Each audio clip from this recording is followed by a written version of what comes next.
Price lord. Women for ജീസസിൻ്റെ അനുഗ്രഹിക്കപ്പെട്ട ഒരു സെക്ഷനിലേക്ക് ഞങ്ങളുടെ എല്ലാ പ്രിയമുള്ളവരെയും ഒരാഴ്ചയുടെ സ്വാഗതം ചെയ്യുകയാണ്. എല്ലാ ആഴ്ചത്തെയും പോലെ നമ്മൾ ഒരു അനുഗ്രഹിക്കപ്പെട്ട സാക്ഷി ഇന്നും കേൾക്കാൻ പോവുകയാണ്. അതിനു മുന്നേ നമുക്ക് പ്രാർത്ഥിച്ച് ആരംഭിക്കാം. ഹല്ലേലൂയ. സ്തോത്രം സ്തോത്രം കർത്താവേ, ഞങ്ങളെ അളവുകൂടാ സ്നേഹിക്കുന്ന സ്വർഗീയ നല്ല കർത്താവേ, അപ്പച്ചാ ഞങ്ങളുടെ ജീവിതത്തിൽ നല്ല സമയത്തിനായി നന്ദിയോടെ സ്തോത്രം കർത്താവേ. ഹല്ലേലൂയ കർത്താവേ, ഹല്ലേലൂയ. ഇന്ന് കർത്താവേ അടിയങ്ങളോടൊപ്പം കടന്നു വന്നിരിക്കുന്ന പ്രിയ സിസ്റ്റർ അപ്പച്ചൻ്റെ പാദോടത്തിലേക്ക് സമർപ്പിച്ച് പ്രാർത്ഥിക്കുന്നു കർത്താവേ. തൻ്റെ അനുഭവങ്ങൾ പങ്കുവെക്കുന്നത് അനേകരുടെ ജീവിതത്തിൽ കർത്താവേ അത് അവർക്ക് ആശ്വാസവും വിടുതലുമായി തീരുവാൻ കർത്താവ് ഇടയാക്കുമാറാകണേ എന്ന് പ്രാർത്ഥിക്കും. ആദ്യോടെന്തും കർത്താവിൻ്റെ കൃപ കൂടിയിരിക്കുമാറാണേ എന്ന് പ്രാർത്ഥിക്കുന്നു. പ്രാർത്ഥന യാചകനായ സ്തോത്രം എല്ലാ യേശു ക്രിസ്തുവിൻ്റെ നാമത്തിൽ തന്നെ. ആമേൻ ആമേൻ. ഇന്ന് നമ്മളോടൊപ്പം തന്നെ അനുഭവങ്ങൾ പങ്കുവെക്കാൻ എത്തിയിരിക്കുന്ന സൗദിയിൽ നിന്ന് പ്രിയ സിസ്റ്റർ റെനി ഷാജിയാണ്. പ്രിയ റെനി സിസ്റ്റർ, ഞങ്ങൾ സ്നേഹത്തോടെ നമ്മുടെ വിമൺ ഫോർ ജീസസിൻ്റെ സെക്ഷനിലേക്ക് സ്വാഗതം ചെയ്യുന്നു. പ്രൈസ് ലോർഡ് സിസ്റ്ററെ. Praise lord. അതെ, സോഫിയ ആൻറ്റിയാണ് നമുക്ക് റെനി സിസ്റ്റർ നമ്പർ തന്നത്. ഞാൻ എപ്പോഴും പറയും, ഞങ്ങൾ ഒത്തിരി സ്നേഹിക്കുന്ന സോഫിയ ആൻറ്റി. നമ്മുടെ ആസാദി ചാനലിൽ ആദ്യമായിട്ട് സാക്ഷ്യം പറഞ്ഞത് സോഫിയ ആൻറ്റിയാണ്. അനേകരെ സോഫിയ ആൻറ്റിയുടെ സാക്ഷ്യം ബലപ്പെടുത്തിയിട്ടുണ്ട്, ഇന്നും ബലപ്പെടുത്തിക്കൊണ്ടിരിക്കുന്നു. അങ്ങനെ സോഫിയ ആൻറ്റിയാണ് റെനി സിസ്റ്റർ നമ്പർ തന്നത്. ഓക്കെ സിസ്റ്റർ, നമുക്കൊന്ന് പരിചയപ്പെടാം. എവിടെ ജനിച്ച് വളർന്നത് അതൊക്കെ പറയാം, ഇപ്പോൾ എവിടെ ആയിരിക്കുന്നു, ഫാമിലിയെ പറ്റിയൊക്കെ പറയാം. ഓക്കെ, എൻ്റെ പേര് റെനി ഷാജി. എനിക്ക് ഇങ്ങനെ ഒരു അവസരം ഒരുക്കി തന്ന, സാക്ഷി പറയാൻ അവസരം ഒരുക്കി തന്ന പ്രിയ ദേവദാസിനോടും ദേവദാസിയോടും, പ്രത്യേകിച്ച് എന്നെ പരിചയപ്പെടുത്തിയ പ്രിയ സോഫിയ ആൻറ്റിയോടുള്ള പ്രത്യേക നന്ദി അറിയിക്കുന്നു. ഞാൻ ആദ്യമായിട്ടാണ് ഇങ്ങനെ ഒരു പ്ലാറ്റ്ഫോമിൽ കൂടെ സാക്ഷി പറയുന്നത്. അതിൻ്റെതായ കുറച്ച് പോരായ്മകളൊക്കെ ഉണ്ട്, എങ്കിലും കർത്താവ് എന്നെ നടത്തിയ വിധങ്ങളെ ഞാൻ ഒത്തിരി കഷ്ടതയിൽ കൂടെ കടന്നുപോയൊരു വ്യക്തിയാണ്. എന്നാൽ ആ പ്രതിസന്ധിയുടെ നടുവിലൊക്കെ നല്ല സഖിയായി, നല്ല തുണയായി കൂടെ ഇരുന്ന കർത്താവിനെ കാറ്റും കോളും എൻ്റെ ജീവിത പടകിൻ്റെ നേരെ ആഞ്ഞടിച്ചപ്പോൾ എൻ്റെ പടക് തകർന്നു പോകാതെ വേണം നല്ല അമരക്കാരനായി കൂടെ ഇരുന്ന കർത്താവിൻ്റെ സ്നേഹത്തെ മറ്റുള്ളവരുടെ മുമ്പാകെ സാക്ഷീകരിപ്പാൻ എൻ്റെ കേസ് കർത്താവ് എനിക്കിങ്ങനെ ഒരു അവസരം തന്നതിനായി ഞാൻ നന്ദി പറയുന്നു. എൻ്റെ പേര് ഞാൻ പറഞ്ഞതുപോലെ റെനി ഷാജി. ഞാൻ ജനിച്ചു വളർന്നതൊക്കെ പന്തളത്താണ്. എനിക്ക് മാതാപിതാക്കള്, ഞങ്ങൾ 5 സഹോദരങ്ങളാണ്. 2 സഹോദരിമാര് കുടുംബമായി കർത്താവിൻ്റെ വേലയിലാണ്. ഒരു സഹോദരൻ കുടുംബം നാട്ടിലുണ്ട്, ഒരു സഹോദരി കുടുംബമായിട്ട് പൂനെയിലായിരിക്കുന്നു. ഞാൻ എൻ്റെ ഭവനത്തിലെ ഏറ്റവും ഇളയ വ്യക്തിയാണ്. എൻ്റെ ഹസ്ബൻഡിനെ പറ്റി പറയുവാണെങ്കിൽ, ഹസ്ബൻഡിൻ്റെ പേര് ഷാജി ഡേവിഡ്. ഹസ്ബൻഡിൻ്റെ വീട് വള്ളികുന്നത്താണ്, കറ്റാനം ചാരുമൂട് ആ ഭാഗത്തുള്ള വള്ളികുന്നത്താണ്. ഹസ്ബൻഡിൻ്റെ വീട്ടിലും അവർ 8 മക്കളാണ്, 5 സഹോദരന്മാരും 3 സഹോദരിമാരും. കർത്താവിൻ്റെ കൃപയാല് കത്തോലിക്ക ബാക്ക്ഗ്രൗണ്ടിൽ നിന്ന്, ആ ഭവനത്തിൽ നിന്ന് ആദ്യമായിട്ട് കർത്താവിനെ അറിയാനുള്ള ഭാഗ്യം പ്രിയപ്പെട്ടുവിന് ദൈവം കൊടുത്തു. അത് കഴിഞ്ഞിട്ട് 2 സഹോദരന്മാര് കുടുംബമായിട്ടും ഒരു സഹോദരിയും ഇപ്പം ഉണ്ട്. എന്നെ പറ്റി പറയുവാണെങ്കിൽ, ഞാനൊരു പെന്തിക്കോസ്ത് കുടുംബത്തിലെ അനുഗ്രഹിക്കപ്പെട്ട മാതാപിതാക്കളാൽ ജനിച്ച് വളർത്തപ്പെട്ടു. എൻ്റെ ചെറുപ്രായത്തിൽ തന്നെ കർത്താവിനെ അറിയാനുള്ള ഭാഗ്യം ദൈവം എനിക്ക് തന്നു. എൻ്റെ പ്രീ ഡിഗ്രി വിദ്യാഭ്യാസത്തിന് ശേഷം ബോംബെയിൽ നേഴ്സിംഗ് പഠിക്കാനുള്ള ഒരു അവസരം കർത്താവ് എനിക്ക് തന്നു. എൻ്റെ കുടുംബത്തിൽ നിന്ന് എൻ്റെ മൂത്ത സഹോദരിയാണ് വിശ്വാസത്തിലേക്ക് കടന്നു വന്ന്. അത് കഴിഞ്ഞിട്ട് പിന്നെ എൻ്റെ മാതാപിതാക്കളും എൻ്റെ സഹോദരന്മാരും ഒക്കെ വിശ്വാസത്തിൽ കടന്നു വന്നു. അപ്പം ഞാൻ ജനിച്ചത് തന്നെ ഒരു പെന്തിക്കോസ്ത് കുടുംബത്തിലായിരുന്നു. അങ്ങനെ 3 വർഷം നേഴ്സിംഗ് പഠിക്കുവാൻ തൊക്കണം കർത്താവ് സഹായിച്ചു. എൻ്റെ ഹസ്ബൻഡിനെ പറ്റി പറയുവാണെങ്കിൽ, നാട്ടിലായിരുന്ന സമയത്ത് ഒത്തിരി ഒരു വല്ലാത്ത രീതിയിൽ ജീവിച്ച ഒരു വ്യക്തിയായിരുന്നു. അതായത് മദ്യപിക്കുമായിരുന്നു, സിഗരറ്റ് വലിക്കും, ലഹരിക്കൊക്കെ അടിമപ്പെട്ടു. അങ്ങനെ ഒരു പ്രാവശ്യം ഒരു പള്ളിയിൽ ഇങ്ങനെ വഴക്കുണ്ടാക്കിയിട്ട് കേസും വഴക്കും ഒക്കെയായി. അങ്ങനെ നാട്ടിൽ നിൽക്കാൻ വയ്യാത്ത ഒരവസ്ഥ പ്രിയപ്പെട്ടവൻ്റെ ജീവിതത്തിൽ വന്നു. അങ്ങനെ ആയിരുന്നപ്പോൾ പ്രിയ സഹോദരങ്ങൾ ഇവിടെ റിയാദിലേക്ക് കൊണ്ടുവന്നു. ഇവിടെ വന്നു കഴിഞ്ഞിട്ടും ആ പഴയ സ്വഭാവങ്ങൾ തന്നെയായിരുന്നു. മദ്യപിക്കുമായിരുന്നു, സിഗരറ്റ് വലിക്കുമായിരുന്നു. ഒരു പ്രാവശ്യം എന്നോട് പറഞ്ഞു, മദ്യത്തിൻ്റെ അകത്ത് എന്തോ ഒരു മരുന്നിട്ടിട്ട് അത് കുടിച്ച് 3 മാസം ഇങ്ങനെ ബോധമില്ലാതെ കിടന്നു. അതേപോലെ ആ നാട്ടിൽ എങ്ങനത്തെ സ്വഭാവമായിരുന്നോ അതുപോലെ തന്നെയുള്ള സ്വഭാവമായിരുന്നു ഇവിടെ വന്നു കഴിഞ്ഞ്. എന്നാൽ ഒരു അച്ചായൻ ഒരു ദിവസം ഇതുപോലെ പ്രിയപ്പെട്ടവനെ ആരാധനയ്ക്ക് വിളിച്ചുകൊണ്ട് പോയി. ആരാധനയ്ക്കല്ല, വ്യാഴാഴ്ച വൈകിട്ടത്തെ പ്രാർത്ഥനയ്ക്ക് വിളിച്ചുകൊണ്ട് പോയി. അപ്പം അന്നത്തെ ദിവസം പ്രാർത്ഥനയ്ക്കൊക്കെ പോയി. പിന്നെ പിറ്റേ ദിവസം ആയപ്പം വെള്ളിയാഴ്ചത്തെ ആരാധനയ്ക്ക് വിളിച്ചു. പക്ഷേ ഹസ്ബൻഡിന് അത്ര താല്പര്യമില്ലായിരുന്നു. പിന്നെ ഇടയ്ക്കൊക്കെ വിളിക്കും, പക്ഷേ ഹസ്ബൻഡ് അങ്ങനെ പോകത്തില്ല. എന്നാൽ ഈ അച്ചായൻ എപ്പോഴും നിർബന്ധിച്ച് ഇങ്ങനെ പ്രാർത്ഥനയ്ക്ക് വിളിച്ചുകൊണ്ട് പോകും. അങ്ങനെ വിളിച്ചുകൊണ്ട് പോയി അങ്ങനെ പെതുക്കെ ഒരാഴ്ച പോലും മുടക്കാതെ എല്ലാ വ്യാഴാഴ്ച വൈകിട്ടും എല്ലാ വെള്ളിയാഴ്ച രാവിലെയും ആരാധനയ്ക്ക് പോയി സംബന്ധിച്ചു. അങ്ങനെ വചനമൊക്കെ കേട്ടു. പിന്നെ ഹസ്ബൻഡ് ആണെങ്കിലും വചനമൊക്കെ വായിക്കാൻ തുടങ്ങി. അങ്ങനെ സത്യം മനസ്സിലാക്കി. അങ്ങനെ ദൈവത്തിന്റെ കൃപയാൽ ഈ ദേശത്ത് വെച്ച് രക്ഷിക്കപ്പെട്ട് സ്നാനപ്പെട്ട് കർത്താവിന്റെ കൽപ്പനകളെയൊക്കെ അനുസരിപ്പാൻ തക്കോണം കർത്താവ് സഹായിച്ചു. അപ്പം ആക്ച്വലി വീട്ടിൽ പറഞ്ഞപ്പോൾ വീട്ടിലൊന്നും ആർക്കും വലിയ എതിർപ്പൊന്നുമില്ല. അപ്പച്ചൻ നേരത്തെ മരിച്ചുപോയി, അമ്മച്ചി മാത്രമേ ഉള്ളൂ. അപ്പൊ സ്നാനപ്പെടുന്നതിന് മുമ്പ് അമ്മച്ചിയോട് വിളിച്ചു പറഞ്ഞു. അപ്പൊ അമ്മച്ചിക്ക് കേട്ടപ്പോൾ വലിയ വേറൊരു രീതിയിൽ ജീവിച്ച ഒരു വ്യക്തി ഇവിടെ വന്ന് കർത്താവിനെ അറിഞ്ഞെന്ന് പറഞ്ഞപ്പോൾ മാതാവിന് ഭയങ്കര സന്തോഷമായിരുന്നു. അങ്ങനെ സ്നാനമൊക്കെ പെട്ടു.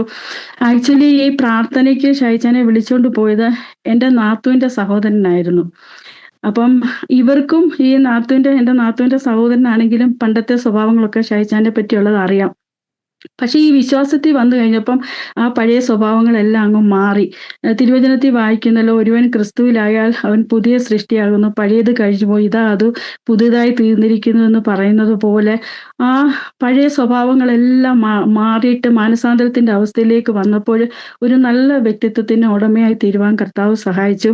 അങ്ങനെ ഈ അച്ചായനാണ് ഞങ്ങളുടെ വിവാഹം ആലോചിക്കുന്നത്. ദൈവത്തിന്റെ കൃപയാൽ 1999 നവംബർ മാസത്തിൽ ഞങ്ങളുടെ വിവാഹം കഴിഞ്ഞു. അത് കഴിഞ്ഞിട്ട് 2000 ഓഗസ്റ്റിൽ ഞങ്ങളുടെ കുടുംബജീവിതത്തിൽ ദൈവം ഞങ്ങൾക്കൊരു പെൺകുഞ്ഞിനെ ദാനമായി തന്നു. അപ്പം ഞാൻ അന്ന് ബോംബെയിലാണ് ജോലി ചെയ്തുകൊണ്ടിരിക്കുന്നത്. ഡെലിവറിക്ക് വേണ്ടി നാട്ടിൽ വന്നു. നാട്ടിൽ വന്നു കഴിഞ്ഞ് 3 മാസം ആയപ്പം ഡെലിവറി ഒക്കെ കഴിഞ്ഞ് 3 മാസമായപ്പം കുഞ്ഞിനെ എൻ്റെ മാതാപിതാക്കളെ ഏൽപ്പിച്ചിട്ട് ഞാൻ തിരിച്ച് ബോംബെക്ക് ജോലിക്ക് പോയി. ഞാൻ ബോംബെ ചെന്നു ഒരാഴ്ച കഴിഞ്ഞപ്പം കുഞ്ഞിന് ചെറുതായിട്ട് പനി തുടങ്ങി. അപ്പം അടുത്തുള്ള ഒരു ഹോസ്പിറ്റലിൽ അവളെ കൊണ്ടുപോയി ഡോക്ടർ മരുന്നൊക്കെ കൊടുത്തു കഴിഞ്ഞിട്ട് വീട്ടിൽ വന്നിട്ട് പിറ്റേ ദിവസം ആയപ്പോഴും കുഞ്ഞിന് പനിയൊന്നും കുറയുന്നില്ല. അപ്പം മാതാപിതാക്കൾ അപ്പം നോക്കുമ്പോൾ നല്ല ഹൈ ഗ്രേഡ് ടെമ്പറേച്ചർ, അതുപോലെ കുഞ്ഞിന് കൺവൾഷൻ വരാൻ തുടങ്ങി. പിന്നെ പെട്ടെന്ന് അവളെ ആ ഹോസ്പിറ്റലിൽ തന്നെ അവിടെ കൊണ്ടുപോയി അഡ്മിറ്റ് ആക്കി. ഡോക്ടർ ആന്റിബയോട്ടിക് ഒക്കെ കൊടുത്തു. പക്ഷെ ആന്റിബയോട്ടിക് കൊടുത്തിട്ടും കുഞ്ഞിന് പനി കുറയുന്നില്ല, ഇതുപോലെ കൺവൾഷൻ വന്നുകൊണ്ടിരിക്കുക. അപ്പൊ ഡോക്ടർ പറഞ്ഞു ഒരു ടെസ്റ്റ് ചെയ്യണമെന്ന് പറഞ്ഞു. അങ്ങനെ കുഞ്ഞിന്റെ നട്ടെല്ല് കിഴിച്ച് ഫ്ലൂയിഡ് എടുത്തു.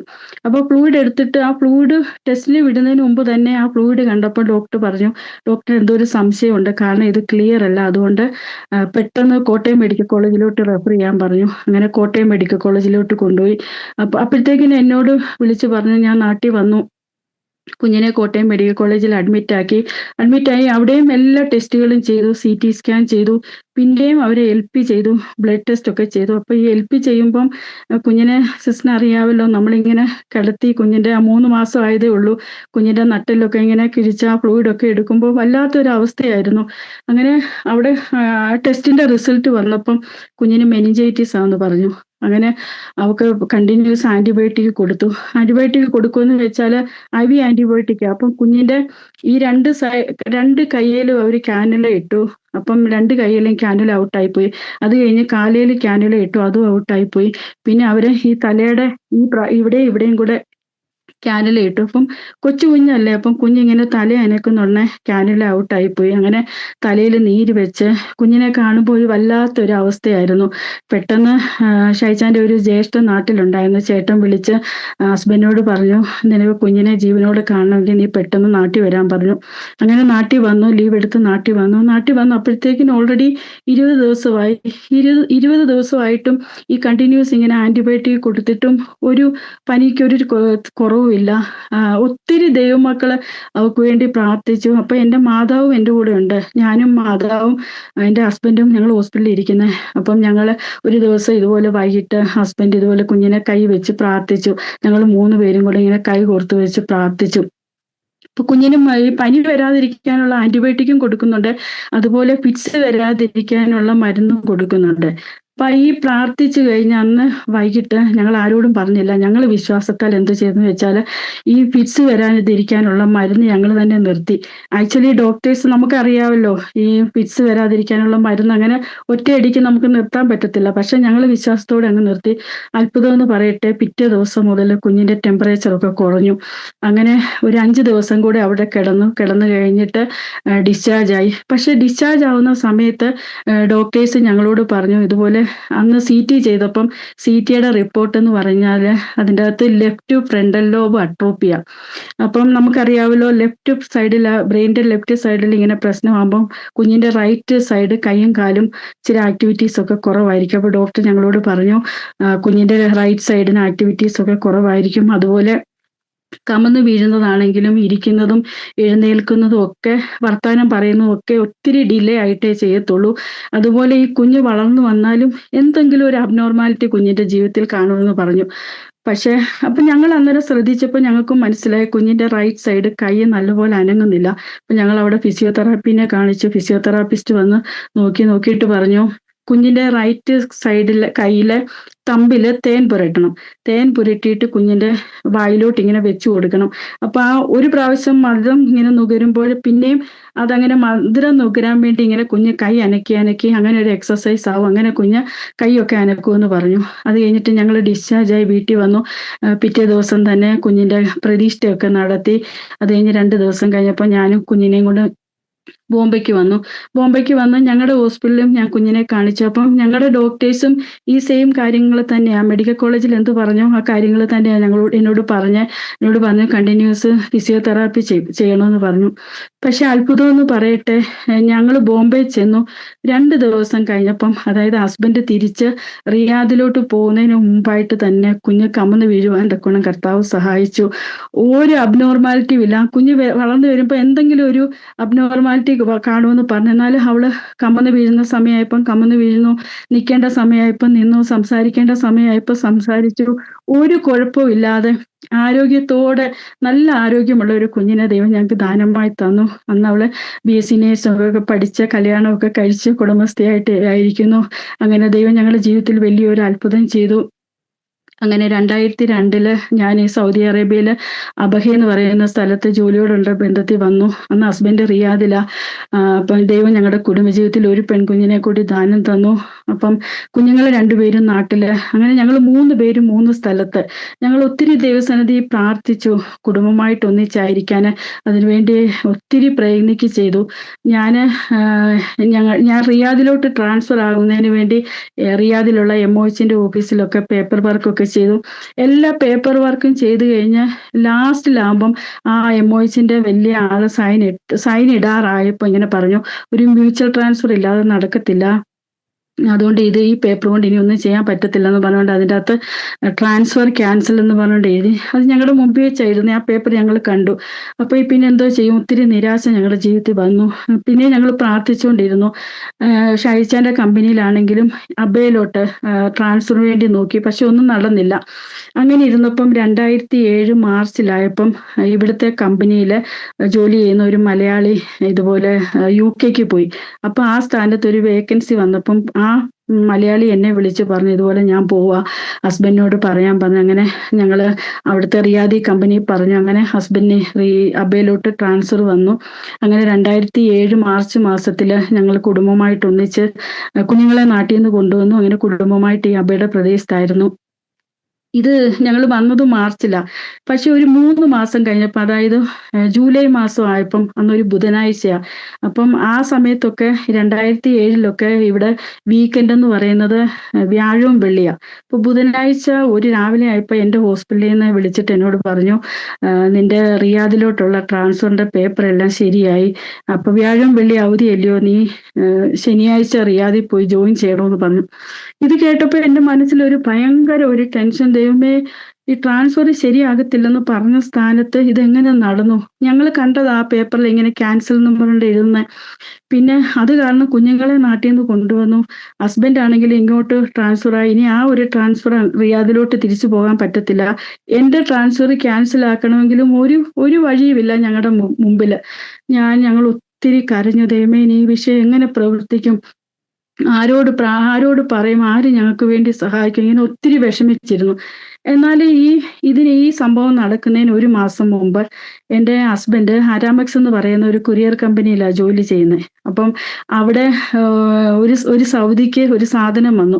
അപ്പോൾ ആ സാധനം കൊടുക്കാൻ വേണ്ടി ആ സൗദിയെ വിളിച്ചു. സൗദി ഓഫീസിൽ വന്നു. ഇങ്ങനെ സാധനം കൊടുത്തു കഴിഞ്ഞപ്പം ആ സൗദി ഇങ്ങനെ കുറേ കാര്യങ്ങളൊക്കെ സംസാരിച്ചു. നല്ലൊരു സൗദിയായിരുന്നു.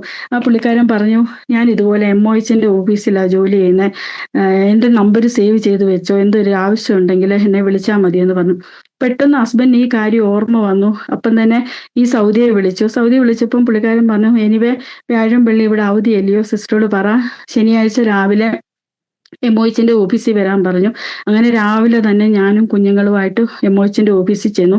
അപ്പോൾ ഈ സൗദിയും ഓൾറെഡി അവിടെ വന്നു കഴിഞ്ഞിട്ട് അവിടെ ഇതിൻ്റെ ആളിനോട് പോയി സംസാരിച്ച് കഴിഞ്ഞ് ഈ പേപ്പറൊക്കെ നോക്കിയപ്പം പുള്ളിക്കാരൻ പറഞ്ഞു, ഇതുകൊണ്ട് ഒന്നും നടക്കത്തില്ല, കാരണം ഇത് റിയാദിൽ നിന്നുള്ള ഓർഡറാണ്, അപ്പോൾ അവിടെ പോയി ജോയിൻ ചെയ്തേ പറ്റത്തുള്ളൂ എന്ന് പറഞ്ഞു. ഇങ്ങനെ കേട്ടപ്പം എൻ്റെ മനസ്സിനൊരു ഭയങ്കര വിഷമം. ദൈവമേ, എന്തോ ചെയ്യും, കുഞ്ഞുങ്ങൾ എൻ്റെ കൂടെ ഉണ്ട്, നമുക്ക് ആ അവസ്ഥ നമുക്കറിയാമല്ലോ. ഇനി റിയാദിലോട്ടൊരു ട്രാൻസ്ഫർ ഒക്കെ പോകുമ്പോൾ ഇനിയും 3 പേരും 3 സ്ഥലത്തായിരിക്കുമല്ലോ. ഇങ്ങനെ ഇതെല്ലാം കേട്ടപ്പോൾ എനിക്കങ്ങ് സഹിക്കാൻ പറ്റുന്നില്ല. ഞാൻ അവിടെ നിന്ന് കരഞ്ഞു കഴിഞ്ഞപ്പോൾ എൻ്റെ ഈ കരച്ചിൽ കണ്ടപ്പോൾ ഈ സൗദിക്ക് മനസ്സലിഞ്ഞു. പുള്ളിക്കാരന് ഈ MOHന്റെ വലിയ ആളിനെ പോയി കണ്ടു ഇങ്ങനെ കാര്യങ്ങളൊക്കെ സംസാരിച്ചു. ഈ പേപ്പർ കണ്ടപ്പം പുള്ളിക്കാരനും പറഞ്ഞു, ഒന്നും നടക്കത്തില്ല, ആ സിസ്റ്റർ പോയി റിയാദിൽ ജോയിൻ ചെയ്തേ പറ്റത്തുള്ളൂ എന്ന് പറഞ്ഞു. പക്ഷെ കുറച്ച് കഴിഞ്ഞപ്പം ആ സൗദി ആ വലിയ മുദീർ പറഞ്ഞു, ഇതുപോലെ 2 ആഴ്ച മുമ്പ് ഒരു ഇന്ത്യൻ സിസ്റ്റർ ഇതുപോലെ ട്രാൻസ്ഫറിന് വേണ്ടി ഇവിടെ വന്നു, ഇതുപോലെ പേപ്പർ വർക്കൊക്കെ ചെയ്തു, അവസാനം മ്യൂച്വൽ ട്രാൻസ്ഫർ ഇല്ലാത്തതുകൊണ്ട് ആ പേപ്പർ ഇവിടെ ക്യാൻസൽ ആയിട്ട് ആ പേപ്പർ ഇരിപ്പുണ്ട്, ആ സിസ്റ്റർ ഒന്ന് വിളിച്ചു നോക്കാം, പുള്ളിക്കാരത്തി വില്ലിങ് ആണോ എന്ന് ചോദിക്കാൻ പറഞ്ഞു. അങ്ങനെ ഈ സൗദി തന്നെ ആ പുള്ളിക്കാരത്തിയെ വിളിച്ചു. ആ പുള്ളിക്കാരത്തി വില്ലിങ് ആയിരുന്നു. അങ്ങനെ എൻ്റെ ട്രാൻസ്ഫർ ക്യാൻസൽ ആക്കിയിട്ട് ഈ പുള്ളിക്കാരത്തിയെ ആ റിയാദിലോട്ട് വിടുവാൻ തക്കോണം കർത്താവ് സഹായിച്ചു. ദൈവത്തിന്റെ കരുതൽ എത്ര വലുതാ. തിരുവചനത്തിൽ നമ്മൾ വായിക്കുന്നു, മഗ്ദലക്കാരത്തി മറിയയും മറ്റ് 2 സഹോദരിമാരും കർത്താവിന്റെ കല്ലറയുടെ വാതിക്കൽ എത്തി. അപ്പം ആ കല്ലറയുടെ മുമ്പിൽ വരുന്നതിന് മുമ്പ് അവരുടെ മുമ്പിലുള്ള വലിയ ഭാരമേറിയ വിഷയം എന്ന് പറയുന്ന കല്ലറയുടെ മുമ്പിലുള്ള കല്ല. ആ കല്ല് ആര് ഞങ്ങൾക്ക് വേണ്ടി ഉരുട്ടി മാറ്റുമെന്നുള്ള വളരെ ഭാരത്തോടെ അവർ കടന്നു വന്നു. പക്ഷെ ആ കല്ലറയുടെ മുമ്പിൽ വരുന്നതിന് മുമ്പായിട്ട് തന്നെ ആ കല്ല് ഉരുട്ടി മാറ്റി അതിന്മേൽ ദൂതൻ ഇരുന്നു എന്ന് പറഞ്ഞതുപോലെ ഞാനും അവിടെ ആ സമയത്ത് വിചാരിച്ചു, കർത്താവേ, ഇതിനി എങ്ങനെ നടക്കും, ആര് പ്രവർത്തിക്കും, ആര് ഞങ്ങൾക്ക് വേണ്ടി ഈ വിഷയത്തിനൊരു മറുപടി തരും? ഇങ്ങനെ ഭാരപ്പെട്ട സ്ഥാനത്ത് ആ സൗദിയുടെ രൂപത്തിൽ ദൈവം തൻ്റെ ദൂതനെ അയച്ച് ആ വിഷയത്തിന്മേൽ ദൈവം ഒന്ന് അത്ഭുതം പ്രവർത്തിച്ചു. എന്നാൽ പിന്നെ 2 മാസം കഴിഞ്ഞപ്പം വീണ്ടും ഒരു പ്രയാസം ഞങ്ങളുടെ ജീവിതത്തിൽ വന്നു. ഇതുപോലെ ഒരു ഹോസ്പിറ്റലിൽ, ഞങ്ങളുടെ അടുത്തുള്ള ഒരു ഹോസ്പിറ്റൽ, സൗദി ജർമ്മൻ എന്ന് പറയുന്ന ഒരു ഹോസ്പിറ്റൽ, അവിടേക്ക് ഒരു സാധനം കൊടുക്കാൻ വേണ്ടി ഓർഡർ വന്നു. അതിനുവേണ്ടി ഹസ്ബൻഡ് വണ്ടിയിൽ സാധനം കൊണ്ട് വന്നു. വണ്ടി താഴെ പാർക്ക് ചെയ്തിട്ട് 2nd ഫ്ലോറിലായിരുന്നു സാധനം കൊണ്ട് കൊടുത്ത് തിരിച്ചു വരുന്നോടനെ വണ്ടി കാണാനില്ല. അപ്പൊ ആ പരിസരത്തെല്ലാം നോക്കി, വണ്ടി കാണുന്നില്ല. പെട്ടെന്ന് കമ്പനിയിൽ ഇൻഫോം ചെയ്തു. കാരണം ആ വണ്ടിക്കകത്ത് ലക്ഷക്കണക്കിന് റിയാൽ വിലയുള്ള സാധനം ഉണ്ടായിരുന്നു. അപ്പൊ ആ കമ്പനിക്കാരും വന്ന് നോക്കി, കാണുന്നില്ല. പെട്ടെന്ന് പോലീസിൽ ഇൻഫോം ചെയ്തു. പോലീസുകാരും വന്ന് നോക്കി. അവരെല്ലാം നോക്കിയിട്ടൊന്നും വണ്ടി കാണുന്നില്ല. പിന്നെ ഒത്തിരി നേരം അവർ അവിടെ എല്ലാം നോക്കി. അവസാനം വൈകിട്ടായപ്പം കമ്പനിയിൽ നിന്ന് അവർ ഇൻഫോം ചെയ്തു, ഇതുപോലെ വണ്ടി കിട്ടി, ഒരു ഒത്തിരി ദൂരെയുള്ള ഒരു സ്ഥലത്ത്, ആൾപ്പാർപ്പില്ലാത്ത ഒരു സ്ഥലത്ത് നിന്ന് വണ്ടി കിട്ടി. പക്ഷെ വണ്ടിക്കകത്തുള്ള സാധനം എല്ലാം മോഷണം പോയെന്ന് പറഞ്ഞു. അപ്പം ഇത് കേട്ടപ്പോൾ നമ്മുടെ ജീവിതത്തിൽ ഒത്തിരി പ്രയാസമായി പോയി. പക്ഷെ പിറ്റേ ദിവസം, അന്നൊരു തിങ്കളാഴ്ചയാ, പിറ്റേ ദിവസം ചൊവ്വാഴ്ച ഡ്യൂട്ടിക്ക് പോയി. ഡ്യൂട്ടിയൊക്കെ കഴിഞ്ഞ് വന്നപ്പോൾ എന്നോട് പറഞ്ഞു, കുഴപ്പമൊന്നുമില്ല, കമ്പനിയിലെ കാര്യങ്ങളൊന്നും ആരും സംസാരിച്ചില്ല എന്ന് പറഞ്ഞു. പിറ്റേ ദിവസം ബുധനാഴ്ച ഇതുപോലെ ഡ്യൂട്ടിക്ക് പോയി. രാവിലെ എന്നെ വിളിച്ചിട്ട് കുഴപ്പമൊന്നുമില്ല എന്നൊക്കെ പറഞ്ഞു. അപ്പൊ എന്നും ഒരു 1:30-2 മണിയാകുമ്പം ഹസ്ബൻഡ് ജോലിയിൽ നിന്ന് വീട്ടിൽ വരും, കാരണം കുഞ്ഞുങ്ങളെ സ്കൂളിൽ നിന്ന് വിളിക്കാൻ. അപ്പം ആ ബുധനാഴ്ച 2 മണിയായിട്ടും ഹസ്ബൻഡിനെ കാണുന്നില്ല. അപ്പൊ ഞാൻ 2 മണി കഴിഞ്ഞപ്പം വിളിച്ചപ്പോൾ ഫോൺ സ്വിച്ച് ഓഫാ. കുറേ നേരം ഞാൻ ട്രൈ ചെയ്തു, ഒരു അരമണിക്കൂറോളം ഫോൺ സ്വിച്ച് ഓഫാ. അപ്പൊ എൻ്റെ മനസ്സിൽ എന്തോ ഒരു വെപ്രാളം. പിന്നെ ഞാൻ പെട്ടെന്ന് അവരെ കമ്പനി വിളിച്ചപ്പോൾ അവർ പറഞ്ഞു അവർക്കറിയത്തില്ല, രാവിലെ ഇവിടുന്ന് സാധനം കൊണ്ട് പോയതാന്ന് പറഞ്ഞു. പിന്നെ ഷൈച്ചാൻ്റെ കൂട്ടുകാരെ വിളിച്ചു. അപ്പൊ അവർക്കും അറിയത്തില്ല. അത് കഴിഞ്ഞിട്ട് പിന്നെ ഞങ്ങളുടെ ചർച്ചിലുള്ള പാസ്റ്ററെ വിളിച്ചു, ചർച്ചിലുള്ള സഹോദരങ്ങളെയൊക്കെ വിളിച്ചു. പക്ഷെ അവർക്ക് ആർക്കും അറിയത്തില്ല. അപ്പം ഹസ്ബൻഡിന്റെ ചേട്ടന്മാർ ഇവിടെ റിയാദിലുണ്ട്, അവരോട് ഞാൻ വിളിച്ചു പറഞ്ഞു. അങ്ങനെ പല രീതിയിലും ഞങ്ങൾ അന്വേഷിക്കുന്നു, പക്ഷെ ആർക്കും ഒരു വിവരവും കിട്ടുന്നില്ല. അപ്പം ഇങ്ങനെ ഇങ്ങനെ ആയിരുന്നപ്പോൾ എൻ്റെ മനസ്സിൽ ഭയങ്കര ഒരു ടെൻഷന്. ദൈവമേ, രാവിലെ വണ്ടിയും കൊണ്ട് പോയതാ, എന്തെങ്കിലും ആപത്ത് വന്നതാണോ ഒന്നും അറിയത്തില്ല. ഈ സൗദി അറേബ്യയല്ലേ, 2 കുഞ്ഞുങ്ങൾ എൻ്റെ കൂടെ ഉണ്ട്. അന്ന് മൂത്ത മോക്ക് 7 വയസ്സും രണ്ടാമത്തെ മോക്ക് 3 വയസ്സേ ഉള്ളൂ. ഞാനൊരു 6 മണി വരെ പിടിച്ചു നിന്നു. 6 മണി കഴിഞ്ഞപ്പോൾ എനിക്ക് പറ്റുന്നില്ല. പലവിധ ചിന്തകൾ എൻ്റെ മനസ്സിൽ. ഞാൻ ആ ബെഡ്റൂമിൽ അവിടോട്ട് ഇങ്ങനെ കമന്ന് കിടന്നിട്ട് ഞാൻ പറഞ്ഞു, കർത്താവേ, ഈ ഈ ദേശത്ത് ഞങ്ങളെ സഹായിപ്പാൻ ആരുമില്ല. കുഞ്ഞുങ്ങൾ എൻ്റെ കൂടെ ഉണ്ട്. എനിക്കാണെങ്കിൽ അത്ര കഴിവോ ഒന്നും ഇല്ലാത്ത ഒരാളാണ്. ഞാൻ എന്ത് ചെയ്യും കർത്താവേ, എനിക്കറിയത്തില്ല. എവിടെയാണെന്നൊരു വിവരം എന്നെ അറിയിക്കണേ എന്ന് പറഞ്ഞ് ഞാൻ ആ ബെഡ്റൂമിലോട്ട് ഇങ്ങനെ കമന്ന് കിടന്ന് കരഞ്ഞു കഴിഞ്ഞപ്പോൾ എൻ്റെ കരച്ചിൽ കണ്ടിട്ട് കുഞ്ഞുങ്ങളും കിടന്ന് കരയുക. എന്ത് ചെയ്യുന്നെന്ന് അറിയത്തില്ല. ഇങ്ങനെ പ്രാർത്ഥിച്ച് ഇങ്ങനെ എഴുന്നേറ്റ് കഴിഞ്ഞ ഒരു അരമണിക്കൂർ കഴിഞ്ഞപ്പം ഹസ്ബൻഡ് ആരുടെയോ ഫോണിൽ നിന്ന് എന്നെ വിളിച്ചിട്ട് എന്നോട് പറഞ്ഞു, ഞാനിതുപോലെ പോലീസ് സ്റ്റേഷൻ അടുത്തുള്ള ജയിലിലാ. അന്നത്തെ സാധനം മോഷണം പോയതിന്റെ പേരിൽ എന്നെ ഇൻവെസ്റ്റിഗേഷന് വേണ്ടി ഇട്ടിരിക്കുക. നീ പെട്ടെന്ന് കമ്പനിയിൽ ഇൻഫോം ചെയ്യാൻ പറഞ്ഞു. ഞാൻ പെട്ടെന്ന് കമ്പനിയെ വിളിച്ചു. അപ്പം മാനേജറിനെ വിളിച്ചപ്പോൾ മാനേജർ പറയുന്നത് അവർക്കൊന്നും ചെയ്യാൻ പറ്റത്തില്ല, കാരണം ഇത് റിയാദിൽ നിന്നുള്ള ഓർഡറാണ്. അതുകൊണ്ട് ഒന്നും ചെയ്യാൻ പറ്റത്തില്ല. അത് തന്നെയല്ല, എന്തെങ്കിലും ചെയ്യണമെങ്കിലും ശനിയാഴ്ചയെ പറ്റത്തുള്ളൂ. വ്യാഴം വെള്ളി ഇവിടെ അവധിയാ. അപ്പോൾ ഒന്നും ചെയ്യാൻ പറ്റത്തില്ല. അപ്പം ഞാൻ ചേട്ടന്മാരെ വിളിച്ചു പറഞ്ഞു. അവരും പല രീതിയിൽ നോക്കി. പിന്നെ ഞങ്ങളുടെ ചർച്ചിലുള്ള ദേവദാസനും ആ സഹോദരങ്ങളും ഒക്കെ പല രീതിയിൽ നോക്കി. അന്ന് വൈകിട്ട് തന്നെ ഞങ്ങളുടെ ചർച്ചിലെ പാസ്റ്റർ എന്നെയും കുഞ്ഞുങ്ങളെയും കൂടെ അവരുടെ വീട്ടിൽ കൊണ്ടുപോയി. അപ്പം പല രീതിയിൽ ഞങ്ങളിങ്ങനെ അന്വേഷിക്കുന്നുണ്ട്, പക്ഷെ ഒരു വിവരവും കിട്ടുന്നില്ല. പെട്ടെന്ന് പിറ്റേ ദിവസമായപ്പം ആ പോലീസ് സ്റ്റേഷനിലെ വലിയ ആള് എന്തോ ആവശ്യത്തിന് വേണ്ടി പോലീസ് സ്റ്റേഷനിൽ ജയിലിൽ വന്ന് പുള്ളിക്കാരന്റെ കാര്യങ്ങൾ എന്തോ ചെയ്ത് കഴിഞ്ഞപ്പം ഹസ്ബൻഡിന്റെ പേപ്പർ ഇതുപോലെ പുള്ളിക്കാരൻ നോക്കി കഴിഞ്ഞിട്ട് എങ്ങനെയാണെന്ന് അറിയത്തില്ല, പക്ഷെ ദൈവം നമ്മുടെ അവസ്ഥ അറിയുന്നു. ഹസ്ബൻഡ് നിരപരാധിയാണെന്നുള്ള ദൈവത്തിനറിയാം. പെട്ടെന്ന് പുള്ളിക്കാരന് ആ പേപ്പറെല്ലാം നോക്കിയിട്ട് പുള്ളിക്കാരന് മനസ്സിലായി ഞാൻ ഹസ്ബൻഡ് നിരപരാധിയാണെന്ന്.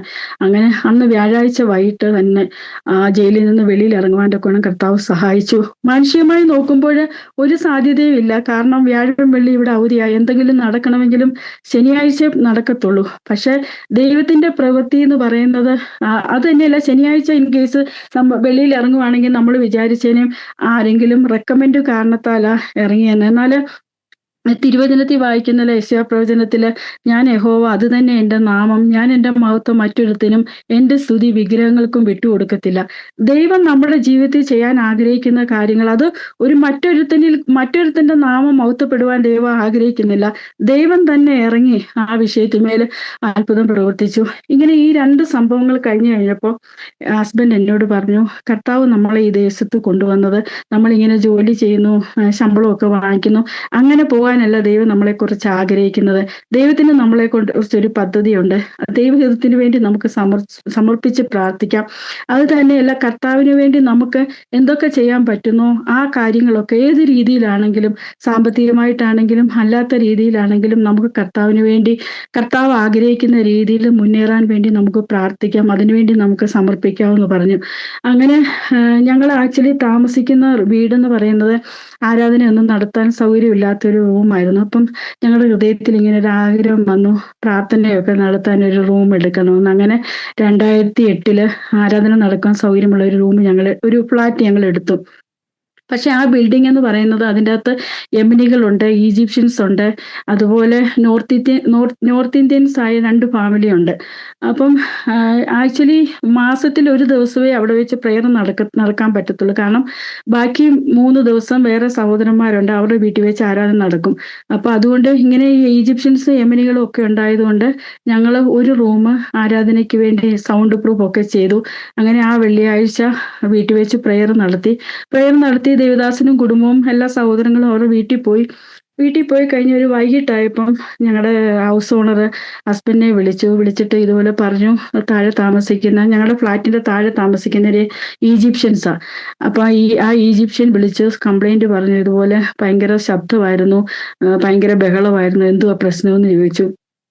അപ്പൊ ഹസ്ബൻഡ് പറഞ്ഞു ഇതുപോലെ എൻ്റെ ഫ്രണ്ട്സ് ഒക്കെ വന്നു, പിള്ളേരും ഒക്കെ ഉണ്ടായിരുന്നു, അതുകൊണ്ട് ഇച്ചിരി ശബ്ദമായിരുന്നു എന്ന് പറഞ്ഞു. അങ്ങനെ പുള്ളിക്കാരൻ അങ്ങ് പോയി കഴിഞ്ഞ് പിറ്റേ മാസവും ഇതുപോലെ ആരാധന നടക്കുന്ന വന്ന് ആരാധന നടന്നു. അന്നും എല്ലാവരും വീട്ടിൽ പോയി. വീട്ടിൽ കഴിഞ്ഞ് വൈകിട്ടായപ്പം ഈ സൗദി വീടിന്റെ താഴെ വന്നിട്ട് ഹസ്ബൻഡിനെ വിളിച്ചിട്ട് പറഞ്ഞു ഈ പ്രാവശ്യവും ഇതുപോലെ ഈജിപ്ഷ്യൻ കംപ്ലൈന്റ് ചെയ്തു, ഭയങ്കര ബഹളമായിരുന്നു, എല്ലാവരും അങ്ങോട്ടും ഇങ്ങോട്ടും ഒക്കെ പോകുന്നു, ഭയങ്കര അലർച്ചയായിരുന്നു, എന്തുവാ പ്രശ്നമെന്ന് ചോദിച്ചു. അപ്പൊ ഹസ്ബൻഡ് പറഞ്ഞു ഇതുപോലെ എനിക്കും മനസ്സിലായി, ഭയങ്കര ബഹളമായിരുന്നു, ഇനി അങ്ങനെയൊന്നും ചെയ്യത്തില്ല, എൻ്റെ ഫ്രണ്ട്സ് വന്നതാ. അപ്പം ഈ സൗദിയും പറഞ്ഞു ഇനി അങ്ങനെയൊന്നും ചെയ്യരുത്, എനിക്കിനി ഈജിപ്ഷ്യനിൽ നിന്ന് കംപ്ലൈന്റ് കേൾക്കരുതെന്ന് പറഞ്ഞു. അപ്പം ഹസ്ബൻഡ് പറഞ്ഞു ഇല്ല എന്ന് പറഞ്ഞു അങ്ങനെ പോയി. ഇത് കേട്ടപ്പോൾ ഭയങ്കര വിഷമമായിപ്പോയി. കാരണം ഞങ്ങൾ വളരെ ആഗ്രഹിച്ചിട്ട് പ്രാർത്ഥന നടത്താൻ വേണ്ടി എടുത്ത വീടാ ഞങ്ങൾ. പക്ഷേ ഈ കാര്യങ്ങൾ ആരോടും പറഞ്ഞില്ല, ഞങ്ങൾ തന്നെ ഇന്ന് പ്രാർത്ഥിച്ചു. പക്ഷെ അത്ഭുതം എന്ന് പറയട്ടെ, ഒരാഴ്ച കഴിഞ്ഞപ്പം ഈ ഹൗസ് ഓണർ സൗദി ഹസ്ബൻഡിനെ വിളിച്ചിട്ട് പറഞ്ഞു ആ ഈജിപ്ഷ്യൻ അവിടുന്ന് ട്രാൻസ്ഫർ ആയിപ്പോയി. പക്ഷെ ഞങ്ങൾക്ക് വേറൊരു രാജ്യക്കാരെ അവിടെ കൊണ്ടുവന്ന് താമസിപ്പിക്കാൻ ആഗ്രഹമില്ല, ഒരു ഇന്ത്യൻ ആയിട്ടുള്ള ഒരാളെ കൊണ്ടുവന്ന് താമസിക്കാൻ, നിന്റെ ഫ്രണ്ട്സ് ആരെങ്കിലും ഉണ്ടെങ്കിൽ താമസിപ്പിക്കാൻ പറഞ്ഞു. ഇത് കേട്ടപ്പോൾ ഞങ്ങൾക്ക് ഭയങ്കര സന്തോഷമായി. അങ്ങനെ എൻ്റെ കൂടെ ജോലി ചെയ്യുന്ന ഒരു ചേച്ചി ഫാമിലി ഇവിടെ ഉണ്ടായിരുന്നു. ഹസ്ബൻഡ് ആ പുള്ളിക്കാരനുമായിട്ട് സംസാരിച്ചു, അങ്ങനെ അവർ വില്ലിങ് ആയി. അങ്ങനെ ഞങ്ങളുടെ വീടിൻ്റെ താഴെ വന്ന് താമസിച്ചു. താമസിച്ചു കഴിഞ്ഞ് പിറ്റേ വെള്ളിയാഴ്ച ഇതുപോലെ ആരാധന നടന്ന സമയത്ത് ഹസ്ബൻഡ് ഇതുപോലെ താഴെ പോയി നോക്കി, സൗണ്ടൊക്കെ ഇങ്ങനെ സൗണ്ട് ഉണ്ടോ എന്നൊക്കെ നോക്കി. പക്ഷെ നോക്കിയപ്പോഴാണ് ഞങ്ങൾക്ക് മനസ്സിലാവുന്നത് മേളിൽ എങ്ങനെ സൗണ്ട് കേൾക്കുന്നോ അതേപോലെ തന്നെ താഴെ സൗണ്ട് കേൾക്കാം. ഞങ്ങൾ വിചാരിച്ച ഇങ്ങനെ സൗണ്ട് പ്രൂഫ് ഒക്കെ ചെയ്തപ്പം ഇങ്ങനെ സൗണ്ട് ഒന്നും പുറത്തു പോകത്തില്ലെന്നാ വിചാരിച്ചത്. പക്ഷെ അതേപോലെ തന്നെ ഭയങ്കര സൗണ്ട് ആയിരുന്നു. പക്ഷെ ദൈവം ആ സ്ഥാനത്തും ദൈവം ഞങ്ങളെ സൂക്ഷിച്ചു. ഒരു പക്ഷെ ആ സൗദിക്ക് വേണമെങ്കിൽ പോലീസിൽ കംപ്ലൈന്റ് കൊടുക്കാം, അല്ലെങ്കിൽ ആ ഈജിപ്ഷ്യന് വേണമെങ്കിൽ കംപ്ലൈന്റ് കൊടുക്കാം. കാരണം ഈ 2008 എന്ന് പറയുന്ന സമയം എന്ന് വെച്ചാൽ ആരാധനയ്ക്ക് ഒത്തിരി സ്വാതന്ത്ര്യമൊന്നുമില്ല ഇവിടെ ഇപ്പൊ ആണെങ്കിൽ കുറച്ച് സ്വാതന്ത്ര്യമുണ്ട്. അന്ന് ബൈബിളൊക്കെ ഇങ്ങനെ തുറന്നു കൊണ്ടുപോകാനൊന്നും പറ്റാത്ത ഒരു സാഹചര്യമാണ്. പക്ഷെ ദൈവം അവിടെയും അത്ഭുതം പ്രവർത്തിച്ചു. ഏകദേശം 14 വർഷത്തോളം ആ ദേശത്ത് വെച്ച് ആ ഭവനത്തിൽ വെച്ച് ദൈവത്തെ ആരാധിപ്പാൻ തക്കോണം കർത്താവ് സഹായിച്ചു. അപ്പം ഇങ്ങനെ ഞങ്ങൾ ആക്ച്വലി ആരാധനയ്ക്ക് കടന്നു പോകുന്ന ഇവിടുന്ന് ഒരു 30-35 കിലോമീറ്റർ ദൂരെയുള്ള ഒരു സ്ഥലത്താണ്. അപ്പൊ ഈ അബയിലുള്ള അബയിൽ നിന്ന് ഞങ്ങളുടെ ചർച്ചിൽ വരുന്ന ഞങ്ങളുടെ സഹോദരങ്ങളൊക്കെ ഹസ്ബൻഡിനോട് പറഞ്ഞു ഒരു കാര്യം ചെയ്ത് നമുക്ക് എല്ലാവർക്കും കൂടെ ഇവിടെ അബയിൽ തന്നെ ഒരു കൂട്ടായ്മ തുടങ്ങാമെന്ന് പറഞ്ഞു. അങ്ങനെ ഞങ്ങൾ പ്രാർത്ഥിച്ചു. 2011 മാർച്ച് മാസത്തില് ഞങ്ങളുടെ ഭവനത്തിൽ വെച്ച് തന്നെ, അന്ന് സഭായോഗം ഒന്നുമില്ല, ഞങ്ങൾ 7 സഹോദരന്മാരേ ഉള്ളൂ. ഞങ്ങളെല്ലാം കൂടെ വ്യാഴാഴ്ച വൈകിട്ടും വെള്ളിയാഴ്ച രാവിലെ ഇങ്ങനെ കൈ ഓർത്ത് പിടിച്ച് പ്രാർത്ഥിക്കും. അങ്ങനെ പ്രാർത്ഥിച്ചു. ഒരു മാസം കഴിഞ്ഞപ്പം ഒരു വിശ്വാസി കുടുംബം ഞങ്ങളുടെ അവിടെ ആരാധനയ്ക്ക് വന്നു. അത് കഴിഞ്ഞിട്ടൊരു യാക്കോബ കുടുംബവും ആരാധനയ്ക്ക് വേണ്ടി കടന്നു വന്നു. പിന്നെ അത് കഴിഞ്ഞിട്ടൊരു 2 മാസം കഴിഞ്ഞപ്പം, അതായത് 2011 മെയ് മാസമായപ്പം ഞങ്ങളുടെ ഭവനത്തിൽ വെച്ച് തന്നെ ആ സഭായോഗമായിട്ട് തുടങ്ങുവാൻ കർത്താവ് സഹായിച്ചു. അങ്ങനെ സഭ ആത്മീയമായി വളർന്നു. ഒത്തിരി കുടുംബങ്ങൾ കടന്നു വന്നു. ഒത്തിരി സഹോദരന്മാർ കടന്നു വന്ന് രക്ഷിക്കപ്പെട്ട് സ്നാനപ്പെട്ട് കർത്താവിന്റെ കൽപ്പനകളെയൊക്കെ അനുസരിപ്പാൻ തക്കോണം കർത്താവ് സഹായിച്ചു. എൻ്റെ ഹസ്ബൻഡ് ആണെങ്കിലും ഒരു ബൈബിൾ കോളേജിൽ പഠിച്ച ആളല്ല, പിന്നെ ഒരു പെന്തിക്കോസ്ത് പാരമ്പര്യമൊന്നുമില്ല. പക്ഷെ എന്നിരുന്നാലും കർത്താവ് കൊടുത്ത വേല അത് വിശ്വസ്തയോടെ ചെയ്തു. ഹസ്ബൻഡിന്റെ ഡ്യൂട്ടി എന്ന് പറയുന്നത് ഒത്തിരി കഷ്ടപ്പെട്ട ജോലിയാണ്. പക്ഷെ അതൊന്നും വക വയ്ക്കാതെ ദൂരെയൊക്കെ പോയി സഹോദരന്മാരെയൊക്കെ ആരാധനയ്ക്ക് വിളിച്ചുകൊണ്ട് കൊണ്ടുവരാനും അങ്ങനെ എല്ലാ കാര്യങ്ങളിലും തൻ്റെ ദൈവം കൊടുത്ത കൃപയ്ക്ക് ഒത്തവണ്ണം എല്ലാ കാര്യങ്ങളും ഭംഗിയായിട്ട് ചെയ്യുവാൻ തക്കണം കർത്താവ് സഹായിച്ചു. അങ്ങനെ കുഴപ്പമൊന്നുമില്ലാതെ ഇങ്ങനെ പോയി. എന്നാൽ 2019 ഏപ്രിൽ മാസം എൻ്റെ ഹസ്ബൻഡ് ഇതുപോലെ ഡ്യൂട്ടിക്ക് പോയി തിരിച്ചു വന്നപ്പോൾ എന്നോട് പറഞ്ഞു എൻ്റെ കണ്ണിന് എന്തോ ഒരു അസ്വസ്ഥത പോലെ എനിക്ക് തോന്നുന്നു. അപ്പൊ ഞാൻ നോക്കിയ ഉടനെ ഇടത്തെ കണ്ണിന് ഒരു നീര് പോലെ, കണ്ണിന്റെ ഈ ഭാഗത്ത് ഒരു നീര് അതുപോലെ ചുമന്ന് കിടക്കുന്ന പോലെ എനിക്ക് തോന്നി. പെട്ടെന്ന് ഞങ്ങൾ അന്ന് വൈകിട്ട് തന്നെ അടുത്തുള്ള ഒരു കണ്ണിന്റെ ആശുപത്രി കൊണ്ടുപോയി ഡോക്ടർ നോക്കി മരുന്നൊക്കെ കൊടുത്തു. പിന്നെ വീട്ടിൽ വന്നു പിറ്റേ ദിവസം ഡ്യൂട്ടിക്ക് പോയിട്ട് തിരിച്ചു വന്നപ്പോൾ എന്നോട് പറഞ്ഞു റോഡൊക്കെ രണ്ടായിട്ട് കാണുന്ന പോലെ എനിക്ക് തോന്നുന്നു എന്ന് പറഞ്ഞു. അതായത് ഡബിൾ വിഷൻ, എല്ലാം ഇങ്ങനെ ഡബിൾ വിഷൻ ആയിട്ട് തോന്നുക. പിന്നെ ഞാൻ നോക്കിയപ്പം ഈ കണ്ണിന്റെ ഈ ഭാഗം ഇങ്ങനെ ഫ്രണ്ടിലോട്ട് ഉന്തി നിൽക്കുന്ന പോലെ എനിക്ക് തോന്നി. പെട്ടെന്ന് ഞാൻ അടുത്തുള്ള പ്രൈവറ്റ് ഹോസ്പിറ്റലിൽ കൊണ്ടുപോയി ഡോക്ടർ എല്ലാം ചെക്കപ്പ് ചെയ്തു. അത് കഴിഞ്ഞിട്ട് MRI ചെയ്യാൻ പറഞ്ഞു. അങ്ങനെ MRI ചെയ്തു.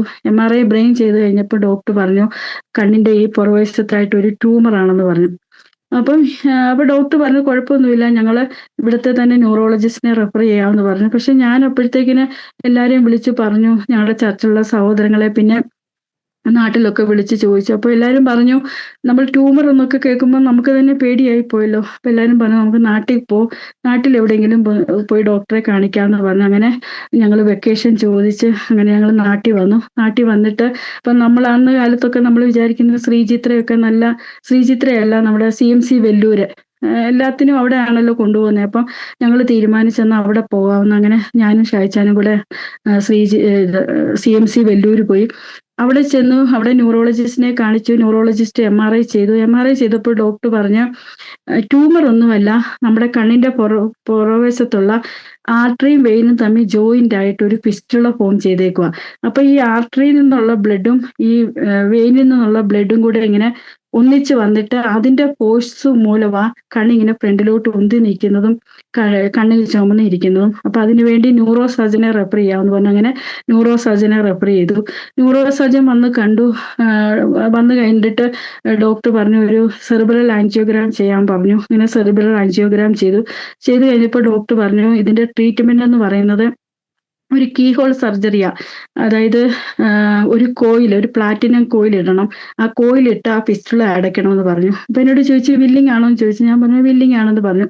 പക്ഷെ പിറ്റേ ദിവസം ഡോക്ടർ വന്ന് കുറെ കാര്യങ്ങൾ ഹസ്ബൻഡ് കേട്ടില്ല. എന്നോട് പറഞ്ഞു ഈ ഇൻ കേസ് ഈ കാത്തറ്റർ ഇടുന്ന സമയത്ത് വേണമെങ്കിൽ ബ്ലീഡിങ് സംഭവിക്കാം. അങ്ങനെ ബ്ലീഡിങ് വന്നാൽ ക്രേനിയോട്ടമി ഒക്കെ ചെയ്യണമെന്ന് പറഞ്ഞു. അപ്പം ഇതുവരെ അത് കേട്ടപ്പം എനിക്ക് ഒറ്റയ്ക്ക് അവിടെ പറ്റത്തില്ല. ഞാനെന്ന് പറയുന്ന അങ്ങനെ ഒത്തിരി കഴിവൊന്നും ഇല്ലാത്ത ആളാ.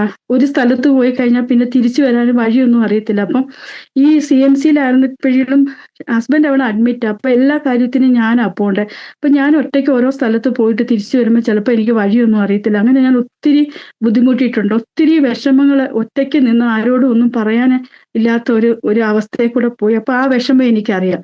അപ്പൊ ഇതൂടെ കേട്ടപ്പം എനിക്ക് പറ്റുന്നില്ല. ഞാൻ ഹസ്ബൻഡിനോട് ഇങ്ങനെയൊന്നും പറഞ്ഞില്ല. ഞാൻ പറഞ്ഞു ഇതുപോലെ ഡോക്ടർ ഓപ്പറേഷൻ ചെയ്യണമെന്ന് പറഞ്ഞു. ഓക്കെ എന്ന് പറഞ്ഞു. ഞാൻ അവിടെ അടുത്ത ചാപ്പലുണ്ട്, അവിടെ പോയി കുറേ നേരം എന്നെ കരഞ്ഞു. ഞാൻ കരഞ്ഞ കർത്താവിനോട് പറഞ്ഞു ദൈവമേ ഇത്രയും ദിവസം ഞാൻ പിടിച്ചു നിന്നു. പക്ഷെ ഇനിയുള്ള ദിവസങ്ങളിൽ ഇങ്ങനെ ക്രേനിയോട്ടമി ഒക്കെ ചെയ്യണമെന്ന് പറഞ്ഞാല് അത് ഒറ്റയ്ക്ക് എന്നെ കൊണ്ട് പറ്റത്തില്ല. എന്തെങ്കിലും സംഭവിച്ചാലും ആരോടും ഒന്നും പറയാനില്ല. നമുക്കറിയാത്ത ഒരു ദേശം, ആരും ഒരു സഹായത്തിനില്ല. അവിടെ കിടക്കുന്നതെല്ലാം ഈ ന്യൂറോളജി വാർഡിലാണ് കിടക്കുന്നത്.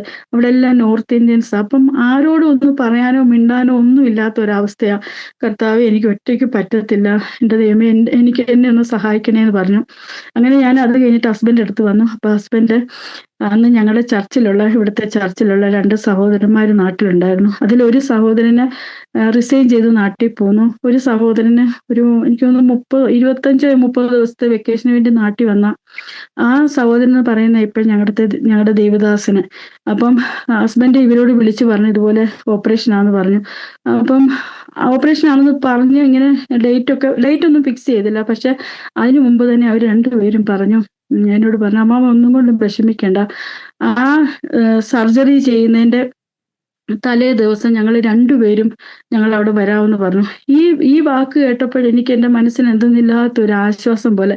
ഞാൻ ആക്ച്വലി പ്രാർത്ഥിച്ചത് കർത്താവെ ഒരാളെങ്കിലും ഒരു സഹായത്തിന് വേണ്ടി എൻ്റെ കൂടെ ഉണ്ടെങ്കിൽ നല്ലതായിരുന്നു. കാരണം എൻ്റെ വീട്ടിൽ നിന്ന് വരാൻ ആരുമില്ല, ഹസ്ബൻഡിന്റെ വീട്ടിൽ നിന്ന് വരാനും സഹോദരങ്ങൾ ആരും നാട്ടിലില്ല. അപ്പം ആരും വരാനില്ല. അപ്പം ആരോട് പറയും? ഒരാളെങ്കിലും എൻ്റെ കൂടെ ഉണ്ടായിരുന്നെങ്കിൽ എനിക്കൊരു ആശ്വാസമായിരുന്നു.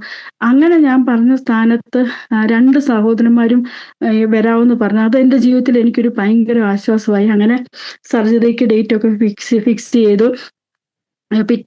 സർജറിയുടെ തലേ ദിവസം 2 സഹോദരന്മാര് വന്നു. അങ്ങനെ സർജറിയൊക്കെ ചെയ്തു. സർജറി ചെയ്തതെന്ന് പറഞ്ഞാലും അവര് ഒത്തിരി ട്രൈ ചെയ്തിട്ടാ ഈ കോയിലിട്ടത്. നമ്മുടെ തൊടയിലുള്ള ഈ 2 ആർട്ടറി കൂടി അവര് ട്രൈ ചെയ്തു. അത് കഴിഞ്ഞ് കഴുത്തിലുള്ള 2 ആർട്ടറി കൂടെയും ട്രൈ ചെയ്തു. അങ്ങനെ ഒത്തിരി ട്രൈ ചെയ്തിട്ടാ ആ കോയിലിട്ടത്. അത് കഴിഞ്ഞിട്ട് ഐസിയുലോട്ട് ഷിഫ്റ്റ് ചെയ്തു. ഷിഫ്റ്റ് ചെയ്യുന്ന സമയത്ത് ഞാൻ പോയി കണ്ടു. വൈകിട്ട് ഹസ്ബൻഡിനെ പോയി കണ്ട ഉടനെ ഈ ഈ അതായത് നേരത്തെ ഈ കണ്ണ് ഫ്രണ്ടിലോട്ട് ഉന്തി നിൽക്കുന്നു, ഇങ്ങനെ കലങ്ങി ചുമന്ന് കിടക്കുന്ന അവസ്ഥയൊക്കെ ഉണ്ടായിരുന്നല്ലോ. ഈ സർജറിയുടെ വൈകുന്നേരം ആയപ്പോഴത്തേക്കിന് കണ്ണെല്ലാം അങ്ങ് നോർമലായിട്ട് കണ്ണ് ചുമപ്പും എല്ലാം മാറി, ഇങ്ങനെ ഫ്രണ്ടിലോട്ട് ഉന്തി നിൽക്കുന്നതൊക്കെ മാറിയിട്ട് നല്ല ഒരു നോർമൽ കണ്ണെങ്ങനെ ആയിരിക്കുന്നു അതുപോലെ തന്നെയായി. എനിക്കും അത്ഭുതമായി. പിറ്റേ ദിവസം വാർഡിലോട്ട് ഷിഫ്റ്റ് ചെയ്തു. ഡോക്ടേഴ്സ് റൗണ്ടിന് വന്നു. റൗണ്ടിന് വന്ന സമയത്ത് ഡോക്ടർ എന്നോട് പറഞ്ഞു 85% ഇതുള്ളൂ, ഫിസ്റ്റുല അടഞ്ഞിട്ടുള്ളൂ, ബാക്കി 15% അത് തന്നെത്താനെ അടയുമെന്ന് പറഞ്ഞു. അങ്ങനെ പിറ്റേ ദിവസം 2 സഹോദരന്മാരും നാട്ടിലേക്ക് തിരിച്ചുപോയി. അങ്ങനെ ഞങ്ങൾ ഡിസ്ചാർജ് വാങ്ങിച്ചു. അപ്പോൾ ഡോക്ടർ പറഞ്ഞു 5 ദിവസം കൂടെ അവിടെ സ്റ്റേ ചെയ്യണമെന്ന് പറഞ്ഞു. അങ്ങനെ 5 ദിവസം കൂടെ അവിടെ സ്റ്റേ ചെയ്ത് പിന്നെ ഞങ്ങൾ ഡിസ്ചാർജ് ആയി വീട്ടിൽ വന്ന് ഹസ്ബൻഡ് 2 ആഴ്ച കഴിച്ചപ്പോൾ, അപ്പോൾ ഞാൻ അതിനു മുമ്പ് ഡോക്ടറോട് ചോദിച്ചായിരുന്നു ഡ്യൂട്ടിക്ക് പോകുന്നതിനോ ഇങ്ങനെ ഫ്ലൈറ്റ് കയറി പോകുന്നതിനോ ഒക്കെ പ്രയാസം ഉണ്ടോ എന്ന് വെച്ചാൽ. ഡോക്ടർ പറഞ്ഞു ഒരു പ്രയാസവും ഇല്ല, 6 മാസം കഴിയുമ്പോൾ ഒരു ആൻജിയോഗ്രാം കൂടെ ചെയ്യണം, അത് കഴിഞ്ഞിട്ട് വലിയ വെയിറ്റ് ഒന്നും എടുക്കരുതെന്ന് പറഞ്ഞു. അങ്ങനെ ഡിസ്ചാർജ് ആയി ഭവനത്തിൽ വന്നു. ഭവനത്തിൽ വന്നു കഴിഞ്ഞിട്ട് പിറ്റേ ദിവസം ആയപ്പം ഭവനത്തിൽ വന്നു. ഒരു 2 ആഴ്ച കഴിഞ്ഞപ്പം ഹസ്ബൻഡ് തിരിച്ച് സൗദിക്ക് പോയി. ഞാൻ 1 മാസം കൂടെ അവിടെ നിന്നു. കാരണം മൂത്ത മോള് +2 കഴിഞ്ഞിട്ട് അവിടെ നേഴ്സിങ്ങിന്റെ അഡ്മിഷന്റെ കാര്യങ്ങളൊക്കെ ഇങ്ങനെ നോക്കിക്കൊണ്ടിരിക്കും. അപ്പോൾ മോൾക്ക് പൂനെയിൽ നേഴ്സിങ്ങിന് അഡ്മിഷൻ കിട്ടി. ഞാൻ മോളെ പൂനെ കൊണ്ടാക്കി. 2ാമത്തെ മോള് 10ാം ക്ലാസ്സിൽ പഠിക്കുമായിരുന്നു. അപ്പം മോളെ ഞാൻ ഹോസ്റ്റലിൽ കൊണ്ടാക്കിയിട്ട് ഞാനും തിരിച്ച് സൗദിക്ക് വന്നു. ഇവിടെ വന്നു ഒരു കുഴപ്പമില്ല, ഡ്യൂട്ടിക്കൊക്കെ പോകുന്നുണ്ട്, എല്ലാ കാര്യങ്ങളും നല്ല ഭംഗിയായിട്ട് ചെയ്യുന്നു. ചർച്ചിന്റെ കാര്യങ്ങളാണെങ്കിലും. അപ്പം ഞങ്ങൾ 3rd ഫ്ലോറിലാണ്. അപ്പം സാധനങ്ങളൊക്കെ മേളിലോട്ട് കൊണ്ടുപോകണമെങ്കിലും എല്ലാ കാര്യത്തിനും ചർച്ചിലെ സഹോദരന്മാർ വ്യാഴാഴ്ച വൈകിട്ട് വരും. വൈകിട്ട് വന്ന് അവരെല്ലാ കാര്യങ്ങളും ഒരു സഹോദരൻ എങ്ങനെ ചെയ്യുമോ അതുപോലെ എല്ലാ കാര്യങ്ങളും അവർ ചെയ്തു തരും. അതുകൊണ്ട് അതിന്റെ ബുദ്ധിമുട്ടൊന്നും കാര്യങ്ങളൊന്നുമില്ല. അങ്ങനെ എല്ലാ കാര്യങ്ങളും നല്ല ഭംഗിയായിട്ട് പോകുന്നു. അത് കഴിഞ്ഞിട്ട് ഈ ഓപ്പറേഷൻ ചെയ്യുന്നത് 2019 ജൂൺ മാസമായിരുന്നു. ഓപ്പറേഷൻ കഴിഞ്ഞിട്ട് ഹസ്ബൻഡ് സൗദിക്ക് തിരിച്ചു വന്നത് 2019 സെപ്റ്റംബർ 5-ാം തീയതി, അന്നൊരു വ്യാഴാഴ്ചയാണ്. ഹസ്ബൻഡിന് വെളുപ്പിന് 4 മണി തൊട്ട് 12 മണി വരെയാണ് ഡ്യൂട്ടി. അപ്പം ഡ്യൂട്ടി കഴിഞ്ഞിട്ട് എന്നും അടുത്തുള്ള ഒരു പാർക്കുണ്ട്, ആ പാർക്കിൽ പോയി നടന്നിട്ടാണ് വരുന്നത്. അന്നും അതുപോലെ പാർക്കിൽ പോയി നടന്നു. വീട്ടിൽ വന്നപ്പോൾ ഒരു 1:45 ആയി. അന്ന് ഞങ്ങൾ 2 പേരും ഫാസ്റ്റിംഗ് ആയിരുന്നു. അപ്പം ഞാൻ ചായ ഇട്ട് കൊടുത്തു, ചായ കുടിച്ചു. ഞങ്ങൾ 2 പേരും കൂടെ പ്രാർത്ഥിച്ചു. അപ്പോൾ ഹസ്ബൻഡ് രാത്രി ഡ്യൂട്ടി കഴിഞ്ഞിട്ട് വന്നതല്ലേ, അപ്പം ബെഡ്റൂമിൽ പോയി കിടന്നു. ഞാൻ കിച്ചണിൽ പോയി. അന്ന് വ്യാഴാഴ്ച പ്രാർത്ഥനയുണ്ട്. അപ്പം സഹോദരങ്ങളൊക്കെ വരുമല്ലോ, അവർക്ക് വേണ്ടി ഞാൻ ഫുഡ് പ്രിപ്പയർ ചെയ്യുക. അപ്പം എൻ്റെ കയ്യിൽ മൊബൈൽ ഉണ്ടായിരുന്നു. അപ്പം കുറച്ച് കഴിഞ്ഞപ്പോൾ ഒരു 2:45 ആയപ്പോൾ മൊബൈലിൽ കൂടെ എന്നെ വിളിച്ചു. അപ്പം അങ്ങനെ വിളിക്കുന്ന ആളല്ല. പെട്ടെന്ന് ഞാൻ ബെഡ്റൂമിലോട്ട് പോയി. ബെഡ്റൂമിലോട്ട് ചെന്നപ്പോൾ എന്നോട് പറഞ്ഞു എനിക്ക് തലയ്ക്കൊരു ഭയങ്കര വേദനയും ഓക്കാനം വരുന്നു, ചിലപ്പോൾ ഷുഗർ കുറഞ്ഞതായിരിക്കും എന്ന് പറഞ്ഞു. അപ്പം ഞാൻ പറഞ്ഞു എന്നാൽ ഞാൻ ഓട്സ് ഉണ്ടാക്കിക്കൊണ്ട് വരാമെന്ന് പറഞ്ഞുകൊണ്ട് ഓട്സ് ഉണ്ടാക്കാൻ പോയി. ഓട്സ് ഒക്കെ ഉണ്ടാക്കി തിരിച്ച് ബെഡ്റൂമിലോട്ട് വന്നപ്പം എനിക്ക് മനസ്സിലായി ഷൈജ ഭയങ്കരമായിട്ട് ഛർദ്ദിച്ചിട്ട് വല്ലാത്തൊരു അസ്വസ്ഥത പോലെ തോന്നി. പെട്ടെന്ന് ഞങ്ങളുടെ ചർച്ചിലുള്ള ഒരു സഹോദരൻ ഞങ്ങളുടെ റൂമിന്റെ അടുത്ത് താമസിക്കുന്നുണ്ട്. ആ സഹോദരനെ വിളിച്ച് ഇതുപോലെ ഹസ്ബൻഡിന് വയ്യ, പെട്ടെന്ന് വീട്ടിലോട്ട് വരാൻ പറഞ്ഞു. അപ്പം ഞാൻ ഡ്രസ്സൊക്കെ ചേഞ്ച് ചെയ്ത് അപ്പൊ എനിക്കറിയാം ഷൈജാന്റെ ഒറ്റയ്ക്ക് നിൽക്കാൻ പറ്റത്തില്ല. ഞാൻ പെതുക്കെ നടത്തി ഫ്രണ്ട് റൂമിലോട്ട് കൊണ്ടുവന്ന് കസേരയിലോട്ട് ഇരുത്താൻ നോക്കിയപ്പം എനിക്ക് മനസ്സിലായി ഇരിക്കാൻ പറ്റത്തില്ല, ഇപ്പം വീഴുന്ന പോലെ എനിക്ക് തോന്നി. പെട്ടെന്ന് ഞാൻ താഴെ ഇരുത്തി കഴിഞ്ഞ് ഞാൻ നോക്കുന്നുണ്ടേ കുഴഞ്ഞു പോകുന്ന പോലെ. നമ്മൾ നേഴ്സാകുമ്പോൾ നമുക്കറിയാമല്ലോ, അങ്ങനെ കുഴഞ്ഞു പോകുന്ന പോലെ അവസ്ഥ. എനിക്ക് എന്ത് ചെയ്യണമെന്ന് അറിയത്തില്ല. ഞാൻ ആരുമില്ല, ഞാൻ മാത്രമല്ലേ ഉള്ളൂ.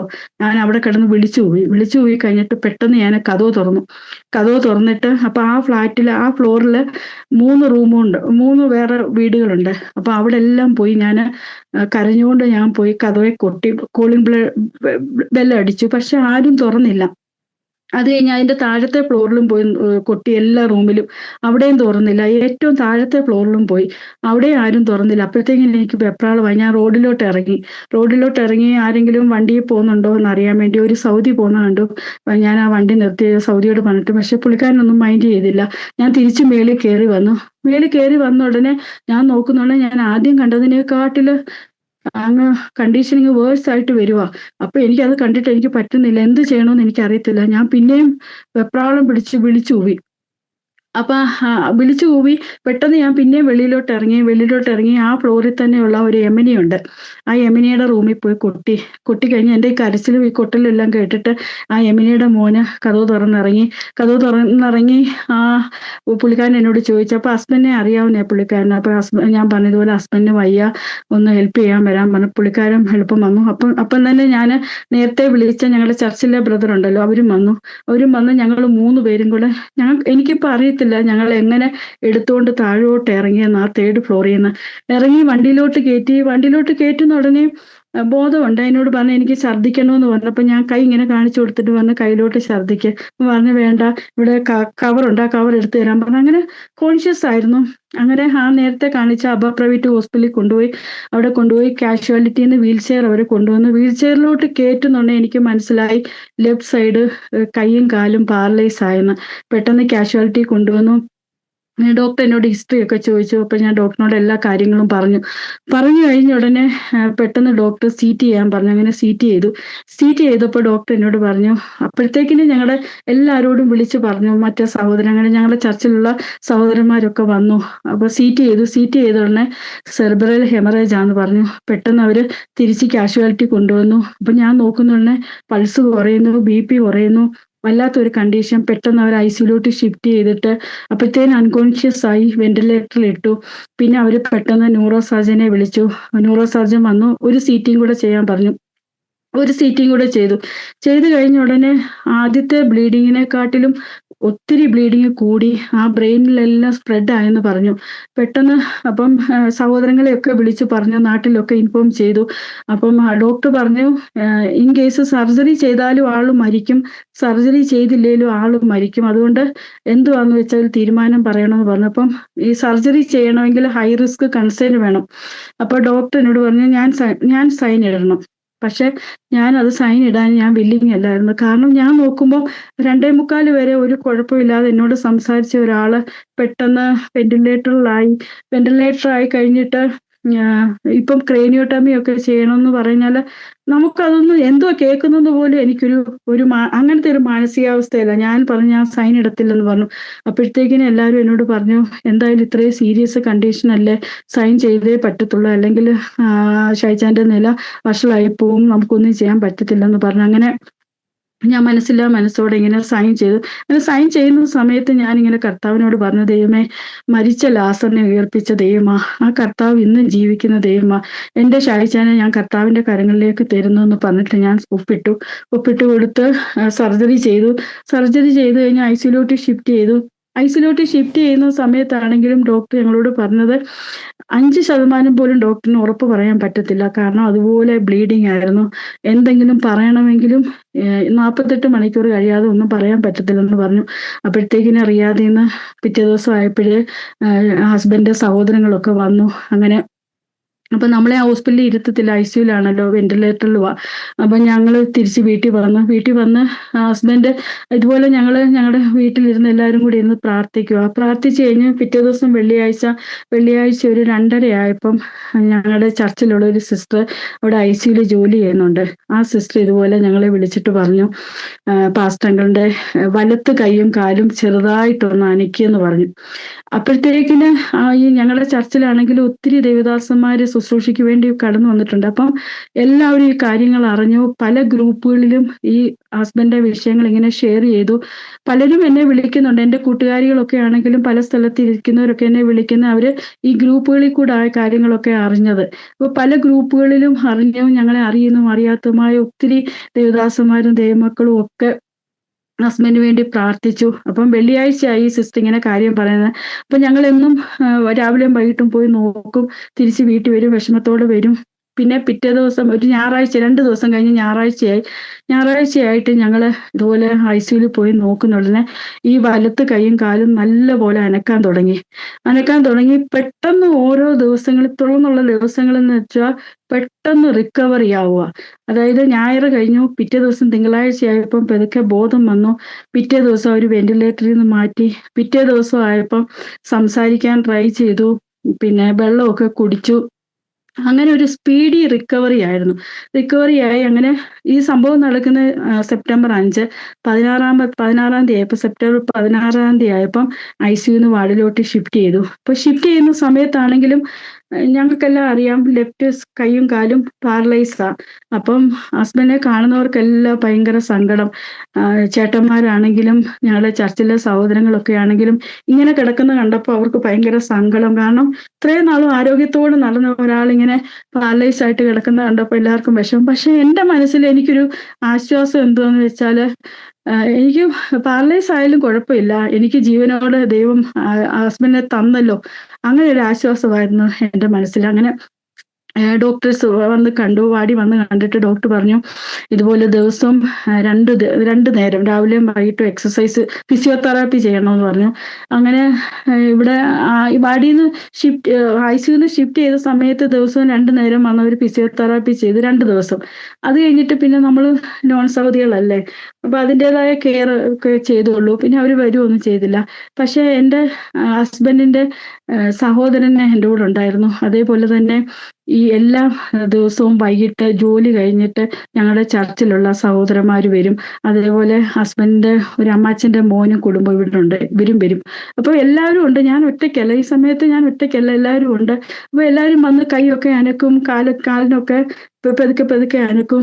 അങ്ങനെ ആയി. ഒരു ദിവസം സെപ്റ്റംബർ 20 ഇതുപോലെ ഞങ്ങൾ ഇതുപോലെ പതുക്കെ ഹസ്ബൻഡിനെ ഇങ്ങനെ കട്ടിലേട്ട് ഇരുത്തി കഴിഞ്ഞ് ഇങ്ങനെ ഞങ്ങൾ പതുക്കെ കാല് നിലത്തോട്ട് കുത്തിക്കാൻ ശ്രമിച്ച് ഇങ്ങനെ പതുക്കെ നടക്കാൻ തുടങ്ങിയപ്പോൾ ഇങ്ങനെ ആദ്യം കാലിങ്ങനെ വലിച്ച് നടന്ന് പിറ്റേ ദിവസം ആയപ്പം ഞങ്ങൾ പിടിച്ചോണ്ട് നടന്നു. അതിന്റെ പിറ്റേ ദിവസം ആയപ്പോൾ അത്ഭുതം എന്ന് പറയട്ടെ, ഒരു സപ്പോർട്ടും ഒന്നുമില്ലാതെ നടന്ന് ബാത്റൂമിലോട്ട് പോകാൻ കർത്താവ് സഹായിച്ചു. അപ്പൊ ആ സമയത്തൊക്കെ കൈ ആണെങ്കിലും തന്നെ പൊക്കത്തില്ല. ഇങ്ങനെ ഹസ്ബൻഡ് തന്നെ ഇങ്ങനെ പൊക്കിയാ ചെയ്യിപ്പിക്കുന്നത്. അപ്പൊ ഞങ്ങൾ ഓരോ എക്സസൈസ് ഒക്കെ ചെയ്യിപ്പിക്കുമായിരുന്നു. അങ്ങനെ 2 ദിവസം കഴിഞ്ഞപ്പം കൈയും നല്ലപോലെ അനങ്ങി. ഒരു ഇങ്ങനെ സെർബ്രൽ ഹെമറേജ് വന്ന് സ്ട്രോക്ക് വന്ന ഒരാളാന്ന് പറയത്തില്ല. അപ്പം ഇത് കണ്ടപ്പോൾ ഡോക്ടേഴ്സിനും നേഴ്സുമാർക്കും എല്ലാവർക്കും ഭയങ്കര അത്ഭുതം. ഹസ്ബൻഡിനെ ആദ്യം വന്ന് കണ്ടവര് പിന്നെ വന്ന് കാണുമ്പോൾ അവർക്കും അത്ഭുതം. കാരണം 5% പോലും ഡോക്ടർമാർ ഉറപ്പ് പറഞ്ഞതല്ല. അങ്ങനെ സെപ്റ്റംബർ 29 ഏകദേശം 25 ദിവസത്തിന് ശേഷം ഡിസ്ചാർജ് ആകുവാൻ ദൈവം സഹായിച്ചു. ആ ഡിസ്ചാർജ് ആയതും എങ്ങനെയാണെന്ന് വെച്ചാല് ആ സ്റ്റെപ്പൊക്കെ ഒരു വീൽ ചെയറിന്റെ ഒന്നും സഹായമില്ലാതെ തന്നെത്താനെ നടന്ന് വണ്ടിയിൽ കയറി അങ്ങനെ ഭവനത്തിൽ വന്നു. 25 ദിവസത്തിന് ശേഷം ഒരു കുഴപ്പവും ഇല്ലാതെ നല്ല ആരോഗ്യത്തോടെ ഭവനത്തിൽ വരുവാൻ കർത്താവ് സഹായിച്ചു. ഭവനത്തിൽ വന്നു കഴിഞ്ഞിട്ടും ഒത്തിരി പ്രയാസങ്ങളുണ്ട്. കാരണം രാത്രിയിൽ ഉറക്കമില്ലാത്ത അവസ്ഥയൊക്കെ ആയിരുന്നു. പക്ഷെ എങ്കിലും ദൈവം ആ സമയത്തൊക്കെ എല്ലാം അതിൻ്റെതായ സമയത്ത് എല്ലാ കാര്യങ്ങളും ദൈവം ക്രമീകരിച്ചു തന്നു. ദൈവം എന്നെ ബലപ്പെടുത്തി.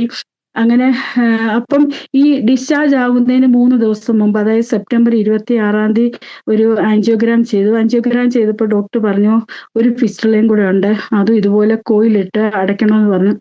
അപ്പം ആദ്യം ഞങ്ങളെന്നാ അവിടെ ചെയ്യാം, ഇവിടുത്തെ ഈ ഹോസ്പിറ്റലിൽ തന്നെ ചെയ്യാമെന്ന് വിചാരിച്ചു. പക്ഷെ ഈ ഡോക്ടർ കുറെ കാര്യങ്ങൾ ഇങ്ങനെ എക്സ്പ്ലെയിൻ ചെയ്തപ്പോൾ ഡോക്ടർ പറഞ്ഞു വീണ്ടും ഇതുപോലെ ചെയ്യുന്ന സമയത്ത് ഹെമറേജ് ഒക്കെ ഉണ്ടാകാം എന്നൊക്കെ പറഞ്ഞു. അപ്പം ഞങ്ങൾ വിചാരിച്ചു ഇത്രയും ദൈവം അത്ഭുതം പ്രവർത്തിച്ചതാ, ഇനി ഒരു റിസ്ക് എടുത്ത് ഈ ദേശത്ത് ഇനി ഒരു സർജറി ചെയ്യുന്നില്ല എന്ന് വിചാരിച്ച് ഞങ്ങൾ അങ്ങനെ ഹസ്ബൻഡിന്റെ കമ്പനിയിൽ ഇൻഫോം ചെയ്തു, റിസൈൻ ചെയ്തു. അങ്ങനെ ഒക്ടോബർ 21 ഞങ്ങള് നാട്ടിലെത്തിയെന്ന് വെച്ചാലും നാട്ടിലൊക്കെ കേട്ടത് മരിച്ചുപോയെന്ന് പറഞ്ഞ അങ്ങനെയാ കേട്ടത്. പക്ഷെ എങ്ങനെ ഹസ്ബൻഡ് നാട്ടിൽ നിന്ന് സൗദിയിലോട്ട് വന്നോ അതേപോലെ തന്നെ നോർമലായിട്ട് ഒരു അബ്നോർമാലിറ്റിയോ ഒന്നുമില്ലാതെ നടന്ന് ഞങ്ങളുടെ വീട്ടിലെത്തി. എല്ലാവർക്കും കാണുന്നവർക്കൊക്കെ ഒരു അത്ഭുതമായിരുന്നു. എല്ലാവരും ഹസ്ബൻഡിനെ കാണാൻ വന്നു. അങ്ങനെ പിറ്റേ ദിവസം 2 ദിവസം കഴിഞ്ഞപ്പോൾ ഒക്ടോബർ 23 വൈക്കത്തുള്ള ഇൻഡോ അമേരിക്ക ഹോസ്പിറ്റലിൽ കൊണ്ട് കാണിച്ചു. അവിടെ ന്യൂറോളജിസ്റ്റിനെ കാണിച്ചപ്പം ന്യൂറോളജിസ്റ്റ് ഈ റിപ്പോർട്ട് നോക്കിയിട്ട് ഹസ്ബൻഡിനെ നോക്കും, അത് കഴിഞ്ഞിട്ട് എന്നെ നോക്കും. ഇങ്ങനെ കുറേ നേരം ഇങ്ങനെ വായിച്ചിരുന്നിട്ട് എന്നോട് പറഞ്ഞു, സിസ്റ്ററെ ഇത് ഭയങ്കര ഒരു മിറക്കിളാ, ഇത്രയും ഒരു ഹെവി ബ്ലീഡിങ് വന്ന ഒരാൾക്ക് ഒരിക്കലും ഇങ്ങനെ നോർമൽ ആകത്തില്ല, ഇത് ഭയങ്കര ഒരു മിറക്കിളാന്ന് പറഞ്ഞു. അങ്ങനെ ആ ഡോക്ടർ പറഞ്ഞു, അപ്പൊ ഈ ഈ ആ റിപ്പോർട്ടൊക്കെ നോക്കിയപ്പോൾ അതിൻ്റെ അകത്ത് ഫിസ്റ്റുല ഉണ്ടല്ലോ, അപ്പം ഇതിന് ഈ കോയിൽ ഇടണമെങ്കിൽ അതിനു വേണ്ടിയുള്ള സ്പെഷ്യൽ ഡോക്ടറുണ്ട്, ഇന്റർവെൻഷണൽ റേഡിയോളജിസ്റ്റ് ഡോക്ടർ ഹർഷ എന്ന് പറയുന്ന ഡോക്ടർ. അപ്പൊ ആ ഡോക്ടറിന് വേണ്ടി റെഫർ ചെയ്തു. അപ്പൊ ആ ഡോക്ടറിനെ പോയി കണ്ടു. ഡോക്ടർ റിപ്പോർട്ടൊക്കെ നോക്കി. അപ്പം ആ റിപ്പോർട്ടിന്റെ അകത്ത് ഇങ്ങനെ എഴുതിയിട്ടുണ്ടായിരുന്നു, ഇവിടെ വെച്ച് ഇതുപോലെ ആൻജിയോഗ്രാം ചെയ്തപ്പോൾ ഇഞ്ചക്ഷൻ ഹെപ്പാരിൻ കൊടുത്തു, ബ്ലഡ് ക്ലോട്ട് ആകാതിരിക്കാൻ. അപ്പൊ ആ ഇഞ്ചക്ഷൻ ഹെപ്പാരിൻ കൊടുത്ത സമയത്ത് അതിന്റെ സൈഡ് എഫക്റ്റ് ആയിട്ട് പ്ലേറ്റ്ലെറ്റ് കൗണ്ട് ഒക്കെ കുറഞ്ഞു. അപ്പൊ ഇനി ഒരു ഹെപ്പാരിൻ കൊടുത്ത് ഇനി സെറിബ്രൽ ആൻജിയോഗ്രാം ചെയ്യരുതെന്ന് അങ്ങനെ ആ റിപ്പോർട്ടിൽ എഴുതിയിട്ടുണ്ട്. അപ്പൊ ഡോക്ടർ പറഞ്ഞു, അപ്പം ഇങ്ങനെ എന്തെങ്കിലും ഒരു ഇഞ്ചക്ഷൻ കൊടുത്തേ പറ്റത്തുള്ളൂ, ഹെപ്പാരിനോ അല്ലെങ്കിൽ അതിന് പകരമായിട്ടുള്ള. അപ്പം അതിന് പകരമായിട്ടൊരു ഇഞ്ചക്ഷൻ ഉണ്ട്, അത് ഇവിടെ കിട്ടത്തില്ല, അത് പുറത്തു നിന്ന് ഓർഡർ ചെയ്യണമെന്ന് പറഞ്ഞു. അപ്പൊ ഡോക്ടർ പറഞ്ഞു, ഡോക്ടർ തന്നെ അത് ചെയ്തോളാന്ന് പറഞ്ഞു. അപ്പൊ ആ സമയത്ത് ദീപാവലിയാ, ഒക്ടോബർ ലാസ്റ്റ് ഒക്കെ ആയപ്പോൾ. അപ്പൊ ഡോക്ടർ ഒരു നോർത്ത് ഇന്ത്യനാ, അപ്പം പുള്ളിക്കാരനും വെക്കേഷനാ. അപ്പം ഞങ്ങളോട് പറഞ്ഞു, നവംബർ 2 വന്ന് അഡ്മിറ്റ് ആകുക, ഓപ്പറേഷൻ ചെയ്യാമെന്ന് പറഞ്ഞു. അങ്ങനെ ഞങ്ങൾ നവംബർ 2 വന്ന് അഡ്മിറ്റായി ഓപ്പറേഷന് വേണ്ടി ചെന്ന് രാവിലെ ഞങ്ങൾ അഡ്മിറ്റായി. പക്ഷെ ഉച്ചയായപ്പം ആ ഡോക്ടർ ഞങ്ങളെ വന്ന് കണ്ടിട്ട് ഡോക്ടർ ഞങ്ങളോട് പറഞ്ഞു, ആക്ച്വലി അതിന് പകരമായിട്ട് ഹെപ്പാരിന് പകരമായിട്ടുള്ള ഇഞ്ചക്ഷൻ ഡോക്ടർ തൊലിപ്പുറത്തേ കൊടുത്തിട്ടുള്ളൂ, ഇതുവരെയും ഇൻട്രാവീനസ് കൊടുത്തിട്ടില്ല. അപ്പൊ ഇത്രയും ഒരു കണ്ടീഷനിൽ കൂടെ കടന്നു പോയ ആൾക്ക് ഇത്രയും ഒരു റിസ്ക് എടുത്ത് ഇനി ആ ഇഞ്ചക്ഷൻ കൊടുക്കാൻ, അങ്ങനെ ഇൻട്രാവീനസ് കൊടുക്കാൻ ഡോക്ടർക്ക് അത്ര റിസ്ക് എടുക്കാൻ വയ്യ. അത് തന്നെയല്ല, ഇവിടെ ന്യൂറോളജി ഡിപ്പാർട്ട്മെന്റ് മാത്രമേ ഉള്ളൂ, കാർഡിയാക്കിന്റെ ഒന്നുമില്ല. അതുകൊണ്ട് എന്തെങ്കിലും പറ്റിയാലും വേറെ ഹോസ്പിറ്റലിലോട്ട് കൊണ്ടുപോകണ്ടായോ. അതുകൊണ്ട് കാർഡിയാക്കും ന്യൂറോളജിയും ഉള്ള ഹോസ്പിറ്റലാ ശ്രീ ചിത്ര, അപ്പൊ അവിടോട്ട് റെഫർ ചെയ്യാമെന്ന് പറഞ്ഞു. ആദ്യം ഇത് കേട്ടപ്പോൾ ഞങ്ങൾക്ക് ഒത്തിരി വിഷമമായിപ്പോയി. കാരണം ശ്രീചിത്രയിലൊക്കെ ഒരു അപ്പോയിന്റ്മെന്റ് കിട്ടുമെന്ന് വെച്ചാൽ ഭയങ്കര പാടാണല്ലോ, നമുക്കറിയാമല്ലോ. പക്ഷെ ഞങ്ങൾ ഡിസ്ചാർജ് വാങ്ങിച്ച് വീട്ടിൽ വന്ന് പിറ്റേ ദിവസം ആയപ്പം ഞങ്ങൾ തീരുമാനമെടുത്ത് എന്തായാലും ശ്രീചിത്രയെ പോയി എന്ന് അന്വേഷിക്കുക.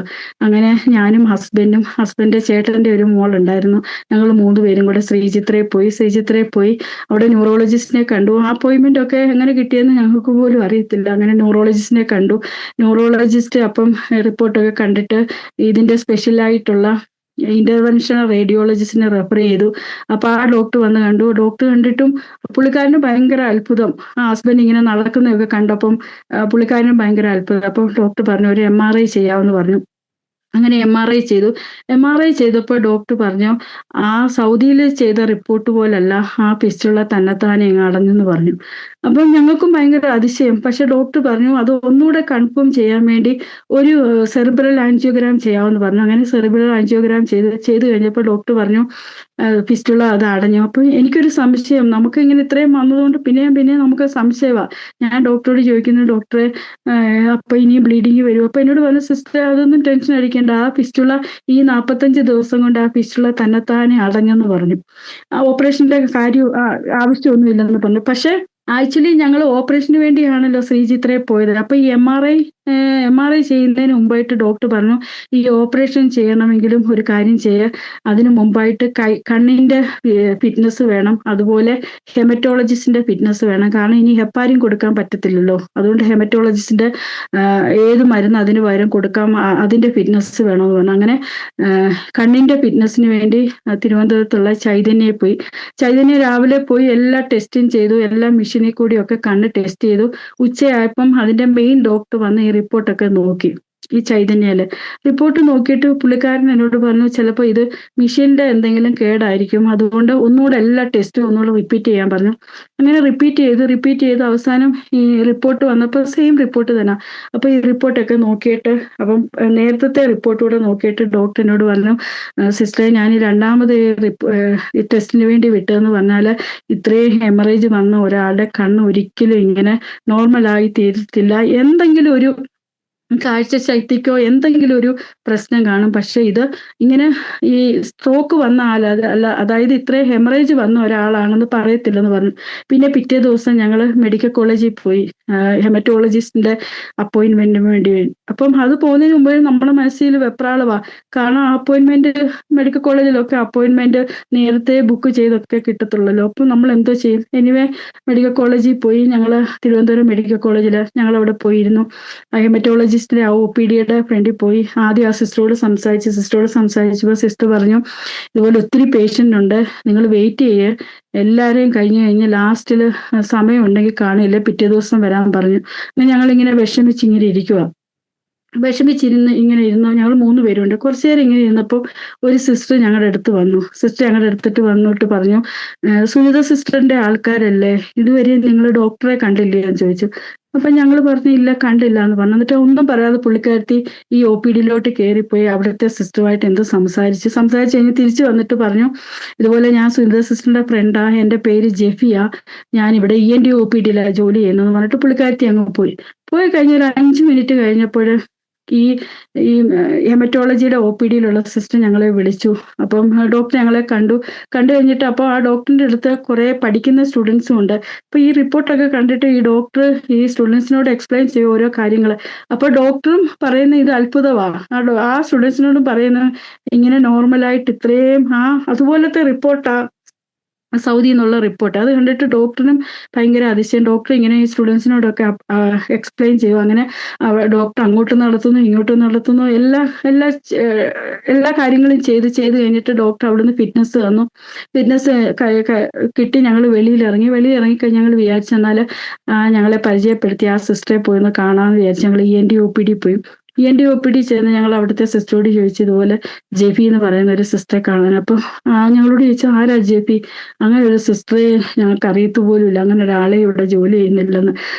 സിസ്റ്ററെ ഞങ്ങൾക്ക് അറിയത്തില്ല, എങ്ങനെ പറയണമെന്ന് അറിയത്തില്ല. ഒരു സാധ്യതയും നമ്മുടെ മുമ്പിലില്ല. കാരണം എത്ര മണിക്കൂർ ഇനി അവിടെ ഇരിക്കണം, അങ്ങനെ ഒരു ചിന്തയോടാണ് നമ്മൾ ഇരുന്നത്. പക്ഷെ ദൈവത്തിന്റെ കരുതൽ ആ സമയത്ത് ഞങ്ങളുടെ ജീവിതത്തിൽ തിരിച്ചറിവാൻ തക്കോണം കർത്താവ് സഹായിച്ചു. അങ്ങനെ ഡിസ്ചാർജായി ഞങ്ങൾ വീട്ടിൽ വന്നു കഴിഞ്ഞ് ഒരു നവംബർ ലാസ്റ്റ് ഒക്കെ ആയപ്പം ഞാൻ സൗദിക്ക് തിരിച്ചു വന്നു. ഹസ്ബൻഡ് ജോലി റിസൈൻ ചെയ്താണല്ലോ നാട്ടിൽ വന്നേ. കുറച്ച് ദിവസം എൻ്റെ മാതാപിതാക്കളോടൊക്കെ നിന്നു. അത് കഴിഞ്ഞിട്ട് ഹസ്ബൻഡിന്റെ സഹോദരന്റെ ഫാമിലി പള്ളികുന്നത്തുണ്ട്. അപ്പൊ അവിടെ വീട്ടിൽ പോയി താമസിച്ചു. അങ്ങനെ കുഴപ്പമൊന്നുമില്ല. ഓരോ ഞായറാഴ്ച ഓരോ ചർച്ചിൽ പോയി സാക്ഷിയൊക്കെ പറയും. പിന്നെ ഞാൻ പോകുന്ന ചർച്ച് എന്ന് പറയുന്നത് കുന്നിക്കുഴി ചർച്ച. അപ്പൊ അവിടുത്തെ പാസ്റ്റർ ബിജു ജോയ് പാസ്റ്റർ, ആ പാസ്റ്റർ ആണെങ്കിലും എല്ലായിടത്തും ഹസ്ബൻഡിനെയും കൊണ്ട് പോകും സാക്ഷിയൊക്കെ പറയാൻ. അങ്ങനെ എല്ലാ കാര്യങ്ങളും ഒരു കുഴപ്പമില്ലാതെ എല്ലാം നോർമലായിട്ട് പോകുന്നു. ഒരു നോർമൽ മനുഷ്യന്. ഇങ്ങനെ സ്ട്രോക്ക് വന്ന ആളാന്ന് പറയത്തേ ഇല്ല. അങ്ങനെ ഒരു മാസം കഴിഞ്ഞപ്പോൾ ഡിസംബർ ഒക്കെ ആയപ്പോൾ ലാസ്റ്റ് ഒക്കെ ആയപ്പോൾ ഹസ്ബൻഡ് എന്നോട് പറഞ്ഞു, ഇപ്പൊ ഞാൻ കുഴപ്പമൊന്നുമില്ലല്ലോ, അപ്പം ഒരു കാര്യം ചെയ്യും, ഇവിടെ ചർച്ചിലെ കാര്യങ്ങളൊക്കെ ഇല്ലയോ, അപ്പം എന്നെ വിസിറ്റിംഗ് വിസയിൽ ഇങ്ങ് കൊണ്ടുപോവാ, ഞാൻ ഇവിടെ വരാം, ചർച്ചിന്റെ കാര്യങ്ങളൊക്കെ നോക്കണമല്ലോ എന്ന് പറഞ്ഞു. അങ്ങനെ ഞാൻ വിസിറ്റിംഗ് വിസ എടുത്തു. അങ്ങനെ 2020 ജനുവരി 8-ാം തീയതി വിസിറ്റിംഗ് വിസയിൽ ഞാൻ സൗദിക്ക് കൊണ്ടുവന്നു. സൗദി കൊണ്ടുവന്നിട്ടും ഇവിടെ കാര്യങ്ങളെല്ലാം നല്ല ഭംഗിയായിട്ട് നടക്കുന്നു. ഒരു കുഴപ്പമില്ല. ആരും കണ്ടാലും ഇങ്ങനെ വന്ന ആളാന്ന് പറയത്തില്ല. അപ്പൊ ഞങ്ങൾ സാധനം വാങ്ങിക്കാനൊക്കെ കടയിലൊക്കെ പോകുമ്പോൾ അവിടെ മുസ്ലിം സഹോദരങ്ങളും ഹിന്ദു സഹോദരങ്ങളും ഒക്കെ ഉണ്ട്. അവർക്കൊക്കെ ഹസ്ബൻഡിനെ അറിയാം. അപ്പൊ അവരൊക്കെ കാണുന്ന അവർക്കൊക്കെ ഭയങ്കര അത്ഭുതമാ. അവര് പറയും, ഈ അച്ചായനെ ഇത്രയും ദൈവം പിടിപ്പിച്ചല്ലോ, ഞങ്ങൾ ആ ഐസിലൊക്കെ വന്ന് കണ്ടപ്പം എങ്ങനത്തെ അവസ്ഥയായിരുന്നു. അങ്ങനെ എല്ലാവർക്കും ഭയങ്കര അത്ഭുതം.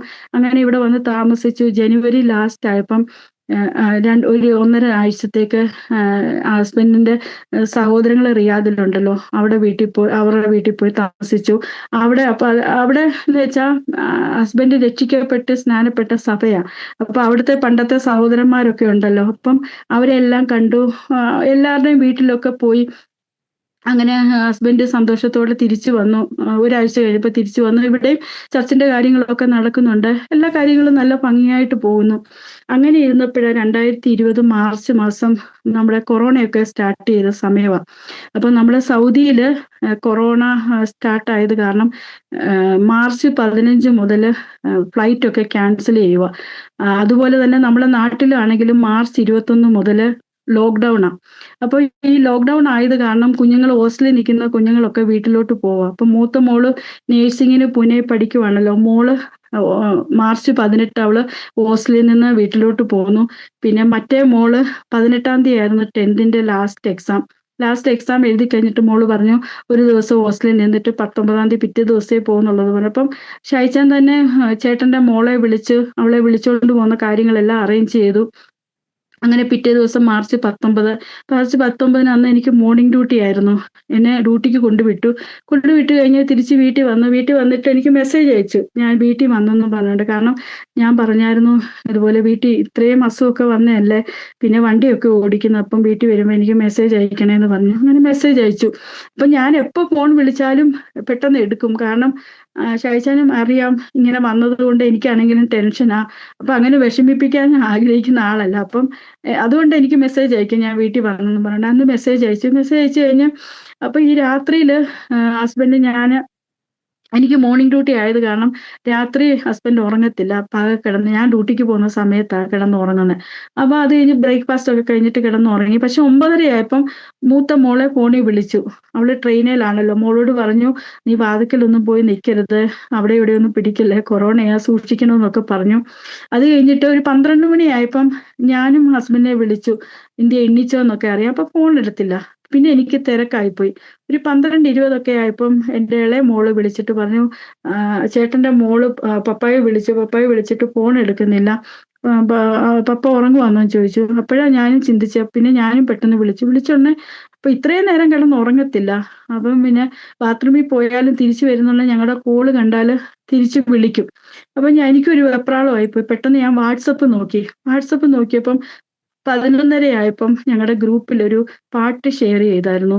കഷ്ടങ്ങൾ സാരമില്ല, കണ്ണുനീർ സാരമില്ല, നൊടി നേരത്തേക്കുള്ള കഷ്ടങ്ങൾ നിത്യ തേജസ്സിന്റെ ഘനം ഓർക്കുമ്പോൾ, അങ്ങനെയുള്ളൊരു പാട്ടുണ്ടല്ലോ. ആ പാട്ട് ഇങ്ങനെ ഷെയർ ചെയ്ത് കഴിഞ്ഞ് അത് കഴിഞ്ഞ് കുറച്ചു നേരം കഴിഞ്ഞിട്ട് ഞാൻ പിന്നെയും ഒത്തിരി ട്രൈ ചെയ്തു. അപ്പോഴത്തേക്കിനും ഒരു 12:30 ആയി. ഫോൺ എടുത്തിട്ട് വിളിക്കുന്നില്ല. അപ്പൊ ഞങ്ങളുടെ ചർച്ചിലുള്ള 2 സഹോദരന്മാർ ഇവിടെ അടുത്ത് താമസിക്കുന്നുണ്ട്.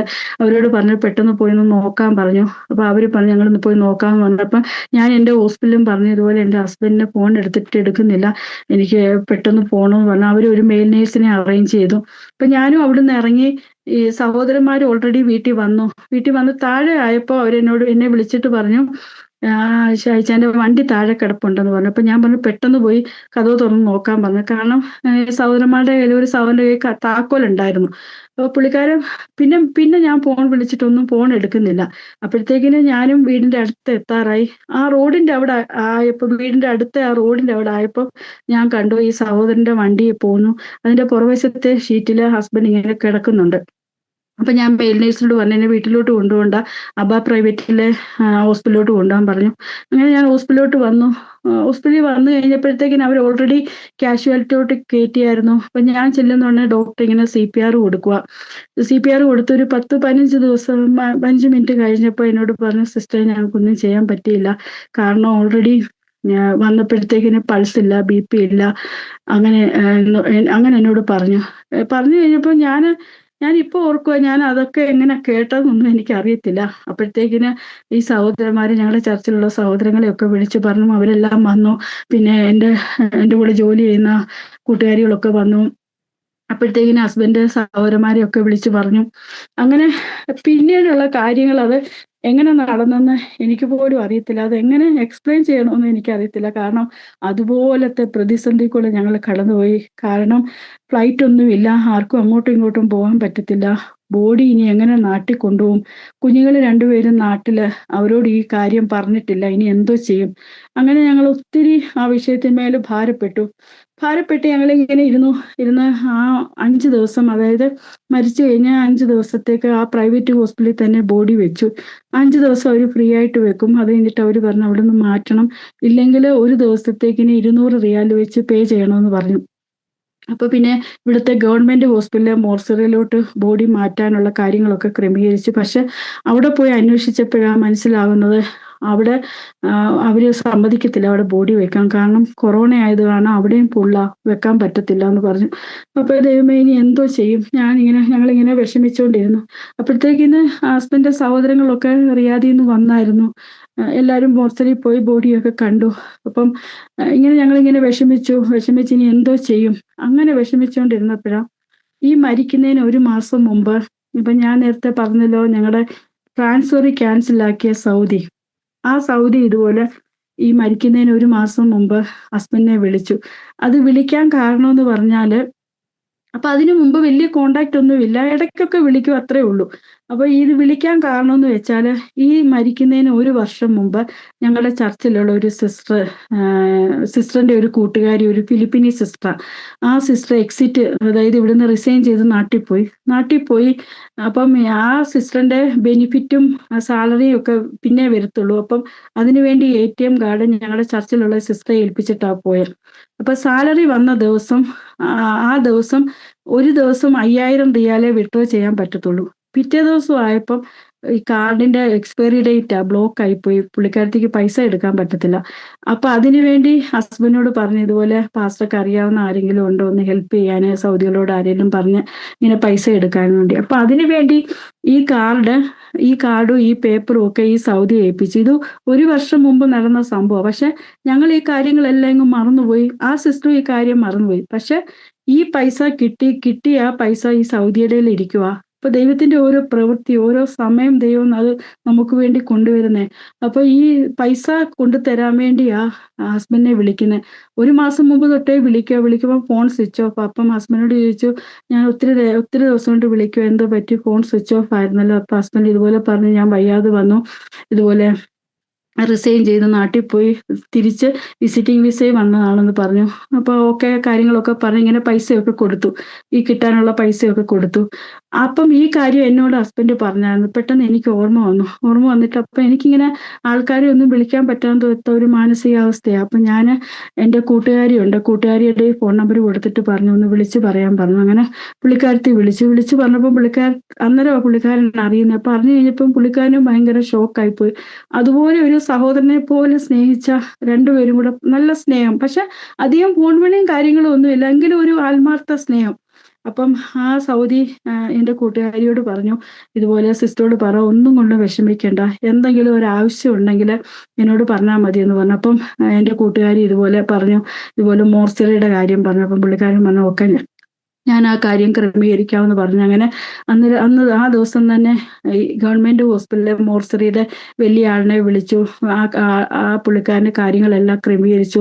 അങ്ങനെ ആ പുള്ളിക്കാരൻ പറഞ്ഞു, ഒരു കുഴപ്പമില്ല, എത്ര ദിവസം വേണമെങ്കിലും ബോഡി മോർച്ചറി വെക്കാമെന്ന് പറഞ്ഞു. അങ്ങനെ ബോഡി മോർച്ചറി വെച്ചു. അത് കഴിഞ്ഞിട്ട് ഞാൻ ആദ്യത്തെ ഒരാഴ്ചയോളം ആ പ്രൈവറ്റ് ഹോസ്പിറ്റലിന്റെ അടുത്തുള്ള ഒരു വീട്ടില്, അത് ഞങ്ങളുടെ ചർച്ചിൽ വരുന്ന ഒരു ഫാമിലി അവിടെ ഉണ്ട്, അവരുടെ വീട്ടിൽ പോയി താമസിച്ചു കഴിഞ്ഞപ്പോൾ ബോഡി ഇങ്ങനെ മാറ്റി കഴിഞ്ഞപ്പോൾ പിന്നെ ഞങ്ങളുടെ ചർച്ചിലുള്ള സഹോദരൻ, അതായത് ഞങ്ങളുടെ ഇപ്പോഴത്തെ ദേവദാസിനെ അവരുടെ വീട്ടിലോട്ട് എന്നെ കൊണ്ടുവന്ന് അവിടെ ആയപ്പോഴും കുഞ്ഞുങ്ങളൊക്കെ ഉണ്ട്, അവിടുത്തെ കുഞ്ഞുങ്ങളുണ്ട്. അപ്പം ആ കുഞ്ഞുങ്ങളും നല്ല കൂട്ടാ. അപ്പൊ അങ്ങനെ ഒരു ആശ്വാസം ഉണ്ടല്ലോ. അപ്പൊ ഞാൻ അവിടെ താമസിച്ചു, ഒരു 2-3 ആഴ്ചയോളം താമസിച്ചു. പക്ഷെ ഞങ്ങളുടെ ഹോസ്പിറ്റലിൽ നിന്ന് എനിക്ക് ഭയങ്കര സപ്പോർട്ടായിരുന്നു. ഞങ്ങളുടെ നേഴ്സിംഗ് ഡയറക്ടർ തന്നെ മെസ്സേജ് അയച്ചിട്ട് പറഞ്ഞു, നീ ഒരു കാര്യം ഓർത്ത് ടെൻഷൻ അടിക്കണ്ട, നിന്റെ വെക്കേഷൻ ആണെങ്കിലോ നിന്റെ ഡ്യൂട്ടിക്ക് വരുന്ന കാര്യങ്ങളോ ഒന്നും ഓർത്ത് നീ ടെൻഷൻ അടിക്കണ്ട. നിനക്ക് എപ്പം നിന്റെ മൈൻഡ് ഫ്രീ ആവുന്നോ, നിനക്ക് ഡ്യൂട്ടിക്ക് ജോയിൻ ചെയ്യാൻ പറ്റുമോ, ആ സമയമാകുമ്പോൾ നീ വന്നാൽ മതി എന്ന് പറഞ്ഞു. പക്ഷെ എൻ്റെ റൂംമേറ്റ് എന്നെ വിളിച്ച് ചോദിച്ചു, ചേച്ചി ഇതുപോലെ നേഴ്സിംഗ് ഡയറക്ടർ ഇങ്ങനെ പറഞ്ഞു, പക്ഷെ ചേച്ചി ഇങ്ങനെ ഒറ്റയ്ക്ക് ഇങ്ങനെ ഇരിക്കുമല്ലയോ, അപ്പം ഡ്യൂട്ടിയൊക്കെ ചെയ്യുമ്പോൾ ഇച്ചിരി മനസ്സൊക്കെ ഒന്ന് ഫ്രീ ആവത്തില്ലയോ, ചേച്ചി ഡ്യൂട്ടി ചെയ്യുന്നുണ്ടോ എന്ന് ചോദിച്ചു. അപ്പം ഞാനും ചിന്തിച്ചപ്പോൾ ഞാനും വിചാരിച്ചു, ഇങ്ങനെ ഒത്തിരി നേരം നമ്മളിങ്ങനെ ഇരിക്കുമ്പോൾ ഓരോ കാര്യങ്ങൾ ചിന്തിക്കും. അപ്പോൾ ഡ്യൂട്ടി ചെയ്യുമ്പോൾ നമ്മുടെ മനസ്സിനൊരു ഫ്രീ ആകുമല്ലോ. അപ്പം ഞാൻ പറഞ്ഞു, ഓക്കെ ഞാൻ ഡ്യൂട്ടിക്ക് വരാമെന്ന് പറഞ്ഞു. അങ്ങനെ ഞങ്ങളുടെ ദേവദാസനെ എന്നെ ഹോസ്റ്റലിൽ കൊണ്ടാക്കി പിറ്റേ ദിവസം മുതൽ ഞാൻ ഡ്യൂട്ടിക്ക് പോയാലും എൻ്റെ മനസ്സിലെ ചിന്ത മുഴുവനും, ഡ്യൂട്ടിയൊക്കെ ഞാൻ ചെയ്യുന്നതൊന്നും എനിക്കറിയത്തില്ല, ചിന്ത മുഴുവനും ഹസ്ബൻഡിന്റെ ബോഡി ഇതുപോലെ മോർച്ചറിയിൽ, കുഞ്ഞുങ്ങൾ 2 പേരും നാട്ടില്, ഞാൻ ഒറ്റയ്ക്ക്, ഈ ബോഡി എങ്ങനെ നാട്ടിലോട്ട് കൊണ്ടുപോകും, അങ്ങനെയുള്ള ചിന്തകളായിരുന്നു എൻ്റെ മനസ്സിൽ. അപ്പം ഇങ്ങനെ ഞാൻ ഒത്തിരി ഭാരപ്പെട്ടു. എല്ലാവരുടെയും ജീവിതത്തില് ഇങ്ങനെ മരണം, വേർപാടിന്റെ വേദനകളൊക്കെ സംഭവിക്കും. പക്ഷെ എന്റെ കാര്യം വന്നപ്പോഴ് ആരും എന്റെ കൂടെ ഇല്ല. എല്ലാവരുടെയും ജീവിതത്തിൽ ഇങ്ങനെ സംഭവിക്കുമ്പോ ഒന്നെങ്കില് അവരുടെ മാതാപിതാക്കള് കൂടെ കാണും, അല്ലെങ്കിൽ അവരുടെ കുഞ്ഞുങ്ങള് കൂടെ കാണും, അല്ലെങ്കില് അവരുടെ സഹോദരങ്ങൾ ആരെങ്കിലും കൂടെ കാണും. പക്ഷെ എന്റെ അവസ്ഥ വന്നപ്പം ആരും എന്റെ കൂടെയില്ല. തികച്ചും ഞാന് ഒറ്റപ്പെട്ട ഒരവസ്ഥ. പലപ്പോഴും ഞാൻ പറഞ്ഞിട്ടുണ്ട്, കർത്താവേ എനിക്ക് വയ്യ, ഒറ്റയ്ക്ക് എനിക്ക് പറ്റത്തില്ല. ഞാനിങ്ങനെ ഒത്തിരി ഒത്തിരി ഞാന് കരഞ്ഞു. കരഞ്ഞു. അപ്പൊ ഒത്തിരി ആൾക്കാര് എനിക്ക് വേണ്ടി പ്രാർത്ഥിക്കുന്നുണ്ട്. പ്രത്യേകിച്ച് സഹോദരങ്ങളാണെങ്കിലും ചർച്ചിലെ ദേവദാസനും പിന്നെ സഹോദരങ്ങളും ഒക്കെ എനിക്ക് വേണ്ടി പ്രാർത്ഥിക്കും. എല്ലാ സപ്പോർട്ടും ഉണ്ട്. പക്ഷെ ആരും ഇല്ലാത്ത ഒരവസ്ഥ. എന്റെ ആക്ച്വലി കുഞ്ഞുങ്ങളോട് ഈ കാര്യം പറഞ്ഞിട്ടില്ല. പപ്പ മരിച്ച വിവരം കുഞ്ഞുങ്ങളോട് പറഞ്ഞിട്ടില്ല. ഏകദേശം 1 മാസത്തോളം കുഞ്ഞുങ്ങളോട് പറഞ്ഞില്ല. അപ്പം മൂത്ത മോൾ എന്നോട് ഇടയ്ക്കിടയ്ക്ക് ചോദിക്കുന്നുണ്ട്, പപ്പായെ ഒന്ന് കാണിക്കാവോ? അപ്പൊ ഞാൻ പറഞ്ഞു, പപ്പ ഇതുപോലെ അന്ന് അസുഖം വന്നതുപോലെ വെന്റിലേറ്ററിലാ. അപ്പൊ കൊറോണയുടെ പ്രതിസന്ധി കാരണം ആരെയും അങ്ങോട്ട് വിടത്തില്ല എന്ന് പറഞ്ഞു. അപ്പൊ ആ ഒരു ടെൻഷൻ എന്റെ മനസ്സില്, എങ്ങനെ കുഞ്ഞുങ്ങളോട് ഈ കാര്യങ്ങൾ പറയും? അപ്പോൾ പിന്നെ കൊറോണ, അത് തന്നെയല്ല, കൊറോണ ഓരോ ദിവസവും കൂടി വന്നുകൊണ്ടിരിക്കുക. അപ്പം കുറച്ച് ദിവസം കഴിഞ്ഞപ്പോൾ, ഒരു 40 ദിവസമൊക്കെ കഴിഞ്ഞപ്പം ഇങ്ങനെ കേട്ടു, ഇനി ബോഡി ഒത്തിരി നാളെ ഇവിടെ മോർച്ചറി വെക്കാൻ പറ്റത്തില്ല, ചിലപ്പം ഇവിടെ തന്നെ ബോഡി അടക്കം ചെയ്യേണ്ടി വരും, ഇങ്ങനെ കേട്ടു. അപ്പൊ എനിക്കതൊട്ടും ഞാൻ ചിന്തിക്കാനേ പറ്റത്തില്ല. കാരണം അറ്റ്ലീസ്റ്റ് കുഞ്ഞുങ്ങളെ ഷായിച്ചാന്റെ ബോഡിയെങ്കിലും ഒന്ന് കൊണ്ട് കാണിക്കണം. അപ്പൊ ഞാനത് കർത്താവിനോട് പറഞ്ഞു, ദൈവമേ എനിക്കത് പറ്റത്തില്ല അപ്പാ, ബോഡിയെങ്കിലും ഒന്ന് കൊണ്ട് കാണിക്കാനുള്ള സാഹചര്യം ഒരുക്കണേ എന്ന് പറഞ്ഞു. അങ്ങനെ ഇങ്ങനെ കൊറോണ കൂടിക്കൊണ്ടിരിക്കുക. ഒരു ദിവസം ആയപ്പം ഞങ്ങളുടെ നേഴ്സിംഗ് ഡയറക്ടർ, അപ്പൊ ഞാൻ ഈ കാര്യങ്ങളൊന്നും അറിയുന്നില്ല, ഞങ്ങളുടെ നേഴ്സിംഗ് ഡയറക്ടറും ഞങ്ങളുടെ ദേവദാസനും കുടുംബവും ഇതുപോലെ ഹോസ്റ്റലിൽ വന്നു. ഹോസ്റ്റലിൽ വന്നു കഴിഞ്ഞിട്ട് അന്നേരം എൻ്റെ ചേട്ടന്, ഹസ്ബൻഡിന്റെ ചേട്ടൻ ഇതുപോലെ ഞങ്ങളുടെ ദേവദാസിനെ വിളിച്ചു. ഇങ്ങനെ സംസാരിച്ചപ്പോ എനിക്കറിയത്തില്ല എന്തിനാ ഇവര് വന്നേന്നൊന്നും അറിയത്തില്ല. ഇങ്ങനെ സംസാരിച്ച് നിന്ന കൂട്ടത്തിൽ അവരെന്നോട് പറഞ്ഞു, ഇതുപോലെ ഇപ്പൊ കാർഗോ ഫ്ലൈറ്റും ഒക്കെ സ്റ്റാർട്ട് ചെയ്തിട്ടുണ്ട്. അപ്പൊ കാർഗോ ഫ്ലൈറ്റിൽ ബോഡി വിടാനുള്ള കാര്യങ്ങൾ ക്രമീകരിക്കാൻ വേണ്ടി, അപ്പം എൻ്റെ അനുവാദം വേണം, അതിനുവേണ്ടി എൻ്റെ അനുവാദത്തിന് വേണ്ടി വന്നതാന്ന് പറഞ്ഞു. അപ്പൊ ഞാൻ ആദ്യം കേട്ടപ്പോൾ ഞാൻ സമ്മതിച്ചില്ല. കാരണം ഞാനില്ലാതെ കുഞ്ഞുങ്ങളെ, പപ്പായുടെ ഡെഡ് ബോഡി കുഞ്ഞുങ്ങൾ എങ്ങനെ അത് അക്സെപ്റ്റ് ചെയ്യും? അതെനിക്ക്, ഞാനത് ചിന്തിച്ചപ്പോൾ എനിക്ക് പറ്റത്തില്ല. ഞാൻ പറഞ്ഞു, പറ്റത്തില്ല, എനിക്കും കൂടെ പോയേ പറ്റത്തുള്ളൂ എന്ന് പറഞ്ഞു. അപ്പൊ അവരെന്നോട് പറയുന്നുണ്ട്, എങ്ങനെ കൂടെ പോകും? ഫ്ലൈറ്റ് ഒന്നുമില്ല, ഫ്ലൈറ്റ് ഉണ്ടെങ്കിൽ ഞങ്ങൾ എങ്ങനെയെങ്കിലും അറേഞ്ച് ചെയ്യുമെന്ന് പറഞ്ഞു. പക്ഷെ ഒത്തിരി അവരെന്നെ നിർബന്ധിച്ച് അവസാനം ഞങ്ങളുടെ നേഴ്സിംഗ് ഡയറക്ടർ ആണെങ്കിലും ഞങ്ങളുടെ ദേവദാസനാണെങ്കിലും ഇങ്ങനെ പറഞ്ഞു, ചേട്ടനാണേലും പറഞ്ഞു, അല്ലേ ഇനിയും കൊറോണ കൂടി വരും, മോർച്ചറി എല്ലാം ഫുള്ളായി കഴിഞ്ഞാല് ബോഡി ഇവിടെ തന്നെ അടക്കം ചെയ്യേണ്ടി വരും. അങ്ങനെ ഒരു അവസ്ഥ നീ ഒന്ന് ചിന്തിച്ചു നോക്കിയേ. പിന്നെ നീ നാട്ടിൽ പോയാ പിന്നെ എന്നും നിനക്ക് ആ ഒരു ചിന്തയായിരിക്കത്തില്ലയോ? അതുകൊണ്ട് ഇതിൽ നിങ്ങൾ സമ്മതിക്കാൻ പറഞ്ഞു. അങ്ങനെ ഞാൻ മനസ്സോടെ സമ്മതിച്ചു. അങ്ങനെ കാർഗോ ഫ്ലൈറ്റിൽ ബോഡി വിടാനുള്ള കാര്യങ്ങളെല്ലാം ക്രമീകരിച്ചു. എമിറേറ്റ്സിന്റെ കാർഗോ ഫ്ലൈറ്റാ. അപ്പൊ ആ സമയത്താണെങ്കിലും ചേട്ടന് ആ കാര്യങ്ങളൊക്കെ ക്രമീകരിക്കുന്നുണ്ട്. ഈ എമിറേറ്റ്സ് ഫ്ലൈറ്റിലെ മാനേജർ ആണെങ്കിലും ഒത്തിരി ചേട്ടനെ ഹെൽപ്പ് ചെയ്തു. കാരണം നമുക്കറിയത്തില്ലല്ലോ എങ്ങനെ കാര്യങ്ങളൊക്കെ ക്രമീകരിക്കേണ്ടതെന്ന്. ഒത്തിരി കാര്യങ്ങൾ വിളിച്ച് ആ കാര്യങ്ങളൊക്കെ ക്രമീകരിച്ചു. പക്ഷെ ഈ കാര്യങ്ങൾ ബോഡി നാട്ടിലോട്ട് വിടാൻ തുടങ്ങുമ്പോഴും ഓരോ തടസ്സങ്ങളാ, ഓരോ പ്രാവശ്യം ഓരോ തടസ്സങ്ങൾ. അതായത് അവര് പറഞ്ഞു, കൊറോണ ടെസ്റ്റ് ചെയ്ത റിസൾട്ട് വേണം. അപ്പൊ ഒന്ന് ചിന്തിച്ചേ, നമ്മൾ ജീവനോടെ ഇരിക്കുന്ന ഒരാളുടെ ആണെങ്കിൽ നമുക്ക് കൊറോണ ടെസ്റ്റ് ചെയ്യാം. പക്ഷെ മരിച്ച ഒരു ബോഡി, അതും മോർച്ചറിയിൽ ഇരിക്കുന്നു, ആര് പോയി ചെയ്യും? ആക്ച്വലി എന്റെ ഹോസ്പിറ്റലിൽ നിന്ന് അവർ ഹെൽപ്പ് ചെയ്യും. പക്ഷെ ഞാനൊരു സൈക്യാട്രി ഹോസ്പിറ്റലിലാണ് ജോലി ചെയ്യുന്നത്. അപ്പോൾ ഇവിടെ ആണെങ്കിൽ കൊറോണ കേസസ് ഒന്നും വരത്തില്ല, അതിന്റെ ടെസ്റ്റും കാര്യങ്ങളും ഒന്നും ഇല്ല. അപ്പൊ എങ്ങനെയാ ഈ കാര്യങ്ങൾ ക്രമീകരിക്കും? ഇങ്ങനെ വിഷമിച്ചിരുന്നപ്പോൾ എൻ്റെ കൂട്ടുകാരി, എൻ്റെ റൂംമേറ്റ്, ഞങ്ങളുടെ ഹോസ്പിറ്റലിലുള്ള ഇൻഫെക്ഷൻ കൺട്രോളിലുള്ള അലി എന്ന് പറയുന്ന ഒരു സൗദി, ആ പുള്ളിക്കാരനോട് ഇങ്ങനെ കാര്യം പറഞ്ഞു. അപ്പോഴും ആ പുള്ളിക്കാരൻ ഈ കാര്യം അറിയുന്നത്. അപ്പോൾ ആ സൗദി പറഞ്ഞു, എൻ്റെ കൂട്ടുകാരിയുടെ പേര് സിജിയെ വിളിച്ചിട്ട് പറഞ്ഞു, ആ സിസ്റ്ററോട് പറ, ഒന്നും കൊണ്ടും വിഷമിക്കണ്ട, ആ കാര്യങ്ങളെല്ലാം ഞാൻ ക്രമീകരിച്ച് തരാമെന്ന് പറഞ്ഞു. അങ്ങനെ ആ പുള്ളിക്കാരൻ തന്നെ ആ മോർച്ചറി പോയി ആ ഡെഡ് ബോഡിയുടെ സ്വാബ് എടുത്ത് അത് ടെസ്റ്റിന് വിട്ടു. അതിന്റെ റിസൾട്ട് നെഗറ്റീവായി കിട്ടുവാൻ കർത്താവ് സഹായിച്ചു. ദൈവം അവിടെയും ഒരു അത്ഭുതം ചെയ്തു. പിന്നുള്ള പ്രതികൂലം എന്ന് വെച്ചാല്, കാർഗോ ഫ്ലൈറ്റ് ബുക്ക് ചെയ്യണമെങ്കിൽ എംബാം ചെയ്ത സർട്ടിഫിക്കറ്റോ അങ്ങനെ എന്തോ വേണം. അങ്ങനെ വേണമെങ്കിൽ ഈ ബോഡി മോർച്ചറിന്ന് വെളിയിൽ ഇറക്കണം. ഇറക്കി ആ മോർച്ചറിയുടെ വലിയ ആളിന്റെ സൈൻ വേണം. അപ്പം എംബാം ചെയ്യാതെ പുള്ളിക്കാരൻ സൈൻ ഇട്ട് കൊടുക്കത്തില്ല. അങ്ങനെ എന്തോ പ്രശ്നം ഉണ്ടായി, ഞാനിപ്പോൾ ശരിക്കും ഓർക്കുന്നില്ല. അപ്പൊ അതിനു വേണ്ടി പിന്നെ ആ ഒരു പ്രയാസമാണ് ഞങ്ങളുടെ മുമ്പിലുള്ളത്. അപ്പൊ പിന്നെ ഞാൻ നേരത്തെ ആ മോർച്ചറിയുടെ കാര്യങ്ങളൊക്കെ ക്രമീകരിച്ച് തന്ന ആ സൗദിയെ വിളിച്ചു. ആ സൗദി ഈ മോർച്ചറിയുടെ വലിയ ആളുമായിട്ട് സംസാരിച്ച് അങ്ങനെ ഒരു പേപ്പറോ ഒന്നുമില്ലാതെ തന്നെ ആ അതിന്റെ പേപ്പർ വർക്ക് എല്ലാം പുള്ളിക്കാരൻ ക്രമീകരിച്ച് തന്നു. അത് കഴിഞ്ഞിട്ടും വീണ്ടും ഉള്ള പ്രതിസന്ധി എന്ന് പറഞ്ഞാൽ ഈ കാർഗോ ഫ്ലൈറ്റ് ഞങ്ങൾ താമസിക്കുന്ന അബേന്നില്ല, റിയാദിന്നേ ഉള്ളൂ. അപ്പം അബേന്ന് റിയാദും തമ്മിൽ ഏകദേശം 1000 കിലോമീറ്റർ ദൂരമുണ്ട്. അപ്പൊ എങ്ങനെ ഈ ബോഡി അബേന്ന് റിയാദിലോട്ട് വിടും? അപ്പൊ ആ ഒരു പ്രതിസന്ധി വലിയ, കാരണം റോഡ് മാർഗമേ കൊണ്ടുപോകാൻ പറ്റത്തുള്ളൂ, എല്ലായിടത്തും ലോക്ക്ഡൌണാ. അപ്പം എങ്ങനെ കൊണ്ടുപോകും? ആ കാര്യങ്ങളൊക്കെ ഓർത്ത് ഒത്തിരി ഒത്തിരി ടെൻഷൻ അടിച്ചു. ആക്ച്വലി ഈ ബോഡി നാട്ടിലോട്ട് കൊണ്ടുപോകാനാണെങ്കിലും ചേട്ടന് റിയാദിൽ എംബസി പോയി അന്വേഷിച്ചു. ഇപ്പൊ എംബസി പോയി അന്വേഷിച്ചപ്പോൾ അവര് പറയുന്നത് ഇപ്പൊ ജീവിച്ചിരിക്കുന്ന ആൾക്കാരുടെ കാര്യങ്ങൾ പോലും ഞങ്ങൾക്ക് ചെയ്യാൻ പറ്റുന്നില്ല, പിന്നെ ഇങ്ങനെ ഒരാളുടെ. ഞാനാണെങ്കിലും മുഖ്യമന്ത്രിയുടെ ഓഫീസിൽ വിളിച്ചു, നമ്മുടെ ഉമ്മൻചാണ്ടി സാറിനെ വിളിച്ചു, അന്ന് കേന്ദ്ര സഹമന്ത്രിയായിരുന്ന മുരളീധരൻ സാറിനെ വിളിച്ചു, നോർക്കയുടെ ആൾക്കാരെ വിളിച്ചു, പല ആൾക്കാരെയും വിളിച്ചു. അപ്പൊ അവരൊക്കെ തിരിച്ച് ആ ഓഫീസിൽ നിന്നൊക്കെ എന്നെ വിളിക്കുന്നുണ്ട്, അവർക്കൊക്കെ ഹെൽപ്പ് ചെയ്യണമെന്നൊക്കെ ഉണ്ട്. പക്ഷെ ആർക്കും ഒന്നും ചെയ്യാൻ പറ്റാത്ത സാഹചര്യം എന്ന് വെച്ചാൽ ഫ്ലൈറ്റ് ഇല്ലാത്തതുകൊണ്ട്. അങ്ങനെ ചേട്ടന് ഈ ബോഡി ഇവിടുന്ന് അബേന്ന് റിയാദിലോട്ട് കൊണ്ടുപോകാൻ എങ്ങനെ കൊണ്ടുപോകും? അങ്ങനെ ചേട്ടന് അവിടെ ഒത്തിരി പരിശ്രമിച്ച് അവസാനം ഒരു സുഡാനിയുടെ വണ്ടി ക്രമീകരിച്ചു. അങ്ങനെ സുഡാനിയുടെ വണ്ടിയില് ഒരു ചേട്ടന്, വേറൊരു ചേട്ടന് ആ വണ്ടിയിൽ വന്ന് അങ്ങനെ ഏകദേശം 51 ദിവസത്തിന് ശേഷം മെയ് മാസം 8-ാം തീയതി ബോഡി ഇവിടെ നിന്ന് റിയാദിലോട്ട് കൊണ്ടുപോയി. ആ കൊണ്ടുപോയ സമയത്തൊന്നും എനിക്ക് വലിയ കുഴപ്പമൊന്നുമില്ല. പക്ഷെ അത് കഴിഞ്ഞപ്പോഴ് ആ രാത്രിയൊക്കെ ആയപ്പം ഒരു വല്ലാത്ത അസ്വസ്ഥത എൻ്റെ ജീവിതത്തില്. ഞാൻ നോക്കുമ്പോൾ ഇത്രയും നാളും ബോഡിയെങ്കിലും എൻ്റെ കൂടെ ഉണ്ടായിരുന്നു. പക്ഷെ അത് കഴിഞ്ഞപ്പം ബോഡിയും ഷൈജാന്റെ ബോഡി പോലും ഇല്ല. അത് തന്നെയല്ല, ഇത്രയും നമ്മളെ സ്നേഹിച്ച ഒരാൾ പെട്ടെന്ന് എൻ്റെ ഭർത്താവ് എൻ്റെ കൂടെ ഇല്ല എന്നൊരു ചിന്ത എൻ്റെ മനസ്സിൽ വന്നു. എനിക്ക് രാത്രി കിടന്നിട്ട് ഉറക്കം വന്നില്ല. ഞാൻ കുറേ നേരം കട്ടിലേ കിടന്ന് കരഞ്ഞു. അത് കഴിഞ്ഞിട്ട് പിന്നെ ബാത്റൂമിൽ പോയി അവിടെയും പോയി കുറേ നേരം കരഞ്ഞു കഴിഞ്ഞിട്ട് പിന്നെ താഴത്തെ ഫ്ലോറിൽ പോയി അവിടെയും പോയി കരഞ്ഞു. അപ്പൊ എല്ലാവരും ഉറക്കവാ.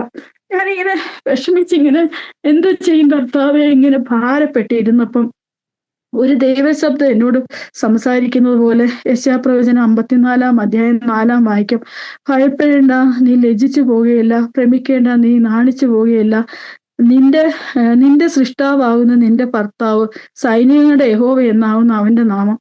ഞാൻ കുറേ പ്രാവശ്യം ഈ വാക്യം വായിച്ചിട്ടുണ്ട്. പക്ഷെ ഈ സമയത്ത് ഈ വാക്യം വായിച്ചപ്പോൾ എൻ്റെ മനസ്സിന് എന്തെന്നില്ലാത്തൊരു ആശ്വാസം. അപ്പൊ ആരോ എന്നോട് ഇങ്ങനെ പറയുവാ, നിന്റെ ലോകപ്രകാരമുള്ള ഭർത്താവാ നിന്നെ വിട്ടുപോയത്, പക്ഷെ അതിനേക്കാൾ അൻപോട് സ്നേഹിക്കുന്ന ഒരു നല്ല കർത്താവ് നിനക്ക് വേണ്ടി ഇല്ലേ? നിനക്ക് വേണ്ടി എൻ്റെ ജീവനെ തന്ന, അതായത് തൻ്റെ ജീവനെ തന്ന ഒരു നല്ല കർത്താവാകുന്ന ഭർത്താവ് നിന്റെ കൂടെ ഇല്ലേ? ഇനിയുള്ള നിന്റെ കാര്യങ്ങളെല്ലാം നോക്കാൻ ഞാൻ വിശ്വസ്തനാ. ഇങ്ങനെ കേട്ടപ്പോഴേ എൻ്റെ മനസ്സിന് എന്തെന്നില്ലാത്ത ഒരു സന്തോഷം, ഒരു വലിയൊരു ആശ്വാസം എൻ്റെ മനസ്സിൽ വരുന്ന പോലെ എനിക്ക് തോന്നി. അങ്ങനെ ആ ദിവസങ്ങളൊക്കെ കഴിഞ്ഞു പോയി. പിന്നെ ഈ ബോഡി കൊണ്ടുപോകുന്ന മെയ് മാസം 8-ാം തീയതി. മെയ് മാസം 12-ാം തീയതി ബോഡി നാട്ടിലെത്തിച്ച് ആക്ച്വലി ഞങ്ങൾ വീട് വെച്ചിരിക്കുന്ന പന്തളത്താ. അപ്പൊ പന്തളത്തെ ശുശ്രൂഷകളൊക്കെ കഴിഞ്ഞ് വള്ളികുന്നത്ത് ഷൈജാന്റെ ജന്മസ്ഥലത്ത് വള്ളികുന്നത്ത് AG ചർച്ചിലെ സെമിത്തേരിയിൽ അടക്കം ചെയ്തു. ആ അടക്കത്തിന്റെ സമയത്തൊക്കെ ആണെങ്കിലും കൊറോണയുടെ പ്രതിസന്ധി ആണെങ്കിലും ഒരു അനുഗ്രഹിക്കപ്പെട്ട ഒരു ശുശ്രൂഷയായിരുന്നു. എല്ലാ ദൈവദാസന്മാരും, ഷൈജാനെ പണ്ട് മുതലേ അറിയുന്ന എല്ലാവരും, ദൈവദാസന്മാരും എല്ലാവരും കടന്നു വന്ന 2 ഭവനത്തിലെയും ശുശ്രൂഷകൾ ഏറ്റവും അനുഗ്രഹമായിട്ട് നടക്കുവാൻ കർത്താവ് സഹായിച്ചു. ആ കാര്യങ്ങളൊന്നും സത്യം പറഞ്ഞാൽ ഞാൻ അറിഞ്ഞിട്ടില്ല. എല്ലാ കാര്യങ്ങളും ആ ശുശ്രൂഷയൊക്കെ ഞാൻ ഈ ലൈവിൽ കൂടെ കാണാനേ എനിക്ക് പറ്റുള്ളൂ. ലൈവിൽ കൂടെ കണ്ടപ്പോൾ ഞാനും അതിശയിച്ചു പോയി, ഇത്രയും കാര്യങ്ങളൊക്കെ എങ്ങനെ ഇത് ക്രമീകരിച്ചെന്ന്. എല്ലാം പ്രിയ സഹോദരൻ എല്ലാ കാര്യങ്ങളും ക്രമീകരിച്ച്. ഞാൻ ആ വിഷയങ്ങളൊന്നും എനിക്ക് അറിയാൻ കഴിഞ്ഞില്ല. അപ്പം അങ്ങനെ കാര്യങ്ങളൊക്കെ നടന്നു. ഇപ്പൊ കുഞ്ഞുങ്ങളോട് ആക്ച്വലി ഞാൻ പറഞ്ഞല്ലോ, 1 മാസം കഴിഞ്ഞിട്ടാ കുഞ്ഞുങ്ങളോട് പറയുന്ന, പപ്പ മരിച്ച കാര്യം പറഞ്ഞിട്ടില്ല. അപ്പൊ 1 മാസം കഴിഞ്ഞപ്പോ ഇതുപോലെ മോള് ചേട്ടന്റെ മോടെ ഫോൺ ഇതുപോലെ നോക്കി കഴിഞ്ഞപ്പോഴാ അവൾക്ക് മനസ്സിലായത് പപ്പ മരിച്ചുപോയ കാരണം. അപ്പം ഞാൻ ആ ദിവസം ഞാൻ വൈകിട്ട് ഇങ്ങനെ മോളെ നോർമലായിട്ട് വിളിക്കുന്നുടനെ അവൾ ആ സിറ്റ് ഔട്ടിൽ കൂടെ അങ്ങോട്ടും ഇങ്ങോട്ടും ഇങ്ങനെ നടക്കുന്നത് കണ്ടു. പക്ഷെ കരയുന്ന പോലെ എനിക്ക് തോന്നി. പക്ഷെ എന്നെ കണ്ടപ്പോൾ അവള് കരച്ചിലൊക്കെ നിർത്തിയിട്ട് ഇങ്ങനെ. അപ്പൊ ഞാൻ ചോദിച്ചു എന്തോ പറ്റി? ഒന്നും പറ്റിയില്ല അമ്മയെന്ന് പറഞ്ഞു. അത് കഴിഞ്ഞിട്ട് കുറച്ച് നേരം കഴിഞ്ഞപ്പം അവിടെ കൂട്ടുകാരി എന്നെ വിളിച്ചിട്ട് പറഞ്ഞു ഇതുപോലെ കെസിയ അറിഞ്ഞു, കെസി എനിക്ക് മെസ്സേജ് അയച്ചു എന്റെ പപ്പ പോയെന്നും പറഞ്ഞുകൊണ്ട്. അപ്പൊ പിന്നെ എനിക്കറിയത്തില്ല കുഞ്ഞുങ്ങളെ ദൈവം എങ്ങനെ ബലപ്പെടുത്തിയെന്ന്. ദൈവം അവരെ ബലപ്പെടുത്തി. അങ്ങനെ ഇത്രത്തോളം കർത്താവ് എന്നെ സഹായിച്ചു. ഈ പ്രതിസന്ധികളൊക്കെ കടന്നു പോയപ്പോ ഞാൻ ഇപ്പം വിചാരിക്കുന്നത് എനിക്ക് തന്നെ അറിയത്തില്ല ഞാൻ എങ്ങനെ ഈ പ്രതിസന്ധികളെ തരണം ചെയ്തെന്ന്. കാരണം ഞാനെന്ന് പറയുന്നത് ഒട്ടും ഒരു ധൈര്യമോ ഒരു ബലമൊന്നും ഇല്ലാത്ത ഒരാളാ. പക്ഷെ ദൈവം എന്നെ ഇത്രത്തോളം ബലത്തോടെ ധൈര്യത്തോടെ നിർത്തി. ദൈവത്തിന്റെ കൃപയൊന്നും മാത്രമാണ്. ഒത്തിരി ദൈവമക്കൾ ദൈവദാസന്മാർ എനിക്ക് വേണ്ടി പ്രാർത്ഥിച്ചു. ഞാൻ നിന്നതല്ല, ദൈവം എന്നെ നിർത്തിയതാ. തിരുവചനത്തിൽ വായിക്കുന്ന പോലെ യഹോവ എനിക്ക് സഹായമായിരുന്നില്ലെങ്കിൽ എൻ്റെ പ്രാണൻ വേഗം മൗനവാസം ചെയ്യുമായിരുന്നു. ആ കർത്താവ് എൻ്റെ സഹായത്തിനായിട്ട് ഓരോ സന്ദർഭങ്ങളിലും കൂടെ ഇല്ലായിരുന്നുവെങ്കിൽ ഒരുപക്ഷെ ഞാനിന്നൊരു മാനസിക രോഗിയായി തീർന്നേനെ, അല്ലെങ്കിൽ ആത്മഹത്യ ചെയ്തേനെ. പക്ഷെ കർത്താവ് അതിനൊന്നും ഇടയാക്കിയില്ല. കാരണം ഓരോ വിഷമം വരുമ്പോൾ എൻ്റെ സഹായത്തിനായിട്ട് എൻ്റെ കർത്താവ് എൻ്റെ കൂടെ ഉണ്ടായിരുന്നു. എൻ്റെ കാൽ വഴുതുന്നു എന്ന് പറഞ്ഞപ്പോൾ യഹോവേ അങ്ങയുടെ ദയ എന്നെ താങ്ങി. ഓരോ പ്രയാസങ്ങൾ കടന്നു വരുമ്പോൾ ഞാൻ പറയും കർത്താവെ എനിക്ക് പറ്റത്തില്ല, ഞാൻ തകർന്നു പോയി, ഇനി ഞാൻ നിൽക്കത്തില്ല കർത്താവെ, എനിക്ക് വയ്യ എന്ന് പറഞ്ഞ പല സന്ദർഭങ്ങളുണ്ട്. ആ സന്ദർഭങ്ങളിലൊക്കെ കർത്താവിന്റെ ദയയായിട്ട് എത്രത്തോളം നിർത്തിയത്. എൻ്റെ ഉള്ളിലെ വിചാരങ്ങളുടെ ബഹുത്വത്താൽ നിന്റെ ആശ്വാസങ്ങൾ എൻ്റെ പ്രാണനെ തണുപ്പിക്കുന്നു. അത് കഴിഞ്ഞിട്ട് ഒത്തിരി വിചാരങ്ങളായിരുന്നു എൻ്റെ മനസ്സിൽ. ഓരോ കാര്യങ്ങൾ ഇനി എങ്ങനെ നടക്കും, പ്രത്യേകിച്ച് കുഞ്ഞുങ്ങളുടെ കാര്യങ്ങൾ. 2 പെൺകുഞ്ഞുങ്ങള്. മൂത്ത മോള് +2 നേഴ്സിങ്ങിന് ഫസ്റ്റ് ഇയർ ആയതേ ഉള്ളൂ. രണ്ടാമത്തെ മോളാണെങ്കിലും 10ാം ക്ലാസ്സിലായതേ ഉള്ളൂ. കുഞ്ഞുങ്ങളുടെ കാര്യങ്ങളൊക്കെ എങ്ങനെ നടക്കും? ഞാനിങ്ങനെ ഒത്തിരി വിഷമിച്ചു. അങ്ങനെ കുഞ്ഞുങ്ങളുടെ കാര്യം ഓർത്ത് വിഷമിച്ചിരുന്നപ്പം ദൈവം എന്നോട് ഇടപെട്ട ഒരു വാക്യമാ, ഏകാകിനിയുടെ മക്കൾ ഭർത്താവുള്ള മക്കളെക്കാൾ അധികം നിന്റെ മക്കൾ എല്ലാവരും യഹോവയാൽ ഉപദേശിക്കപ്പെട്ടവരും അവരുടെ സമാധാനം വലുതുമായിരിക്കും. അങ്ങനെ ഓരോ വിഷമങ്ങൾ ജീവിതത്തിൽ കടന്നു വരുമ്പോഴും ഓരോ വാക്യത്തിൽ കൂടെ ദൈവം എന്നോട് ഇടപെടും. ചില രാത്രികളിലൊക്കെ ശരിക്കും ഉറക്കമില്ലാത്ത രാത്രികളായിരുന്നു. ഒത്തിരി ഭയപ്പെടുത്തുന്ന അവസ്ഥകൾ, ഒരു ഭയപ്പാടിന്റെ അവസ്ഥകളാണ്. അപ്പൊ ഒരു ദിവസം കർത്താവിനോട് പറഞ്ഞ വാക്യവാ, ഭയപ്പെടേണ്ട, ഞാൻ നിന്നോട് കൂടെയുണ്ട്, ഭ്രമിച്ചു നോക്കണ്ട, ഞാൻ നിന്റെ ദൈവമാവുന്നു, ഞാൻ നിന്നെ ശക്തീകരിക്കും, ഞാൻ നിന്നെ സഹായിക്കും, എന്റെ നീതിയുള്ള വലങ്കൈ കൊണ്ട് ഞാൻ നിന്നെ താങ്ങും. ദൈവത്തിന്റെ കൃപയൊന്നുകൊണ്ട് മാത്രമാണ് ഞാനിങ്ങനെ ഇത്രത്തോളം നിൽക്കുന്നത്. എന്നാൽ ഈ ശൈശാലം വന്ന ശേഷമാണെങ്കിലും ബോഡി മോർച്ചറിയിലാണ്. അതിന്റെ ഒരു ടെൻഷൻ എൻ്റെ ജീവിതത്തിലുണ്ട്. എങ്കിലും അതേപോലെ തന്നെയുള്ള ഒരു ടെൻഷനാ ഇനി സഭയുടെ കാര്യങ്ങൾ എന്തായിത്തീരും, ആ കാര്യങ്ങൾ ആരെ ഏൽപ്പിക്കും, കർത്താവെ ആ എൻ്റെ കാര്യങ്ങൾ എങ്ങനെ, എനിക്കൊന്നും കഴിവില്ല. ഞാനിങ്ങനെ പ്രാർത്ഥിച്ചു. എന്നാൽ ഇങ്ങനെ ഞാൻ ആ സമയത്ത് ഇങ്ങനെ പ്രാർത്ഥിക്കുന്നുണ്ട്. എങ്കിലും പെട്ടെന്ന് എൻ്റെ ഉള്ളിൽ ഞാൻ 6 മാസം മുമ്പ് നടന്ന കാര്യങ്ങളൊക്കെ ഇങ്ങനെ ഓർത്തു. അതായത് വെല്ലൂര് ചികിത്സ കഴിഞ്ഞിട്ട് ഷായിച്ചാൻ ഇങ്ങനെ സൗദിക്ക് തിരിച്ചു വന്ന സമയത്ത് ഒരു ദേവദാസൻ ഞങ്ങളുടെ ചർച്ചിൽ ശുശ്രൂഷിക്കാൻ വേണ്ടി വന്നു. ശുശ്രൂഷിക്കാൻ വേണ്ടി വന്ന സമയത്ത് ഞാനും ഷൈച്ചാനും ഉണ്ട്. പിന്നെ ഞങ്ങളുടെ ചർച്ചിലുള്ള ഇപ്പോഴത്തെ ദേവദാസനും കുടുംബമുണ്ട്. ജോജി ബ്രദർ എന്നാ പേര്. ജോജി ബ്രദറും വൈഫും ഉണ്ട്. അപ്പൊ ഇങ്ങനെ ആ പാസ്റ്റർ പോകാൻ നേരത്ത് ഇങ്ങനെ ജോജി ബ്രദറിനോട് ഇങ്ങനെ പറഞ്ഞു, ദൈവത്തിന്റെ ആത്മാവ് എന്നോട് പറയുന്നത് ദൈവത്തിന്റെ വേലയ്ക്ക് വേണ്ടിയുള്ളതാ, ഒരു ശുശ്രൂഷയുടെ മുഖത്തേക്ക് ദൈവം കൊണ്ടുവരും, അതിനുവേണ്ടി പ്രാർത്ഥിക്കണമെന്ന് പറഞ്ഞു. അപ്പൊ ഇങ്ങനെ പറഞ്ഞുടനെ പെട്ടെന്ന് തന്നെ എൻ്റെ ഹസ്ബൻഡ് ഈ ജോജിബന്റെ തോളയിൽ ഇങ്ങനെ കൈ തട്ടിയിട്ട് പറഞ്ഞു, ഞാനും ഇങ്ങനെ പ്രാർത്ഥിച്ചുകൊണ്ടിരിക്കുക, എൻ്റെ കാലശേഷം ഞാൻ ആരെ സഭയെ ഏൽപ്പിക്കുമെന്ന് ഞാൻ പ്രാർത്ഥിച്ചുകൊണ്ടിരിക്കുക. അപ്പൊ എൻ്റെ പ്രാർത്ഥനയ്ക്ക് ദൈവം ഒരു മറുപടി തന്നു, അപ്പൊ അതിനുവേണ്ടി നിങ്ങൾ പ്രാർത്ഥിക്കണമെന്ന് പറഞ്ഞു. അപ്പം ആക്ച്വലി ഇങ്ങനെ പറഞ്ഞപ്പം ഇവര് രണ്ടുപേരും ഞങ്ങളോട് പറഞ്ഞു, അതൊന്നും ഞങ്ങൾക്ക് പറ്റത്തില്ല ഷൈച്ച, ഞങ്ങൾക്ക് അതിനുള്ള കഴിവൊന്നുമില്ല എന്ന് പറഞ്ഞു. അത് കഴിഞ്ഞിട്ട് പിന്നെ ഈ അസുഖമൊക്കെ വന്ന് സീരിയസ് ആയിട്ട് നാട്ടിൽ പോയിട്ട് തിരിച്ചു വന്ന സമയത്ത് ഒരു വെള്ളിയാഴ്ച ചർച്ചിലെ കാര്യങ്ങളും കണക്കും കാര്യങ്ങളും ഒക്കെ ഇങ്ങനെ എല്ലാം ക്രമീകരിച്ചിട്ട് ഇതുപോലെ ആ വെള്ളിയാഴ്ച ഈ കാര്യങ്ങളെല്ലാം ഈ ജോജിബറിനെ ഏൽപ്പിച്ചു. അപ്പൊ ഈ കാര്യങ്ങളൊക്കെ എൻ്റെ മനസ്സിലുണ്ട്. അപ്പൊ ഞാനിങ്ങനെ പ്രാർത്ഥിച്ചു. പ്രാർത്ഥിച്ചു കഴിഞ്ഞിട്ട് എനിക്ക് എങ്ങനെ ധൈര്യം കിട്ടിയെന്ന് അറിയത്തില്ല. ഞാൻ ഈ ബോഡി ഇവിടുന്ന് കൊണ്ടുപോകുന്നതിന് മുമ്പായിട്ട് തന്നെ ജോജിബറിനെ വിളിച്ചിട്ട് ഞാൻ ഇതുപോലെ പറഞ്ഞു, ഇതുപോലെ ജോജിബറെ ബോഡി നാട്ടിലോട്ട് പോകുമ്പം പ്രാർത്ഥിക്കാൻ ദേവദാസന്മാരൊക്കെ വരുമല്ലോ.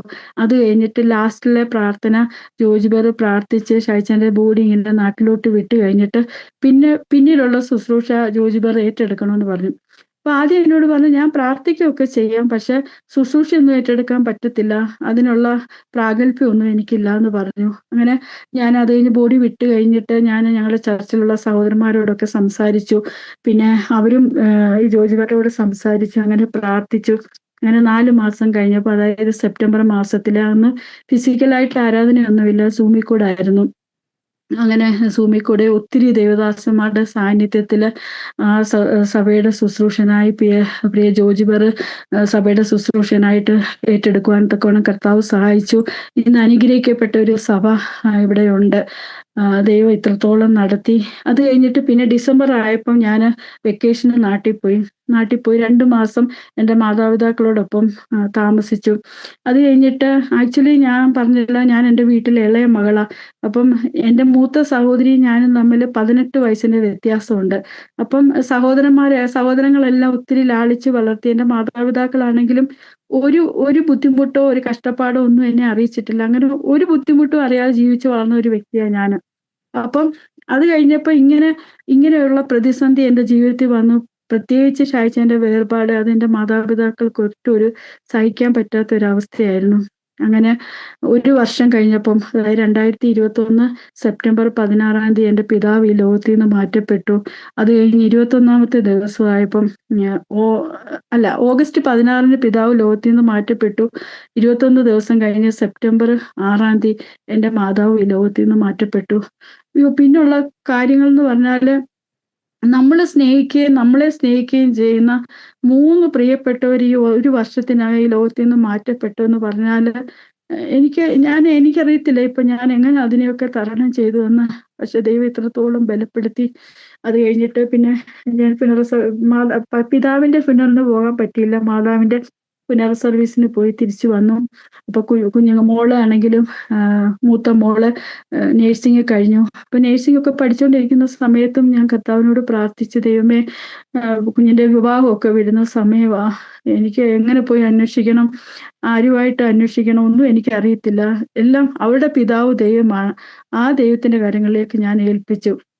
ഞാൻ പ്രാർത്ഥിച്ചു, അവൾക്ക് വിവാഹപ്രായമാവുന്ന സമയമാകുമ്പോൾ തക്ക തുണി ഒരുക്കി ദൈവമേ മാനിക്കണേ എന്ന്. അങ്ങനെ പഠിത്തം കഴിഞ്ഞ് 1 വർഷം കഴിഞ്ഞപ്പോൾ ഇതുപോലെ ഒരു വിവാഹാലോചന വന്നു. വിവാഹമൊക്കെ ഏറ്റവും അനുഗ്രഹമായിട്ട് നടക്കുവാൻ കർത്താവ് സഹായിച്ചു. ഈ ആലോചന വന്ന സമയത്താണെങ്കിലും സഹോദരങ്ങളൊക്കെ ഉണ്ട്, എല്ലാ കാര്യത്തിനും സപ്പോർട്ട് ചെയ്യാനുണ്ട്. പക്ഷെ ഞാനാണല്ലോ തീരുമാനം പറയണ്ടേ. എനിക്കൊരു തീരുമാനം എടുക്കാൻ പറ്റാത്ത ഒരവസ്ഥ. ഞാനിങ്ങനെ ദൈവസന്നിധി പ്രാർത്ഥിച്ച്, ദൈവമേ, ഞാൻ യെസ് പറയണോ നോ പറയണോ, ഇത് ദൈവത്തിന്റെ ഹിതപ്രകാരമുള്ള കല്യാണമാണോ, ഞാൻ എന്താ ചെയ്യേണ്ടത് എനിക്കറിയത്തില്ല. അപ്പം ആ വെള്ളിയാഴ്ച ഞാൻ ഇങ്ങനെ ദൈവസന്നിധി പ്രാർത്ഥിച്ചു. അതിനു മുമ്പ് ഞാൻ പ്രാർത്ഥിച്ച്, ദൈവമേ, ഇന്നത്തെ വചനത്തിൽ കൂടി ദൈവം എന്നോട് ഇടപെടണേ എന്ന് പറഞ്ഞു. അങ്ങനെ ഞാൻ അന്ന് വെള്ളിയാഴ്ച ആരാധനയ്ക്ക് കടന്നുപോയി. അന്നത്തെ ഞങ്ങളുടെ ദേവദാസന്റെ പ്രസംഗ വിഷയം എന്ന് പറഞ്ഞത് അപ്പോസ്തല പ്രവൃത്തി 9-ാം അധ്യായത്തിന്റെ 14 മുതലുള്ള വാക്യങ്ങളായിരുന്നു. അപ്പൊ ഞാൻ എന്ത് ദൈവസന്നിധി പ്രാർത്ഥിച്ചു, ഞാൻ ഭയങ്കര സംശയത്തോടാ പോയത്. ഞാൻ എന്ത് ദൈവത്തോട് പ്രാർത്ഥിച്ചോ അതിനുള്ള മറുപടിയായിട്ട് ആ ദേവദാസനെ കൂടി ദൈവത്തിന്റെ ആലോചന എന്നെ അറിയിച്ചു. പിന്നെ ഞാൻ ആരോടും വേറെ ആലോചനയൊന്നും ചോദിച്ചില്ല. അങ്ങനെ ഞാൻ സഹോദരങ്ങളോട് വിളിച്ചു പറഞ്ഞു. അവര് നാട്ടിൽ പോയി അന്വേഷിച്ചു. അങ്ങനെ 2024 ഓഗസ്റ്റ് 15 എൻഗേജ്മെന്റും 19 വിവാഹവും നടക്കുവാൻ കർത്താവ് സഹായിച്ചു. പക്ഷെ ഒന്ന് ചിന്തിച്ചു നോക്കിയേ, ഒരു ആൺകുഞ്ഞ ഇല്ല ഞങ്ങളുടെ വീട്ടില്. പിന്നെ നോക്കുമ്പോ പിതാവും ഇല്ല. അപ്പൊ എങ്ങനെ കാര്യങ്ങളെല്ലാം ക്രമീകരിക്കും? എല്ലാവർക്കും ഒരു സംശയമാണ്. കാരണം ഞാൻ ഇവിടെ സൗദിയിൽ നിൽക്കുന്നു. വിവാഹത്തിന് 2 ആഴ്ച മുമ്പേ എനിക്ക് പോകാൻ പറ്റത്തുള്ളൂ. അതിനു മുമ്പ് എല്ലാവരെയും വിളിക്കണം, ഓഡിറ്റോറിയത്തിന്റെ കാര്യങ്ങൾ ക്രമീകരിക്കണം, ഫുഡിന്റെ കാര്യങ്ങളൊക്കെ ക്രമീകരിക്കണം. എനിക്കൊന്നും അറിയത്തുമില്ല. അപ്പം ഞങ്ങളുടെ വീടിന്റെ അടുത്തുള്ള ഒരു ഓഡിറ്റോറിയം, അത് ഒത്തിരി പൈസയൊന്നും ഇല്ലാത്ത നമ്മുടെ സാമ്പത്തികത്തിനനുസരിച്ചുള്ള ഒരു ഓഡിറ്റോറിയം. അപ്പം ഞാൻ ആദ്യം എൻ്റെ ബ്രദറിനെ വിട്ടു നോക്കിച്ചു. അത് കഴിഞ്ഞിട്ട് ഞാൻ ഷായിച്ചാൻ്റെ ഏറ്റവും മൂത്ത ജ്യേഷ്ഠൻ അന്ന് നാട്ടിലുണ്ടായിരുന്നു. ചേട്ടനെ വിളിച്ച് പറഞ്ഞു, ഇതുപോലെ ഒരു ഓഡിറ്റോറിയം ഉണ്ട് പന്തളത്ത്, അവിടെ പോയി ഒന്ന് നോക്കാവോ എന്ന് ചോദിച്ചു. അങ്ങനെ പോയി നോക്കി കഴിഞ്ഞപ്പോൾ പുള്ളിക്കാരൻ അത് ഇഷ്ടപ്പെട്ടില്ല. അത് കഴിഞ്ഞിട്ട് പിന്നെ റിയാദിലുള്ള ചേട്ടനെ വിളിച്ചിട്ട് പറഞ്ഞു, നമുക്ക് ആ ഓഡിറ്റോറിയത്തിൽ ഇവര് നടത്തണ്ട, ചിലപ്പോൾ അവളുടെ സാമ്പത്തികം കൊണ്ടായിരിക്കും അവള് പറഞ്ഞത്, നമുക്ക് ആ കാര്യങ്ങളെല്ലാം ക്രമീകരിക്കാമെന്ന് പറഞ്ഞു. അങ്ങനെ ഏറ്റവും നല്ല ഒരു ഓഡിറ്റോറിയത്തില് അവിടെ എൻഗേജ്മെന്റ് കാര്യങ്ങൾ ക്രമീകരിക്കാൻ കർത്താവ് സഹായിച്ചു. ഫുഡിന്റെ കാര്യങ്ങളാണേലും എല്ലാം എൻ്റെ ഷായിച്ചാന്റെ സഹോദരങ്ങൾ ആ കാര്യങ്ങളെല്ലാം ക്രമീകരിച്ചു. ഒരു പിതാവില്ലാതിരിക്കുന്ന സ്ഥാനത്ത് ഒരു പിതാവ് ഉണ്ടെങ്കിൽ എങ്ങനെ ചെയ്യുമോ അതിനെക്കാട്ടിലും ശ്രേഷ്ഠതയോടെ പ്രിയ സഹോദരങ്ങള് ആ കാര്യങ്ങളെല്ലാം ഭംഗിയായിട്ട് ചെയ്യുവാൻ തക്കവണ്ണം കർത്താവ് സഹായിച്ചു. ആക്ച്വലി ഈ ആദ്യം ഷായിച്ചാൻ ഇങ്ങനെ സീരിയസ് ആയിട്ട് വന്ന സമയത്ത്, ഇങ്ങനെ റിക്കവറി ഒക്കെ ആയി വന്ന സമയത്ത് എല്ലാവരും എന്നോട് പറഞ്ഞു, ചർച്ചിലുള്ള സഹോദരങ്ങളൊക്കെ, ഞങ്ങളിങ്ങനെ വിചാരിച്ചു അമ്മാവയ്ക്ക് 2 പെൺകുഞ്ഞുങ്ങളാ, മോടെ കല്യാണമൊക്കെ വരുമ്പോൾ എല്ലാ കാര്യങ്ങളും എങ്ങനെ നടക്കും ഞങ്ങൾ വിചാരിച്ചു എന്ന് പറഞ്ഞു. അപ്പൊ ഞാനും വിചാരിച്ചു കല്യാണത്തിന്റെ കാര്യം വരുമ്പോൾ ഒക്കെ എങ്ങനെ നടക്കുമെന്ന്. പക്ഷെ ഒന്നിനും ഒരു മുട്ടും വരാതെ വേണം കർത്താവ് എല്ലാ കാര്യങ്ങളും ഭംഗിയായി ചെയ്യുവാൻ്റെ ഗുണം കർത്താവ് സഹായിച്ചു. തിരുവചനത്തിൽ വായിക്കുന്ന പോലെ നീതിമാന്റെ സന്തതി തുണയില്ലാതിരിക്കുന്നതും അവന്റെ സന്തതി ആഹാരം ഇരിക്കുന്നതും ഞാൻ കണ്ടിട്ടില്ല എന്ന് വചനത്തിൽ വായിക്കുന്ന പോലെ എല്ലാ കാര്യങ്ങളും ദൈവം ഭംഗിയായിട്ട് തീർത്തു തന്നു. അത് കഴിഞ്ഞിട്ട് പിന്നെ രണ്ടാമത്തെ മോള് +2 എക്സാം കഴിഞ്ഞു. 2023 എക്സാം കഴിഞ്ഞിട്ട് അപ്പം കുഞ്ഞുങ്ങൾക്ക് ആർക്കും എന്നെ വിഷമിപ്പിക്കണം അങ്ങനെ ഒരു ചിന്താഗതിയില്ല. അമ്മ എന്ത് പറയുന്നോ അതേപോലെ അവരും ചെയ്യത്തുള്ളൂ. അപ്പൊ ഇളയ മോളിനോട് ഞാൻ ചോദിച്ചു എന്തിനു പോകാനുള്ള ആഗ്രഹം. അപ്പൊ അവള് പറഞ്ഞു ഒന്നെങ്കിൽ നേഴ്സിങ്ങിനോ എന്തിനെങ്കിലും പോകാം. അപ്പൊ ഞാൻ കർത്താവിനോട് പറഞ്ഞു, ദൈവമേ, മൂത്ത മോടെ കാര്യത്തിൽ ഇങ്ങനെ ഒരു സമയം വന്നപ്പോൾ പിതാവ് കൂടെ ഉണ്ടായിരുന്നു. ഇപ്പോഴാണെങ്കിൽ പിതാവില്ല. കർത്താവ് എന്നോട് പറഞ്ഞിട്ടുണ്ട്, നിന്റെ സൃഷ്ടാവാവുന്ന നിന്റെ ഭർത്താവ്. അപ്പൊ എന്റെ കുഞ്ഞുങ്ങളുടെ പിതാവും അങ്ങാ.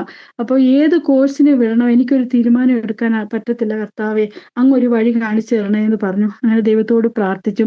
അപ്പൊ മോൾ എന്നോട് പറഞ്ഞു, +2ന്റെ റിസൾട്ട് ഒക്കെ വന്നു കഴിഞ്ഞപ്പോൾ എന്നോട് പറഞ്ഞു, ഞാൻ 1 വർഷം നീറ്റ് എഴുതാൻ വേണ്ടി അതിനുവേണ്ടി ഒന്ന് പഠിക്കട്ടെ എന്ന് ചോദിച്ചു. ഞാൻ പറഞ്ഞു കുഴപ്പമില്ല പഠിക്കെന്ന് പറഞ്ഞു. അപ്പം ആ നീറ്റ് പഠിക്കുന്ന സമയത്ത് തന്നെയാണെങ്കിലും കേരളത്തിലെ നേഴ്സിങ്ങിന് വേണ്ടി അഡ്മിഷന് LBSC കൂടെ എല്ലാം അപ്ലൈ ചെയ്തു. അത് കഴിഞ്ഞ് എയിംസിലെ നേഴ്സിങ്ങിന്റെ എക്സാം എഴുതി. അത് കഴിഞ്ഞ് CMC വെല്ലൂരിലെ നേഴ്സിങ്ങിന്റെ എക്സാം എഴുതി. അപ്പം CMC വെല്ലൂരിലെ നേഴ്സിങ്ങിന്റെ എക്സാമിന്റെ റിസൾട്ട് വന്നു. അപ്പം മോൾ അതിൽ പാസ്സായി. അപ്പൊ അതിന്റെ ഇന്റർവ്യൂ ജൂലൈ മാസം 2023 ജൂലൈ മാസം 9 അപ്പൊ ഞാൻ ഞങ്ങളുടെ ഹോസ്പിറ്റലിൽ ഇതുപോലെ പറഞ്ഞു, അവരെനിക്ക് ജൂലൈ 3 തൊട്ട് വെക്കേഷൻ തന്നു. അപ്പം വെക്കേഷൻ തന്നപ്പോൾ അപ്പം കുഞ്ഞിനെ കൊണ്ട് ഇന്റർവ്യൂവിന് വേണ്ടി പോകണമല്ലോ. അതിനുവേണ്ടി ഞാൻ ഇവിടുന്ന് തന്നെ ജൂലൈ 7 ഞാനും 2 മക്കളും കൂടെ വെല്ലൂര് പോകാൻ വേണ്ടി ടിക്കറ്റൊക്കെ ബുക്ക് ചെയ്തു. ഞങ്ങളെ അറിയാവുന്ന ഒരു ദേവദാസന് ഇതുപോലെ അവിടെ ഉണ്ടായിരുന്നു. ആ ദേവദാസൻ ത്രൂ റൂമും ബുക്ക് ചെയ്തു. അങ്ങനെ എല്ലാം കഴിഞ്ഞപ്പം ഞാൻ ഈ നെറ്റിൻ്റെ അകത്ത് നോക്കിയപ്പം എനിക്ക് മനസ്സിലായി, ഇന്റർവ്യൂ കഴിഞ്ഞ് ആ അഡ്മിഷൻ തുടങ്ങുന്നതെന്ന് വെച്ചാൽ നവംബർ മാസമാണ്. ഇപ്പൊ ജൂലൈയിൽ എക്സാം കഴിഞ്ഞിട്ട് നവംബർ. അപ്പൊ നവംബർ ആയപ്പോൾ ഞാൻ എൻ്റെ മനസ്സിൽ ഇങ്ങനെ വിചാരിച്ചു, ദൈവമേ, ആ നവംബർ മാസം ആകുമ്പോൾ ആര് കൊണ്ടാക്കും, എല്ലാ കാര്യങ്ങളും എങ്ങനെ ചെയ്യും, എൻ്റെ ഒരു മനസ്സിൽ അങ്ങനെ ഒരു വിചാരം. പക്ഷെ ഞാൻ ആരോടും പറഞ്ഞില്ല. ഞാൻ അന്ന് ജൂലൈ 3 നാട്ടിലേക്ക് പോകാനുള്ള കാര്യങ്ങളെല്ലാം ക്രമീകരിച്ചു. 3 വൈകിട്ട് ഞങ്ങളുടെ ദേവദാസന് എന്നെ അവരുടെ വീട്ടിൽ കൊണ്ടുപോയി. വൈകിട്ട് എനിക്ക് 10:30 ഫ്ലൈറ്റ്. വൈകിട്ട് അപ്പോൾ ഒരു 7 മണിയായപ്പോൾ ഇതുപോലെ കേരളത്തിലെ നീറ്റിന്റെ എക്സാം ഒക്കെ റിസൾട്ടൊക്കെ വന്നു കഴിഞ്ഞിട്ട് കേരളത്തിലെ അലോട്ട്മെന്റ് ആയിരുന്നു. അലോട്ട്മെന്റ് വന്നു കഴിഞ്ഞപ്പം ആ അലോട്ട്മെന്റിൽ ആ റാങ്ക് ലിസ്റ്റിൽ മോടെ പേരുണ്ടായിരുന്നു. അങ്ങനെ ഞാൻ നാട്ടിൽ ചെല്ലുന്നതിന് മുമ്പായിട്ട് തന്നെ അലോട്ട്മെന്റിൽ കുഞ്ഞിന്റെ പേരുണ്ടായിട്ട് അവൾക്ക് കാരക്കോണം മെഡിക്കൽ കോളേജിൽ മെഡിസിന് പഠിക്കാനുള്ള സാഹചര്യങ്ങളെയൊക്കെ ദൈവം ഒരുക്കി തന്നു. ഞാൻ വിചാരിച്ചത് അവളെ നേഴ്സിങ്ങിന് വിടാവുന്നുള്ള. അന്ന് തിരുവചനത്തിൽ വായിക്കുന്നത്, നിങ്ങളുടെ വിചാരങ്ങളല്ല എൻ്റെ വിചാരങ്ങൾ, നിങ്ങളുടെ വഴികളല്ല എൻ്റെ വഴികൾ, നിങ്ങളുടെ വിചാരങ്ങൾക്കും അപ്പുറമായിട്ട് പ്രവർത്തിക്കുന്ന ദൈവമാണ്. നമ്മളൊന്ന് വിചാരിക്കുന്നു, പക്ഷെ നമ്മുടെ തലമുറയെ കുറിച്ച് ദൈവത്തിന് വേറൊരു വിചാരമാണ്. അങ്ങനെ ആ കാര്യങ്ങൾ കുഞ്ഞിനെ എൻ്റെ വെക്കേഷന്റെ സമയത്ത് തന്നെ അവൾക്ക് ക്ലാസ് തുടങ്ങുവാനും അങ്ങനെ അവളെ കാരക്കോണം മെഡിക്കൽ കോളേജിൽ അഡ്മിഷൻ്റെ കാര്യങ്ങളെല്ലാം ക്രമീകരിച്ചു. ഇന്ന് മോള് 3-ാം വർഷം മെഡിസിന് പഠിച്ചുകൊണ്ടിരിക്കുന്നു. മറ്റേ മോളാണെങ്കിൽ ഇപ്പോൾ കുടുംബമായിട്ട് കാനഡ പ്രദേശത്തായിരിക്കുന്നു. അങ്ങനെ കർത്താവ് എന്നെ ഇത്രത്തോളം നടത്തി. തിരുവചനത്തിൽ വായിക്കുന്ന പോലെ ഞാൻ നിന്നതല്ല, കർത്താവ് എന്നെ നിർത്തിയതാണ്. പക്ഷേ ഈ തുടർന്നുള്ള കാര്യങ്ങൾ ഇങ്ങനെ ചിന്തിക്കുമ്പോൾ ഈ 6 മാസം, അതായത് മാർച്ച് മുതൽ ഈ സെപ്റ്റംബർ മുതൽ മാർച്ച് വരെയുള്ള 6 മാസം എന്ന് വെച്ചാൽ ഷായിച്ചാന്റെ ജീവിതത്തിൽ ദൈവം പ്രിയപ്പെട്ടവനെ ഒരുക്കുന്ന ഒരു സമയമായിരുന്നു. അത് പല കാര്യത്തിൽ കൂടി എനിക്ക് മനസ്സിലായി. കാരണം ആ മരിക്കുന്നതിന് മുമ്പായിട്ട് തന്നെ പല കാര്യങ്ങളും എന്നോട് പറഞ്ഞു. പക്ഷെ ഞാൻ അതൊന്നും അത്ര കാര്യമാക്കിയില്ല. കാരണം ഈ മരിക്കുന്നതിന് ഒരാഴ്ച മുമ്പ് ഞങ്ങളുടെ ഒരു അച്ചായന് ഒത്തിരി പ്രിയപ്പെട്ട, ഷായിച്ചാൻ ഒത്തിരി സ്നേഹിച്ച ഒരു അച്ചായൻ, ഞങ്ങളുടെ ചർച്ചിലുള്ള അച്ചായൻ ഇതുപോലെ നാട്ടിൽ പോകുന്നതിന്, അതായത് 15-ാം തീയതി ഫ്ലൈറ്റ്. ആ നാട്ടിൽ പോകുന്നതിന് മുമ്പ് ആ വ്യാഴാഴ്ച നിർബന്ധിച്ച് ചർച്ചിൽ ഇങ്ങനെ ഞങ്ങളുടെ വീട്ടിൽ കൊണ്ടുവന്ന് താമസിച്ച് കഴിഞ്ഞിട്ട് ചർച്ചിന്റെ കാര്യങ്ങളെല്ലാം ഈ അച്ചാനോട് പറഞ്ഞു എല്ലാ കാര്യങ്ങളും A to Z കാര്യങ്ങളും അച്ചാനോട് പറഞ്ഞു. അത് കഴിഞ്ഞിട്ട് ഒരു ദിവസം മരിക്കുന്നതിന് 2 ആഴ്ച മുമ്പ് ഇതുപോലെ എന്നെ ഡ്യൂട്ടിക്ക് കൊണ്ടുവിട്ട നേരത്ത് ഞാനിങ്ങനെ വണ്ടിയിലിരുന്ന് സീറ്റ് ബെൽറ്റ് ഇങ്ങനെ ഇട്ടുകൊണ്ടിരിക്കുന്ന സമയത്ത് എന്നോട് പറഞ്ഞു, ഞാനാണെങ്കിൽ നാട്ടിൽ പോവുകയാണെങ്കിൽ ഈ വണ്ടി വിൽക്കണ്ട, ഇപ്പോഴൊന്നും വിൽക്കണ്ട, കാരണം നമ്മുടെ ചർച്ചിൽ 3 വണ്ടിയേ ഉള്ളൂ. അപ്പോൾ സഹോദരിമാരെയും ഒക്കെ അങ്ങോട്ടും ഇങ്ങോട്ടും ഒക്കെ കൊണ്ടുപോകാൻ വണ്ടി കുറവാണല്ലോ, അപ്പം ഇപ്പൊ നീ വണ്ടി വിൽക്കണ്ടെന്ന് പറഞ്ഞു. അപ്പൊ ഞാൻ പറഞ്ഞു, അതിന് ഷായിച്ചാൻ ഇപ്പൊ നാട്ടിൽ പോകുന്നില്ലല്ലോ എന്ന് ഞാൻ പറഞ്ഞു. അങ്ങനെ ഞാൻ പിന്നെ വേറെ കാര്യങ്ങളൊന്നും ചിന്തിക്കുന്നില്ല. അങ്ങനെ ആ കാര്യങ്ങൾ ക്രമീകരിച്ചു. അത് കഴിഞ്ഞിട്ട് ഒരു അമ്മച്ചി, ഞങ്ങളുടെ ചർച്ചിലുള്ള ഒരു സിസ്റ്ററിന്റെ അമ്മച്ചി നാട്ടിൽ നിന്ന് വിസിറ്റിംഗ് വിസയിൽ വന്നിട്ടുണ്ടായിരുന്നു. ആ അമ്മച്ചിയെ ആ മരിക്കുന്നതിന്റെ വെള്ളിയാഴ്ച വീട്ടിൽ വിളിച്ചുകൊണ്ട് വന്നു. ഫുഡൊക്കെ കൊടുത്ത് ഇങ്ങനെ കാര്യങ്ങളൊക്കെ സംസാരിച്ചുകൊണ്ടിരുന്നപ്പോൾ അമ്മച്ചിയോട് പറഞ്ഞു, ആക്ച്വലി ഞങ്ങൾ പന്തളത്താണല്ലോ വീട് വെച്ചത്. അപ്പൊ അമ്മച്ചിയോട് പറഞ്ഞു, അമ്മ എനിക്ക് നേരത്തെ ഭയങ്കര ആഗ്രഹമായിരുന്നു വള്ളികുന്നത്ത് ഒരു വീട് വെക്കണമെന്ന്. പക്ഷെ എനിക്കിപ്പോൾ ആഗ്രഹമൊക്കെ അങ്ങ് മാറി. കാരണം ഞാൻ ചിന്തിച്ചപ്പോൾ ഈ മണ്ണിനെ സ്നേഹിച്ചാൽ ഇവിടെ കിടക്കത്തേ ഉള്ളൂ, നമുക്കങ്ങ് വീട്ടിലോട്ട് പോകാൻ പറ്റത്തില്ലെന്ന് പറഞ്ഞു. അപ്പൊ ഈ കാര്യങ്ങളൊക്കെ ഞാൻ പിന്നീട് ചിന്തിച്ചപ്പോൾ ദൈവം എന്തോ ഒരു വെളിപ്പാട് ഷായിച്ചാന് കൊടുക്കുന്ന പോലെ. അതേപോലെ ഇങ്ങനെ സീരിയസ് ആയിട്ട് നാട്ടിൽ പോയ സമയത്ത് ഒരു ദേവദാസൻ, ഞങ്ങളെ അറിയുന്ന ഒരു ദേവദാസനാ. അപ്പൊ ഷായിച്ചാനെ കാണാൻ ഇതുപോലെ വീട്ടിൽ വന്നു കഴിഞ്ഞപ്പം ഇങ്ങനെ ആ ദേവദാസൻ ഷായിച്ചാനോട് പറഞ്ഞു, മാർച്ച് 15 കഴിയുമ്പോൾ ഷായിച്ചാന്റെ ജീവിതത്തിൽ എന്തോ ഒരു വഴിത്തിരിവാന്ന് പറഞ്ഞു. അത്രയും മാത്രമേ പുള്ളിക്കാരൻ പറഞ്ഞുള്ളൂ, പിന്നെ ഒന്നും പറഞ്ഞില്ല. അപ്പൊ ആ കാര്യങ്ങളും എന്നോട് പറഞ്ഞു. അങ്ങനെ എല്ലാ കാര്യങ്ങളും ഒന്ന് നോക്കുമ്പോൾ എല്ലാ കാര്യങ്ങളും ഭംഗിയാക്കി ചെയ്തു. 49 വയസ്സ് വരെ ജീവിച്ചുള്ളൂ എങ്കിലും തന്നാലാവോളം കർത്താവിന് വേണ്ടി എങ്ങനെ പ്രയോജനപ്പെടാവോ ആ കാര്യങ്ങളെല്ലാം നല്ല രീതിയിൽ നടക്കുവാൻ തക്കോണം കർത്താവ് സഹായിച്ചു.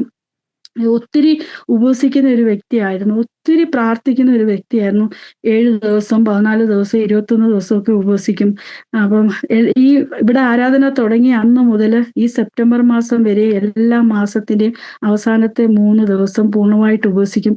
എല്ലാ ദേവദാസന്മാരും അങ്ങനെ ഉപവസിക്കും. പക്ഷെ ഷായിച്ചാന്റെ ജീവിതത്തിൽ എന്ന് പറഞ്ഞാൽ കമ്പനി എന്ന് പറയുന്നത് ഒത്തിരി കഷ്ടപ്പെട്ട ജോലിയാ.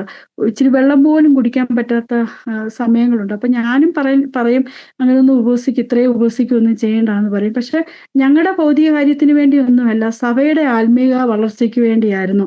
പക്ഷെ ആ കാര്യങ്ങളൊക്കെ ഷായിച്ചാൻ എങ്ങനെ ഉപവസിച്ച് പ്രാർത്ഥിച്ചോ, എന്തിനു വേണ്ടി പ്രാർത്ഥിച്ചോ, അതൊക്കെ ഇപ്പം ഈ സമയത്ത് എനിക്ക് എൻ്റെ കണ്ണുകൊണ്ട് കാണുവാൻ്റെ ഗുണം കർത്താവ് സഹായിച്ചു. കാരണം സഭ ഒത്തിരി ആത്മീയമായി വളർന്നു വന്നു. ഇപ്പൊ ഒരു 10-70ഓളം പേര് ഞങ്ങളുടെ ചർച്ചിൽ വരുന്നുണ്ട്. അങ്ങനെ എല്ലാം അനുഗ്രഹിക്കപ്പെട്ട ഒരു സഭയായിട്ട് തീരുവാൻ്റെ ഗുണം കർത്താവ് സഹായിച്ചു. ഇത്രത്തോളം ദൈവം എന്നെ നടത്തി. ദൈവത്തിന്റെ കൃപയൊന്നു മാത്രം ഇത്രത്തോളം എനിക്ക് സമയം അനുവദിച്ചു തന്ന പ്രിയ ദേവദാസിനോടും ദേവദാസിയോടും, പ്രത്യേകിച്ച് എന്നെ ഇത്രയും നേരം കേട്ടിരുന്ന പ്രിയ പ്രേക്ഷകരോടുമുള്ള പ്രത്യേക നന്ദിയെ അറിയിക്കുന്നു. വീണ്ടും എന്നെയും കുഞ്ഞുങ്ങളെ ഓർത്ത് പ്രാർത്ഥിക്കുക. പലപ്പോഴും ഇങ്ങനെ നിരാശപ്പെട്ട് വയ്യ കർത്താവേ എന്ന് പറഞ്ഞ പല നിമിഷങ്ങളും ഉണ്ട് എൻ്റെ ജീവിതത്തിൽ. ഇപ്പോഴാണെങ്കിലും ഇത്രയും ഞാൻ പറയുന്നതെങ്കിലും എൻ്റെ മനസ്സിൻ്റെ ഉള്ളിൽ ഇങ്ങനെ ഭയങ്കര ഒരു അസ്വസ്ഥ, എന്തെങ്കിലും ഒരു ടെൻഷനൊക്കെ വന്നാലും പെട്ടെന്ന് നെഞ്ചിനകത്ത് വേദന വരും, പുറത്ത് വേദന വരും, അങ്ങനെ ഒരു അവസ്ഥയാണ്. പക്ഷെ കർത്താവ് ഇത്രത്തോളം ആരോഗ്യത്തോടെ ബലത്തോടെ നിർത്തി. ദൈവത്തിന്റെ കരുണയൊന്ന് മാത്രം.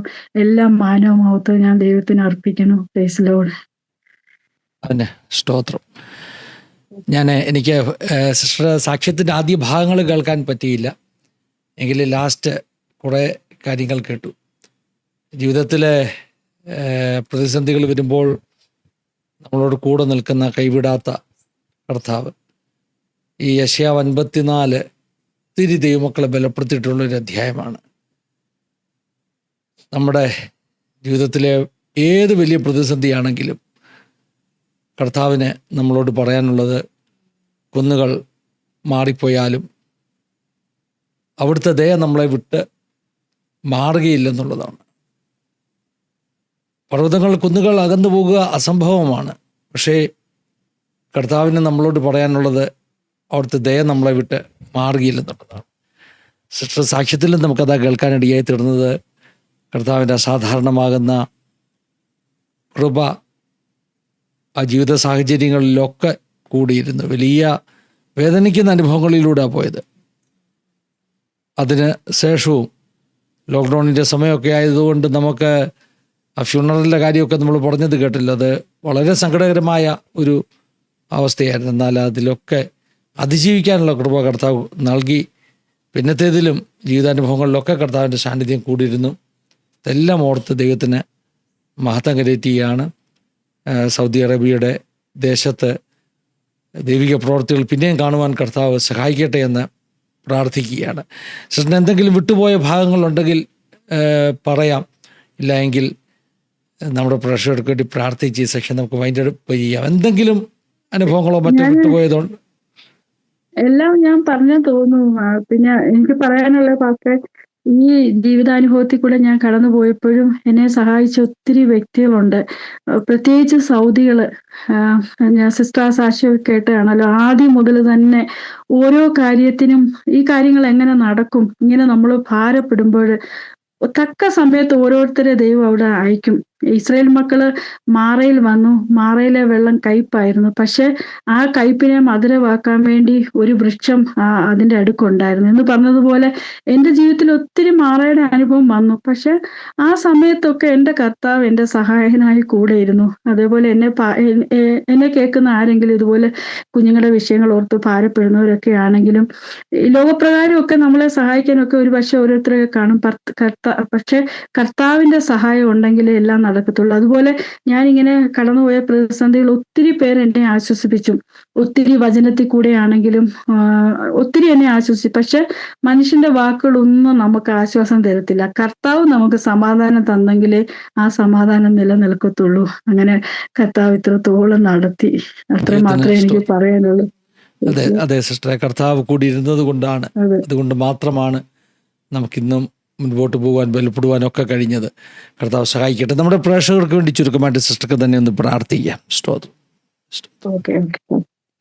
ഹല്ലേലൂയ. സ്തോത്ര സ്തോത്ര സ്തുതിക്കും ദൈവമേ, സ്തോത്രം ചെയ്യുന്ന കർത്താവേ, പരിശുദ്ധ ദൈവമേ, സർവ്വപിതാവേ, ഈ നല്ല കർത്താവേ, സന്ധ്യാസമയത്തിനായി ഞങ്ങൾ അങ്ങനെ നന്ദിയോട് സ്തോത്രം ചെയ്യുന്ന കർത്താവേ, ദൈവത്തിന്റെ പാദപീഠത്തിൽ കർത്താവ് വിവിധ സ്ഥലങ്ങളിൽ ഇരുന്നുകൊണ്ട് ദൈവത്തെ മഹത്വപ്പെടുത്തുവാൻ അപ്പ അവിടെ നൽകി തന്ന കൃപയ്ക്കായി സ്തോത്രം ചെയ്യുന്ന ദൈവമേ, ഹല്ലേലൂയ. എത്രത്തോളം ദൈവ സാന്നിധ്യം ഞങ്ങളുടെ ജീവിതത്തിൽ അനുഭവിച്ചറിയുവാൻ്റെ ഗുണം കർത്താവ് സഹായിച്ചല്ലോ കർത്താവേ.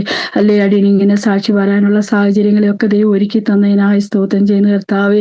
ഹല്ലേലൂയ. ഈ ശുശ്രൂഷ നടത്തുന്ന ദേവദാസിയും കുഞ്ഞുങ്ങളെയും കർത്താവിന്റെ കരങ്ങളിലേക്ക് ഏൽപ്പിക്കുന്ന കർത്താവേ, അവരുടെ ശുശ്രൂഷകളൊക്കെ ഏറ്റവും അനുഗ്രഹമായി തീരുവാൻ കർത്താവ് സഹായിക്കണമേ കർത്താവേ. അവരുടെ പ്രവർത്തനങ്ങളെ കർത്താവ് അനുഗ്രഹിക്കണം. വീണ്ടും അനേകർ കടന്നു വന്ന് കർത്താവേ സാക്ഷ്യം പറഞ്ഞ ആ സാക്ഷ്യങ്ങളൊക്കെ അനേകർക്ക് ഒരു ആശ്വാസവും വിടുതലുമായി തീരുവാൻ കർത്താവ് സഹായിക്കണമേ.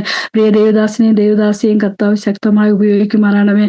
വീണ്ടും ദൈവരാജ്യത്തിന്റെ വ്യാപ്തിക്ക് വേണ്ടി ദൈവരെ കരങ്ങളെടുത്ത് ഉപയോഗിക്കുമാറാണമേ. അനേകർക്ക് ഒരു ആശ്വാസമായി തീരുവാൻ കർത്താവ് സഹായിക്കുമാറാണമേ എന്ന് പ്രാർത്ഥിക്കുന്ന കർത്താവേ, അടിയന്റെ സാക്ഷ്യം കേട്ട എല്ലാ പ്രേക്ഷകരെയും കർത്താവിന്റെ കരങ്ങളിലേക്ക് ഏൽപ്പിക്കുന്നു. അടിയനെ പോലെ വേദനയെ കൂടെ കടന്നു പോകുന്ന അനേകരുണ്ടല്ലോ കർത്താവേ. അല്ലെ വേർപാടിന്റെ വേദനകൾ കർത്താവേ, രോഗങ്ങള്, ദുഃഖങ്ങൾ കർത്താവേ, തലമുറകളെയൊക്കെ ഓർത്ത് ഭാരപ്പെടുന്നവരുണ്ടല്ലോ. ഒറ്റപ്പെടലിന്റെ അവസ്ഥകളിൽ കൂടെയൊക്കെ കടന്നു പോകുന്നവരുണ്ടല്ലോ കർത്താവേ. സമാധാനമില്ലാതെ ഭാരപ്പെടുന്നവരെ ദൈവത്തിന്റെ കരങ്ങളിലേക്ക് ഏൽപ്പിക്കുന്ന കർത്താവേ, അങ്ങ് അത്ഭുത മന്ത്രി വീരനാം ദൈവം നിത്യപിതാവ് സമാധാന പ്രഭു ആകിയാൽ ഈ ലോകം നിങ്ങൾക്ക് സമാധാനം തരികയില്ല, എന്റെ സമാധാനം ഞാൻ നിങ്ങൾക്ക് തന്നേച്ചു പോകുന്ന വാക്കുവന്ന കർത്താവേ. ലോകം തരുന്ന പോലെ സമാധാനം മാത്രമല്ല ആ നിത്യമായ സന്തോഷത്താൽ സമാധാനത്താൽ ഓരോ കുടുംബങ്ങളെ അവിടെ നിറയ്ക്കുമാറാണമേ എന്ന് പ്രാർത്ഥിക്കുന്നു കർത്താവെ. ഇത്രത്തോളം ദൈവം ഞങ്ങളെ സഹായിച്ചല്ലോ, ഞങ്ങളെ കരുതിയ എല്ലാ വിധങ്ങൾക്കായി ഞങ്ങൾ നന്ദി പറയുന്നു അപ്പ. വീണ്ടും കർത്താവിന് വേണ്ടി പ്രയോജനപ്പെടുവാൻ ദൈവം ഞങ്ങളെ ഓരോരുത്തരെയും ഇവിടെ നിന്ന് ഒരുക്കുമാറാണമേ എന്ന് പ്രാർത്ഥിക്കുന്നു. ദൈവത്തിന്റെ ഹിതം മാത്രം ഞങ്ങളുടെ ജീവിതത്തിൽ നിറവേറുവാൻ്റെ കൊല്ലം കർത്താവ് സഹായിക്കണമേ എന്ന് പ്രാർത്ഥിക്കുന്നു കർത്താവെ. ഈ ദേവദാസിനെയും ദേവദാസിയെയും കുടുംബത്തെയും കർത്താവ് ഇവിടെ നിന്ന് അനുഗ്രഹിക്കുമാറാണമേ എന്ന് പ്രാർത്ഥിക്കുന്നു കർത്താവെ. ദൈവരങ്ങളിലേക്ക് ഏൽപ്പിക്കുന്നു. പ്രാർത്ഥനയെയും കേട്ടിരിക്കുക. സ്തോത്രം യേശുവിന്റെ നാമത്തിൽ തന്നെ. ആമേൻ. സ്തോത്രം. പിതാവുത്ര പരിശുദ്ധാത്മാവാകുന്ന ത്രിയേക ദൈവത്തിൻ്റെ കൂട്ടായ്മ, സഹവാസം, കാവൽ നാം എല്ലാവരുടെ മേലും പ്രത്യേകമായി നമ്മളോടൊപ്പം കടന്നു വന്ന് ജീവിതാനുഭവങ്ങൾ പങ്കുവെച്ച പ്രിയ റീന സിസ്റ്റർ മേൽ, തൻ്റെ കുഞ്ഞുങ്ങളുടെ മേൽ, തൻ്റെ ശുശ്രൂഷകളുടെ മേൽ ഇന്നു മുതൽ എപ്പോഴും എന്നേക്കും ഉണ്ടായിരിക്കും മടങ്ങട്ടെ. ആമേൻ. കർത്താവ് സഹായിക്കട്ടെ സിസ്റ്ററെ. പിന്നെയും അനുഗ്രഹിക്കുകയും മാനിക്കുകയും വഴി നടത്തുകയൊക്കെ ചെയ്യുന്ന പ്രാർത്ഥിക്കുകയാണ്. ഞങ്ങളുടെയും നന്ദി അറിയിക്കുന്നു. Thank you sister. ഞങ്ങളുടെ എല്ലാം നന്ദി സ്നേഹം അറിയിക്കുന്നു. വേർപാടിൻ്റെയും ദുഃഖത്തിൻ്റെ ഒക്കെ സമയത്ത് കർത്താവ് ഒരമ്മ ആശ്വസിപ്പിക്കും പോലെ ആശ്വസിപ്പിച്ച് കർത്താവ് കൂടെ ഇരുന്ന് നടത്തിയ കർത്താവ് പിന്നെയും അന്ത്യം വരെയും കർത്താവ് നമ്മളെ നടത്താൻ വിശ്വസ്തനാണ്. സിസ്റ്ററേയും കുഞ്ഞുങ്ങളെ കർത്താവ് അനുഗ്രഹിച്ച് പിന്നെയും നടത്തട്ടെ എന്ന് പ്രാർത്ഥിക്കുന്നു. Thank you sister. Thank you all. എല്ലാവരെയും അനുഗ്രഹിക്കട്ടെ. God bless you all. Have A wonderful time. Thank you for watching.